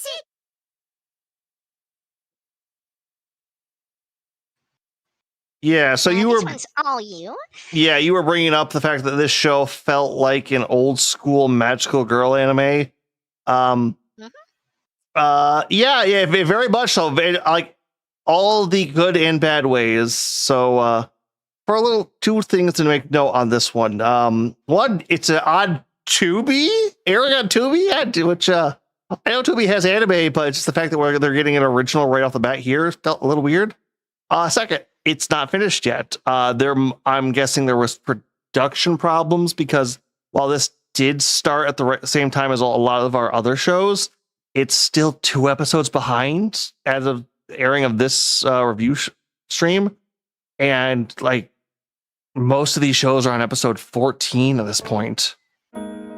That being said, the biggest problem I've had with this is a show targeted at young girls, as in the pre-teen age group or young teen age group.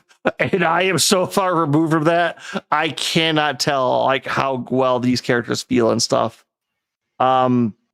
that being said, it's basically you're just following a show of a girl who gets magical powers from a space alien that causes her to grow up and just goes on adventures. There's no overarching villain to fight. There's no big battles. It tends to be more musical numbers or gags with her friends. The other thing to really know is when she transforms, it's not just, oh, I have magical powers. He's now like late teens, early 20s from like a mid-tier child. So it's like a child getting to play dress up. Child. Mid-age child, okay. But yeah, I gotta throw this in the trash because this is old school, not slop, but like, oh, I like these kind of shows. If you've grown up with them or really enjoyed them as a child,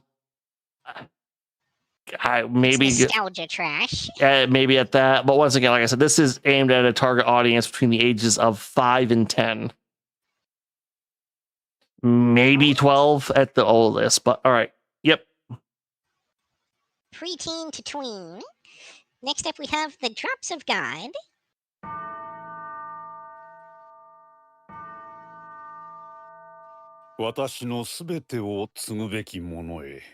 Oh, no subs on this one either?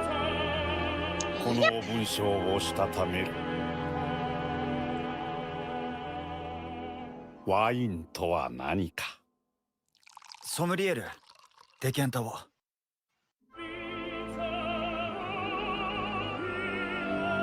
その答えを。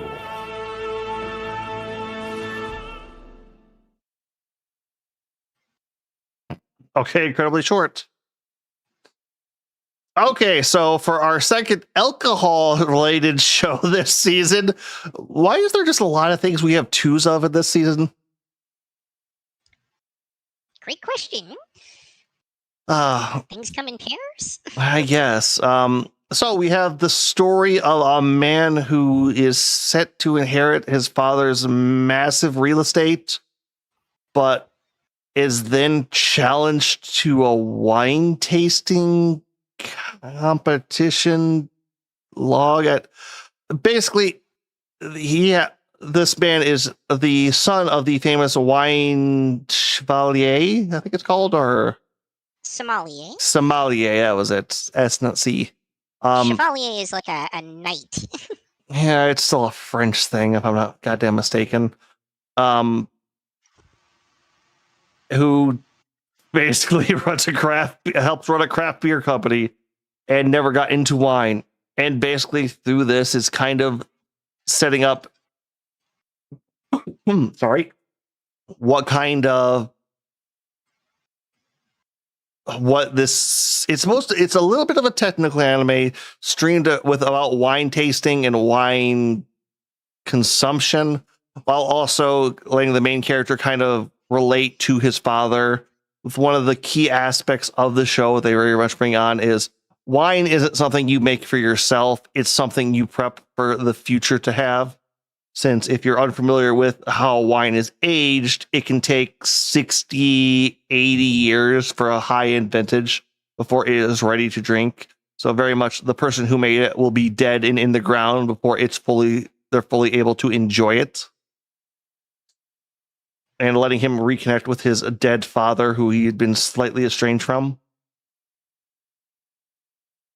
The problem the show has is it doesn't look good. Like the fact that they were using such bad like PS3 CGI for the wine pouring there was kind of a guard. There's not much going on. Everything looks bland. It doesn't look good. But technically it's supposed to be more of a technical show, so that's not the key points here, but I don't want to throw this in a skip. It's definitely not a trash show. Down at the bottom of C then? Yeah, pretty far down. Oh. I mean, from the sounds of it, it's not better than Food Diary even. Yeah, I think I was putting it right under that. That's where I was kind of wanting to go. Because Food Diary was at least good looking and competently executed.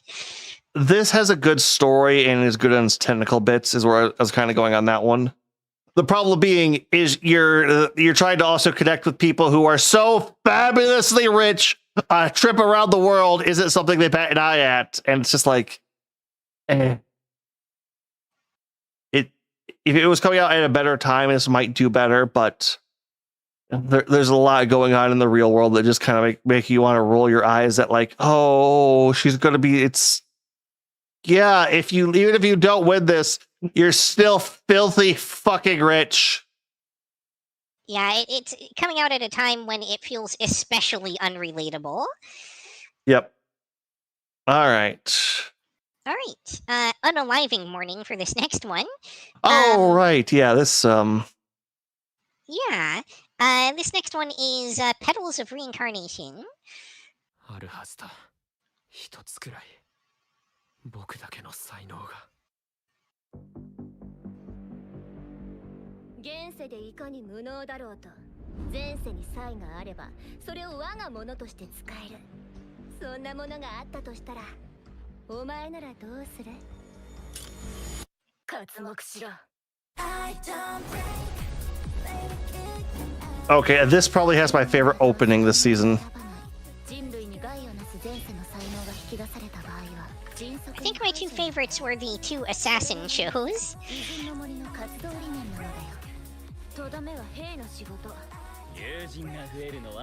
I meant to mention that about Marriage Toxin. That one also had a very solid opening.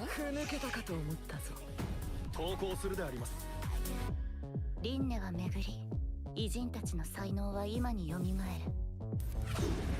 荒野なら咲くよ、花弁。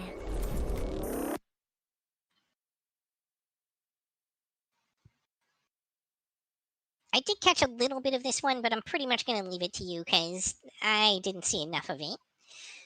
Okay, so the main purpose of this one is there's this special knife where if you run it across your throat and cut it open, I'm trying to really dance around these terms right now, you have a chance of awakening the power of an ancient great, someone who is of well-known notoriety throughout history or committed a lot to good or bad.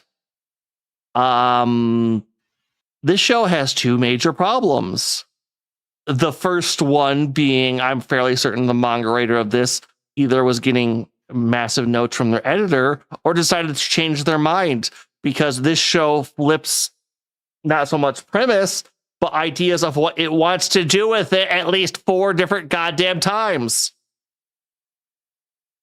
At one point, the main character, oh, I'm out to surpass my brother and steal these things. Oh, we gotta stop the evil incarnations from taking over the world.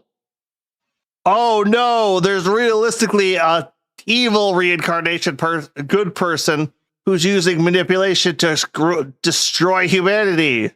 Oh, there's actually an eldritch horror being who can't be remembered, who's really manipulating everything to watch humanity crumble. It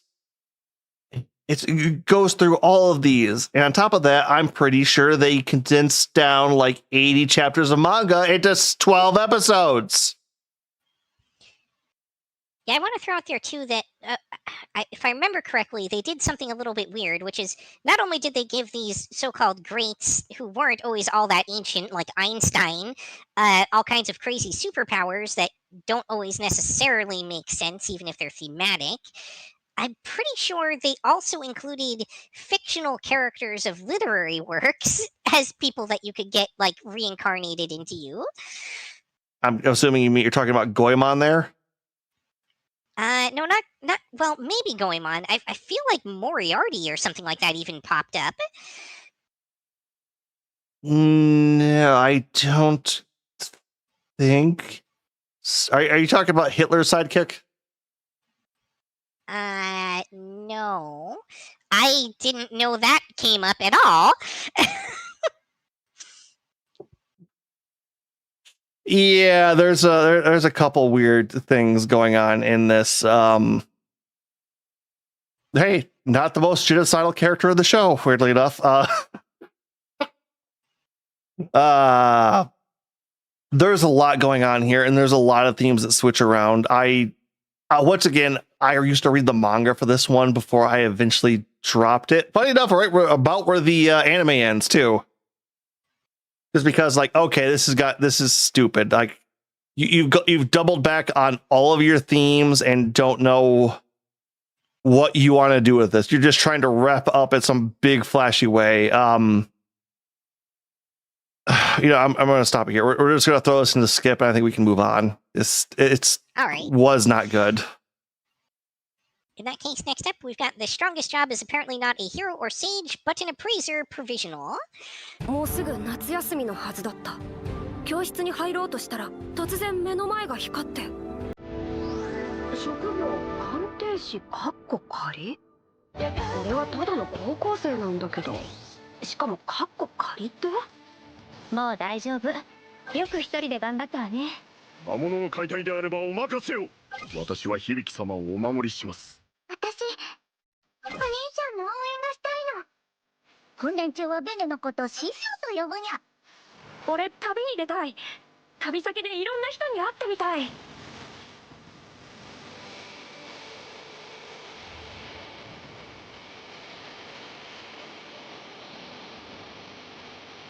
元の世界の人たちと二度と会えないなんて嫌だ。だからみんなと別れないで元の世界に帰る方法を探そうと思ってる。生まれて初めてのパーティーだわ。生涯お守りいたします。私もベネだってみんなと一緒にいたいのね。分かってる。だからみんなの力を貸してほしいんだ。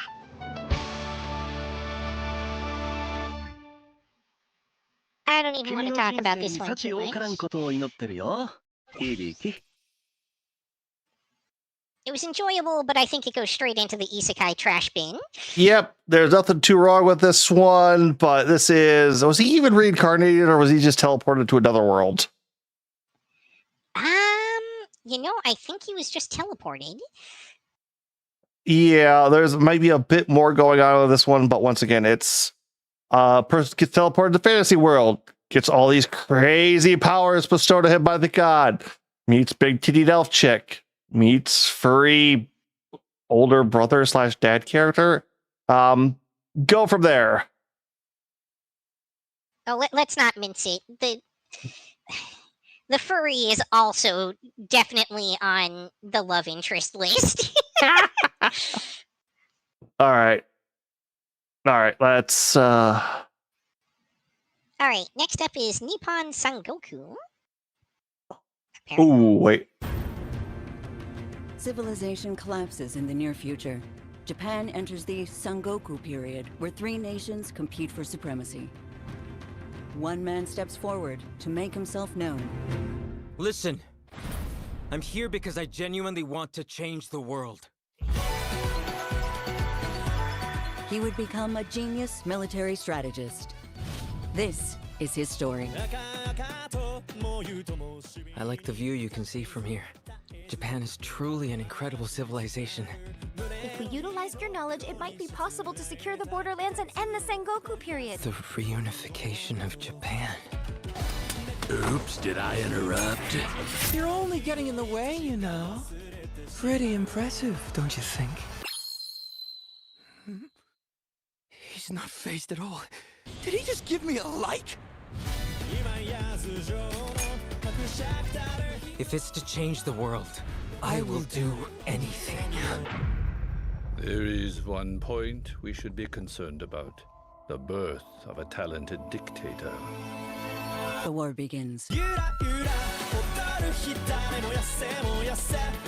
If this has been in preparation for the upcoming war... No!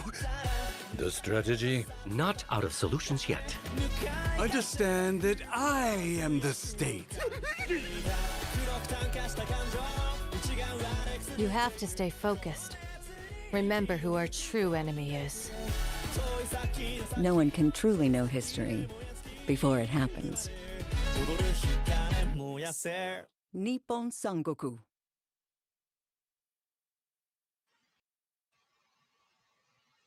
This one was also all you. Yep. So a Prime pseudo original. This is a really odd one to find out. I think we don't know if we had this in the preview. I think I got you to add it last second. So what we have here is a post-apocalyptic warring states style and a military drama. this overall is a very dry series going into all plot politics and military strategy, with the main characters doing their best to steer armies and nations as they're in the midst of this massive upheaval and political storm. This scratch an itch I didn't know I had, honestly, when I watched it. This was there every week, loving it. The drive of the characters, the political corruption that falls into a nation was so much and so well done. I loved every second of it. It was nothing felt forced or like, oh, because he's this much of a genius, he figured this. You saw every little piece that led to every decision and changed its shape to avoiding what would happen next on such a grand scale. The writer on this one knew exactly what they were doing. This is another one I want to throw into A. I know this is going to be a more of a niche show, especially if the animation, what would you say this animation style is from that trailer, Yuki? Because I know you didn't actually watch any of this. Animation style? Because this is, I guess, like a seinen style of animation? Weirdly enough, for something like this, which I wasn't quite sure on. It's very weird, though. It's like they pulled the character designs a little bit too straight from the manga and kept a lot of the line work and stuff that you would usually see only in a manga in the show. It's great that overall, like I said, the problem is this is a very dry show, which is so well written. I was hooked every bit of the way. I want to throw this up in A too. I'm just not sure where I would want to put this. So you think it's better than Snowball Earth, for instance? Snowball Earth had a lot of problems of, yes, I would definitely say that much on there. As much as I do have that there, it's this show, I liked all the characters, made perfect sense. The animation style is, like I said, very unique on that one, but nothing ever felt bad or off model or anything like that. The only thing you would really have to detract from is like how utterly dry this show is. But dry in the way you're watching like a historical drama play out. Yeah, I think the content is similar to the visual style in its appeal. But once again, I'm curious to see how this is going to go because of how this show. It's easier to portray stuff at a smaller scale, but everything keeps escalating as the main character kind of progresses through the ranks. It has more political and military power to throw around. It has to consider more. It will be interesting to see where it goes. But all right, we're going to keep trucking along. What do we got next? All right. In that case, next up we have The Warrior Princess and the Barbaric King. 殺せ。どこだここは。そうだ、私はあいつの戦利品としてさらわれたのだったな。だがしかし拷問ごときには屈しはしない。何の話だ。わしはそなたを花嫁として連れてきたのだが。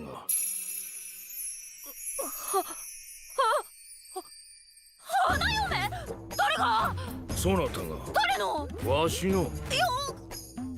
いや待て、全然意味がわからんぞ。そなたの剣筋は実にまっすぐであったぞ。一目惚れするほどに。なんだこれは。何って球根ですよ、球根。まったく忌々しい。文明の明かりも届かぬ万地の先民が。熱があるのか。近い顔が近い。戦場で出会った敵同士だったのだ。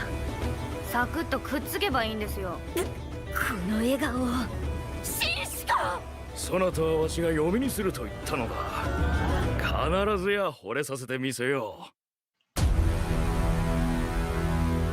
いかん。男性経験がなさすぎてどうしたらいいか全くわからん。姫騎士はバルバロイの嫁。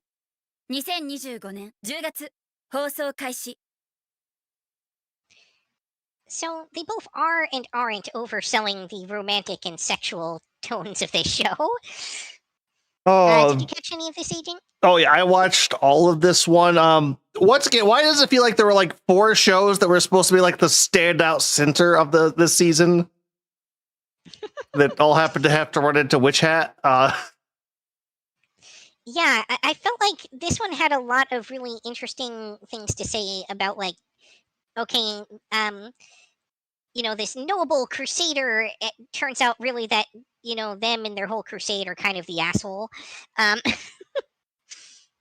It's like, oh, it's just the way to, you know, give more money to the rich and expand the. It's oh my, there's just so much political drama in this, and then nation drama, and then world. It's so much going on with this show that seems like such a dumb idea, dumb rom-com fantasy idea. Right, like this feels like it should be a like trashy romance novel trash tier show, but it totally isn't. Yeah, no. So the whole premise of the 2 barbarians and civilized nations fighting each other over civilization, our civilized knightly kingdom invading the barbarians' land to conquer it and free it for their own people. Gets a respect of like, yeah, no, these are actually fairly advanced, peaceful living things, and you guys are just invading them and getting more into what's going on. Advanced, and you guys are fucking up everything that you have.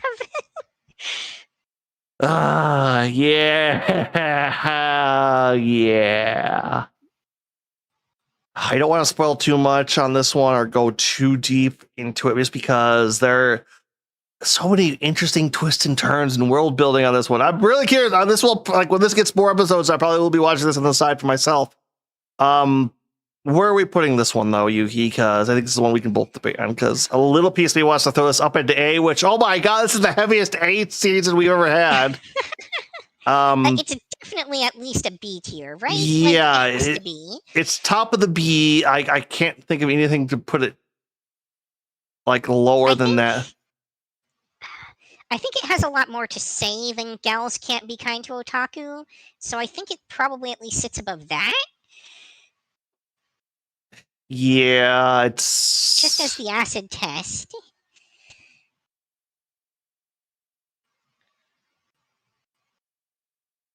Oh, just comparing it those two. Yeah, just like as a comparison point. Yeah.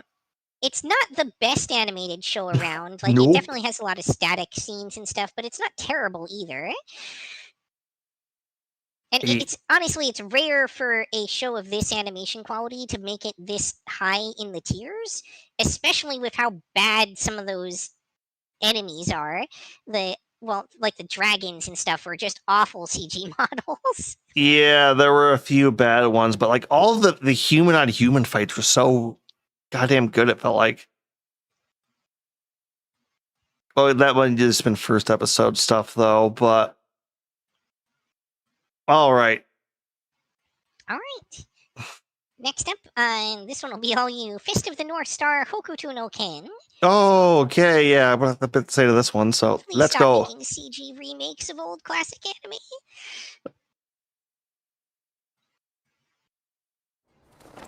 Wait, Warner Brothers. 俺は地獄の底から這い戻ってきた。これから生き延びていくには水と食料だ。力のあるやつがこれを奪い、そして生きていく。暴力が支配する。お前、一体何者だ？どこに行こうとしてんだ？弱いやつ、力のないやつは家畜なんだ。どうしてわしら弱い者は一つも。貴様らに生き死にの理由はいらん。全て俺たちの気分次第や。目が覚めても一人ぼっち。行くところもない。これ以上凛と同じ人間を作りたくない。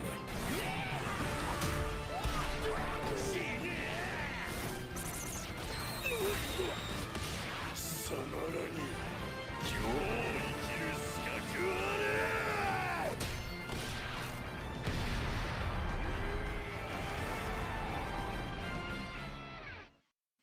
力こそが正義。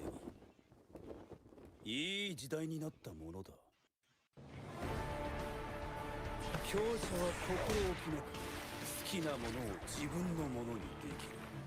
愛します。一生どこへでもついていきます。俺を変えたのは貴様が教えた執念だ。なんと白破山選手銃撃。死ん。てめえは殺す。ケンシロウ。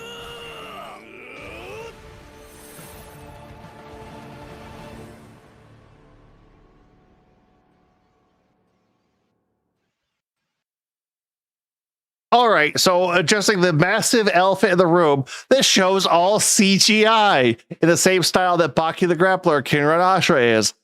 It's ugly as shit 90% of the time.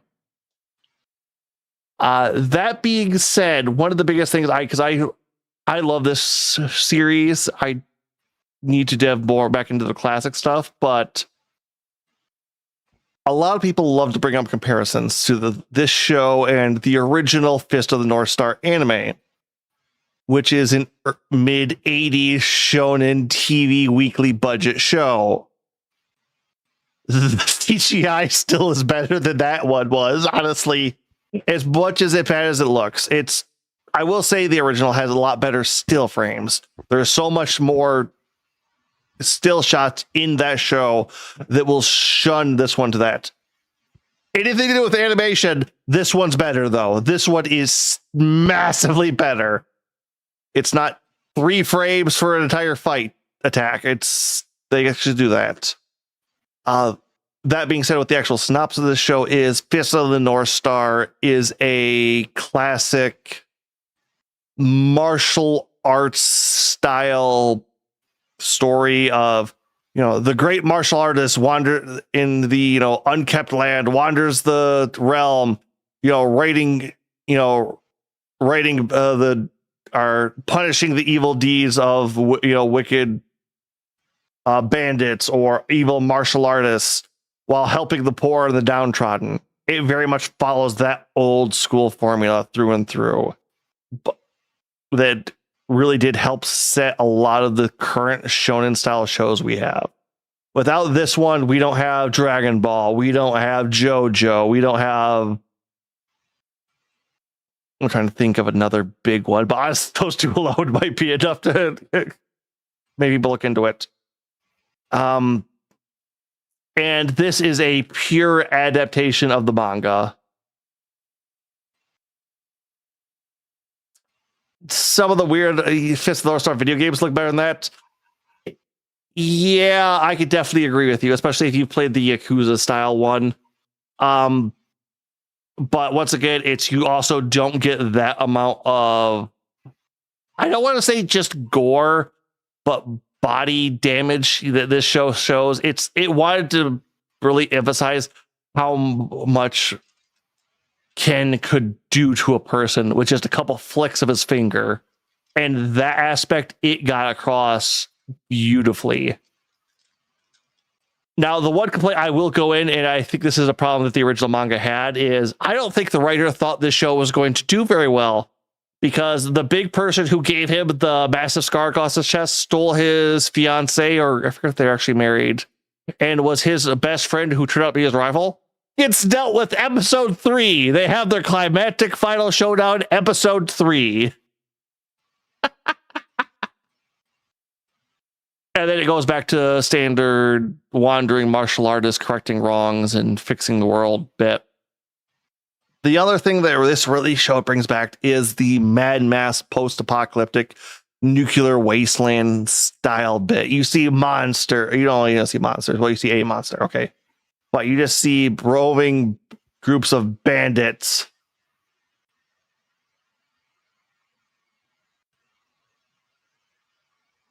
what, the manga going on when it really didn't need to happen like 4 times. Yeah, okay, there is some stuff going on there, but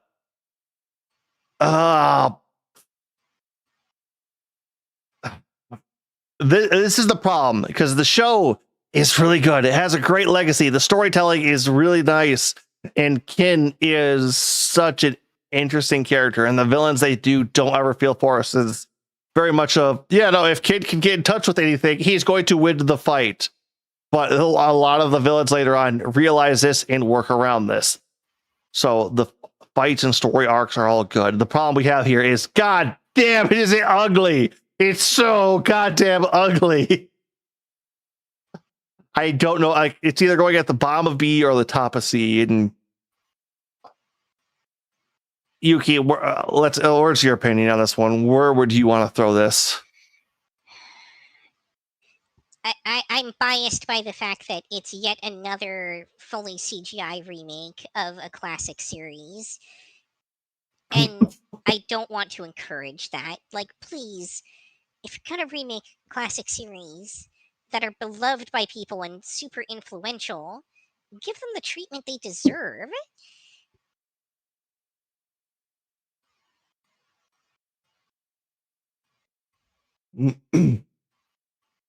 Yep. All right. Sorry. Well, that's it. While Agent's busy choking here, we'll move right along to the classroom of a black cat and a winch. 君たちはクロード・カブン。僕の生徒だからね。え？リ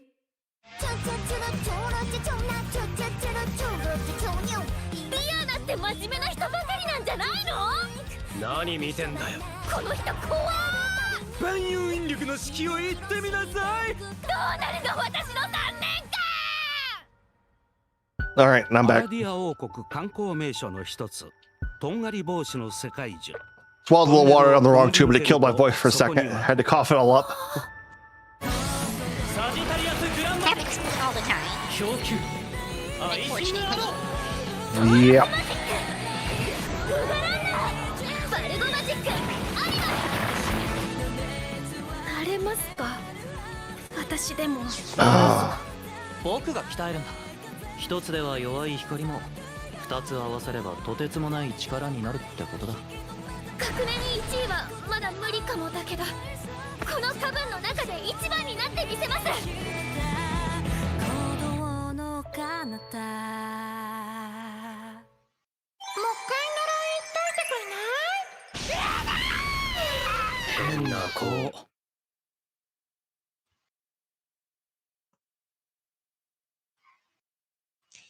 All right. Did you end up catching any of this one, Agent? Oh, yep. I did watch all of this. Give me a sec, because they also got an updated background. I got an updated PNG for that, and I got talk about it for a minute while you work on that. So, this is another like anime Harry Potter deal. Honestly, its animation's not very good. Its monster animation is even worse because it's bad CG yet again. Some of the content in it is potentially objectionable. Oh, a teenage girl kissing the ass of a 40-year-old man while he's in the body of a cat? Yep, multiple times. Daily. And that's not even the only thing, actually, but that's the one that stands out the most. I would hope so. Hey, this is anime we're talking about. You never know. Really,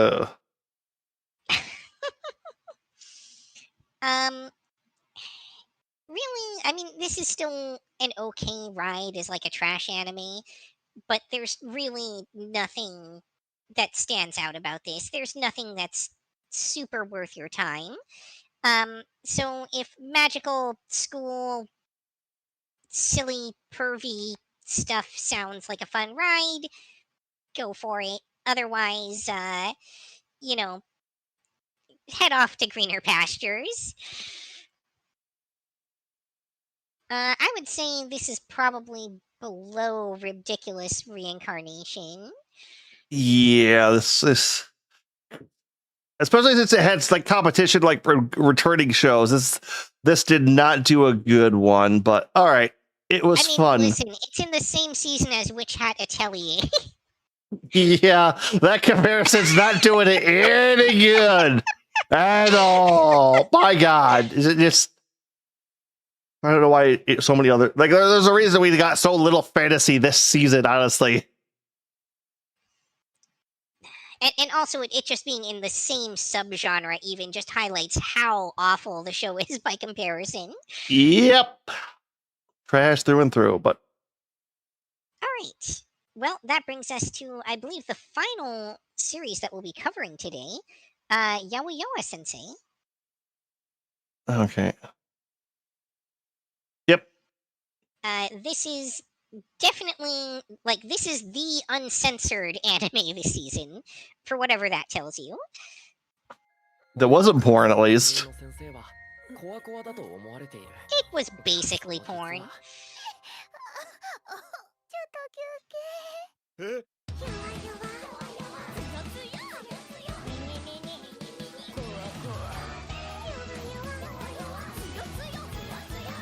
And yes, it does have although she's technically the same age as most of the other characters, extremely lolly-looking character who is the most perverted one in the entire group by a wide margin.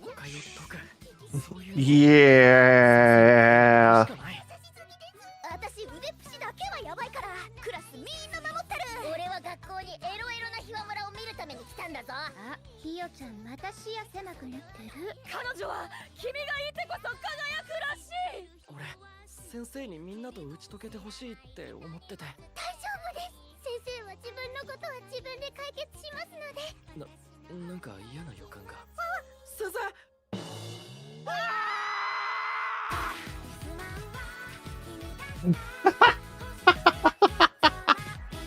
Okay, just the censorship in this. Yeah, they had to censor it for YouTube, but on High Dive it is fully uncensored. 楽しんでほしいっていう気持ちがあったからです。アビクラ君はいつも助けてくれますね。ありがと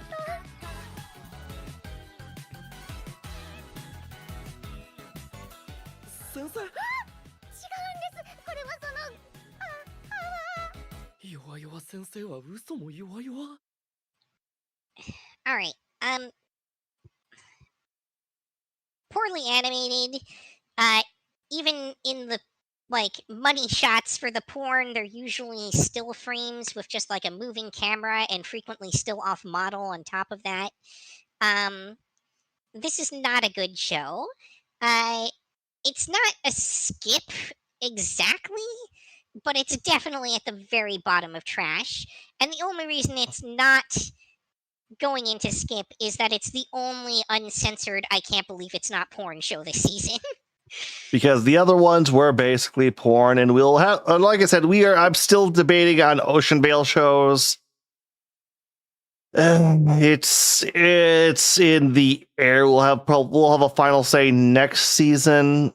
But yeah, that was low in slop, which there's so much to get through already.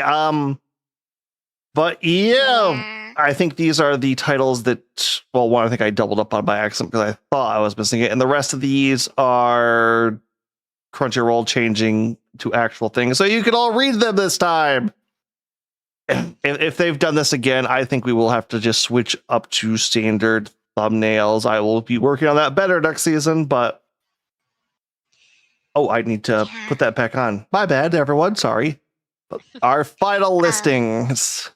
God damn.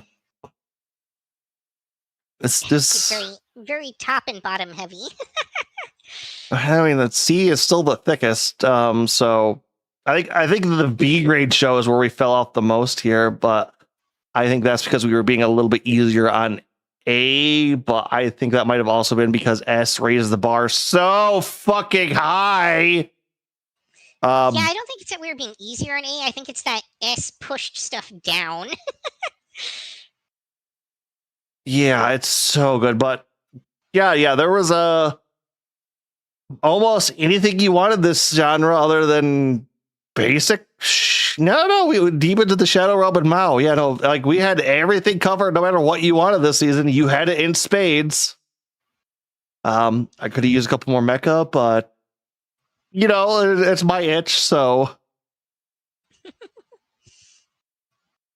But as always, this list will be posted to all of our social media as well as our Discords. If you're follow us on any of those, we would love to hear what you think of shows we thought were skip or trash that you thought should have been higher ranking on this, or even anything that was in C or A that you thought should have been up or lower.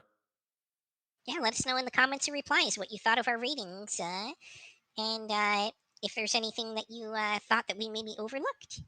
Or missed, because it's been getting harder to track everything. Yuki does our initial checks. I try to do our follow-up checks. And I think we even missed stuff this season. Okay, I know there's at least 2 shows we didn't technically count, but they're really oddball and they're Chinese and they didn't air at the proper timing because, goddamn, there's supposed to be a seasonal rotation, guys. Why do you have to be start at like week 6? Stop it. Well, and then there's a couple shows that they dumped like half the series halfway through this season, but they're still technically next season shows, and it's like, what's going on? Yeah, no, just understaffing, overworking, not understanding. But all right, let us wrap it up for the night. Who do you even have on right now? Because do you have anybody you would like to send us to, Yuki? Taking a look now. I have a couple people, but I think I feel like you did. I did the one for preview, which we should have the previews up for the summer season, which is also looking extremely heavy, which we're also going to need to talk about if we want to count Ghost in the Shell on our list for the season. Yeah, I mean, it is a reboot, I think, right? It is from the manga's perspective, so Ghost in the Shell is a weird franchise. We're going to need to talk about that, but if you have someone you want to raid, we can. No one on my list is like a must raid. okay, I was going to somebody else. I've been recently followed. I had a stream with a little while ago. Be Swarm. Let's drop that in the shared. All right, he is digging into some POW World right now, which I'll be honest, I've also been digging into quite a bit myself. The 1.0 release is nice. It's not over the top, but it is nice. But that being said, everybody, I'll be back this Tuesday with more Suikoden Tactics. Yuki, where can they get you next? I'm not totally sure, but I should be back sometime relatively soon here, and probably be continuing my Pokemon Fire Red Grumplock Nuzlocke variant run. Probably like tomorrow or Tuesday. All right, then. You about ready to head out? All set on my side. All right, catch you later, everybody.